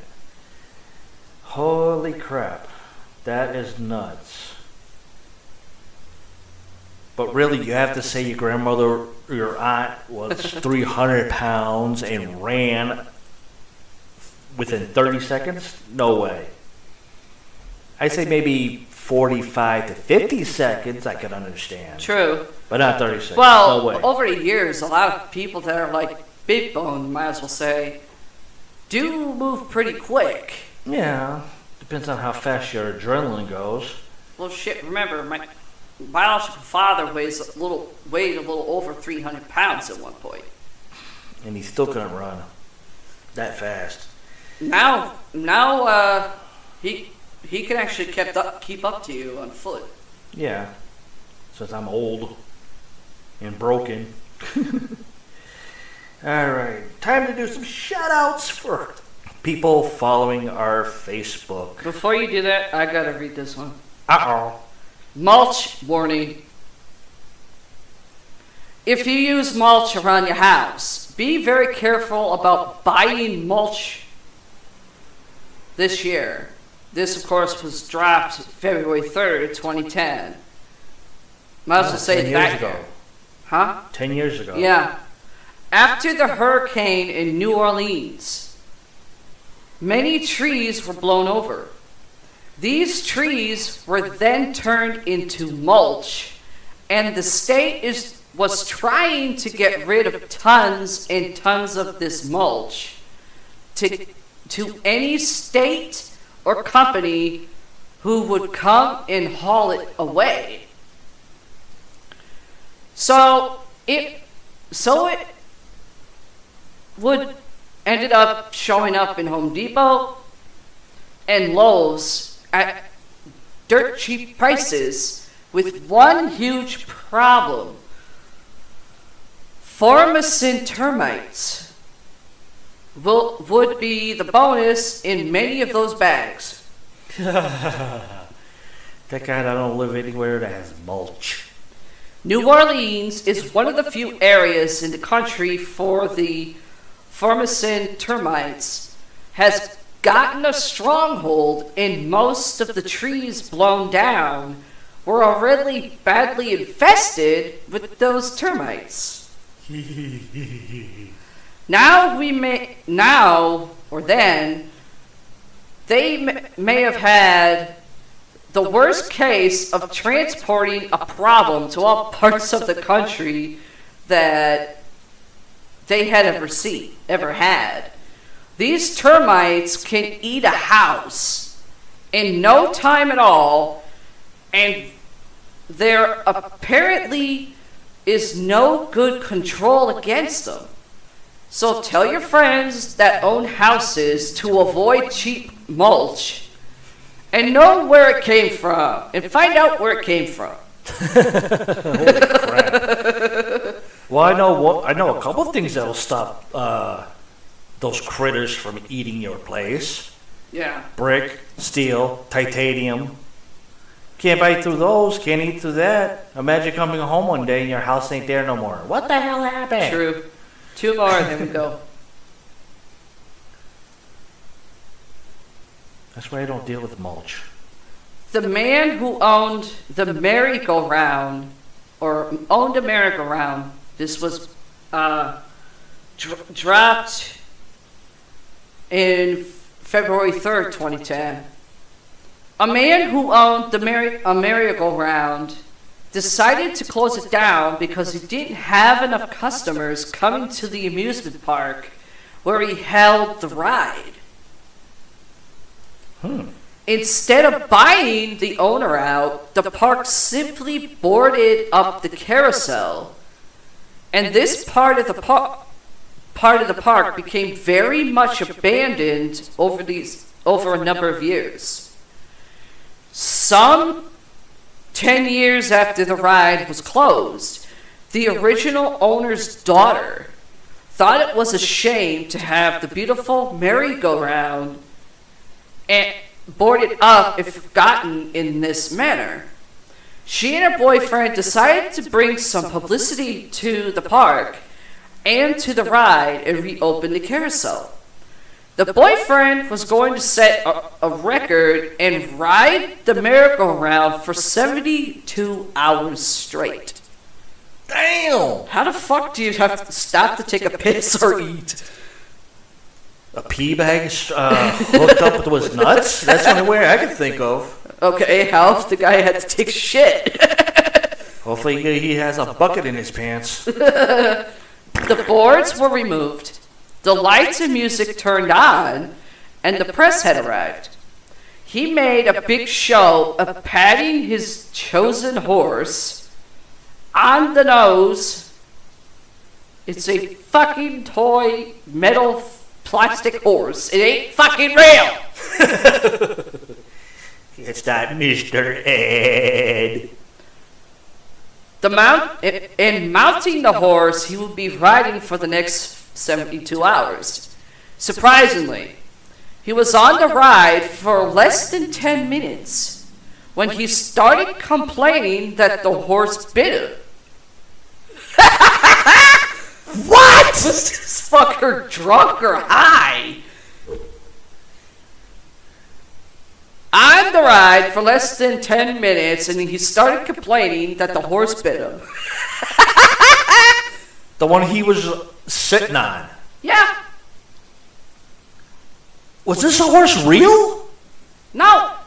I'm looking at a picture of it. It's fucking plastic and fucking metal. How the hell? I don't know.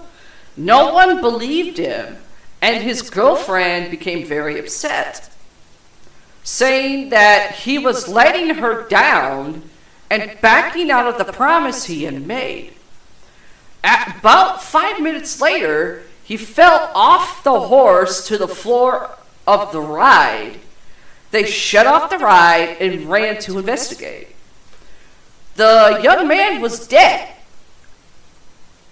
The upset girlfriend began shaking in disbelief and backed up into the horse he was riding, which immediately began to hiss violently.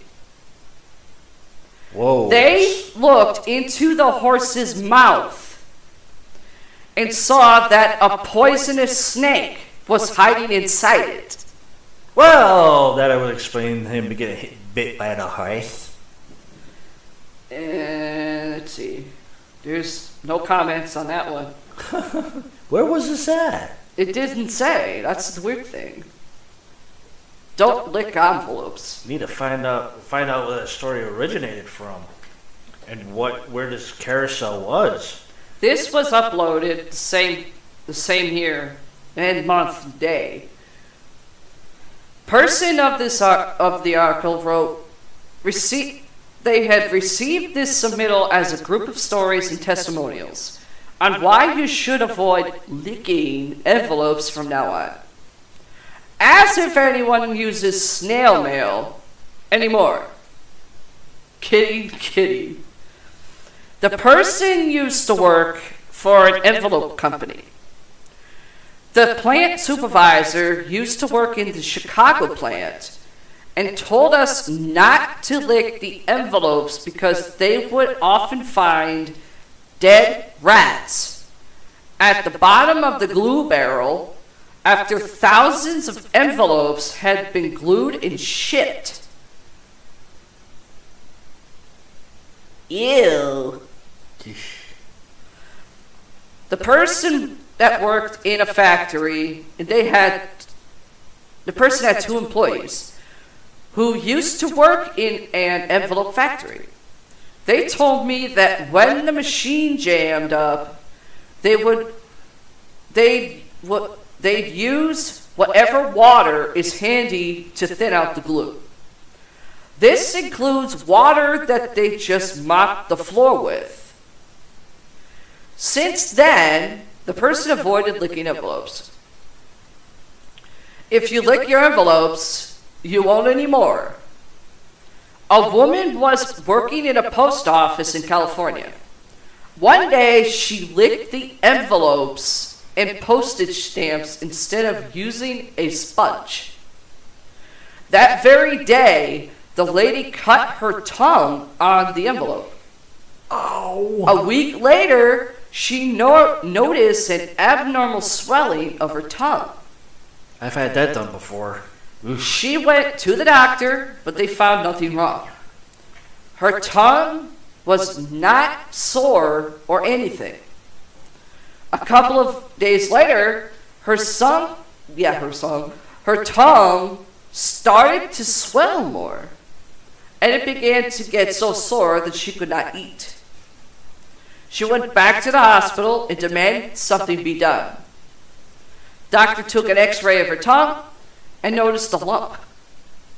He prepared her for minor surgery. When the doctor cut her tongue open, a live cockroach crawled out. Oh! There were roach eggs on the seal of the envelope. Oh! The egg was able to hatch inside of her tongue because of her saliva. It was warm and moist.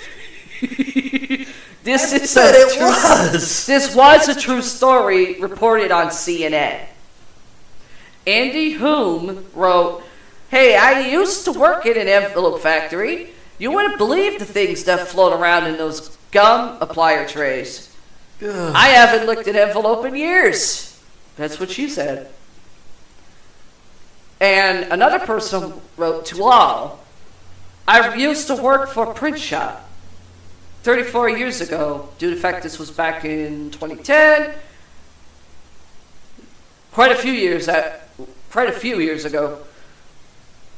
And we were told never to lick the envelopes.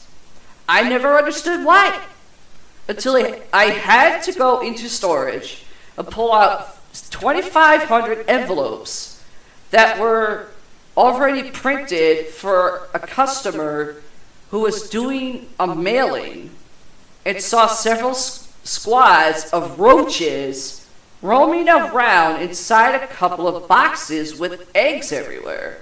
Oh. They ate the glue on the envelopes. I think print shops have a harder time controlling roaches than a restaurant. I always buy the self-sealing type. Or if need be, I use a glue stick to seal one that has the type of glue that needs to be wet to lick." Wow. Findings.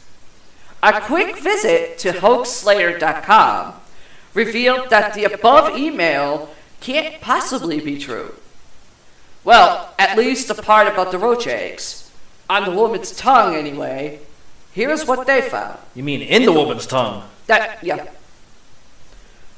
A little research on the subject reveals that roach eggs are actually laid in... Roach eggs are actually laid in batches and stored in an egg case. Depending on the species, each egg case can hold as many as 52 individual eggs, and the eggs cannot survive outside this case. Therefore, if the story were true, the hapless victim would have ended up with a mouthful of the critters rather than just one. Also, the egg cases are quite large, and that's what she said, and even if one did end up on the lickable portion of the envelope, it is quite unlikely that the person doing the licking would not have noticed it. What's more, the claim that the story was reported on CNN appeared to be false. A search of the CNN site reveals no mention of it. Shocking. Anybody want to lick some envelopes? Nope. That's why I get the self-sealed ones. Or if not, I got a package of glue sticks sitting right over there.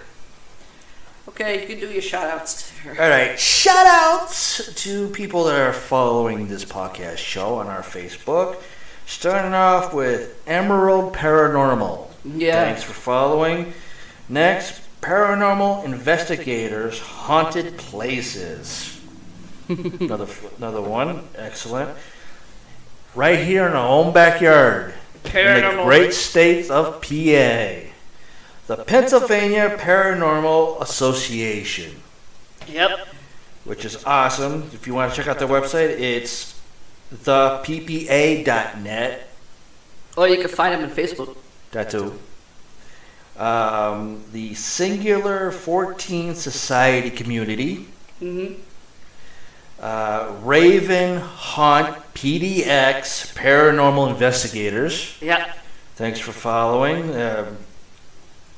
They know my co-host very well. Now I'm doing it. I'm part of the groups. Now I'm hitting on my. That's why I keep telling you, join some other groups I'm in, so I'm not just the only one posting it. I don't know which ones you're in because you don't tell me. Well, now you know some of them. Yeah. Some more. The Phenomena Paranormal Investigations. Which or Investigators, sorry. Yeah. PPI for short. What'd you say? PPI for short. No. What? Phenomena. Do do do do do. Phenomena. Do do do do do. Phenomena. Do do do do do do do do do do do do do. Which for some strange reason I saw it again on YouTube. Yeah.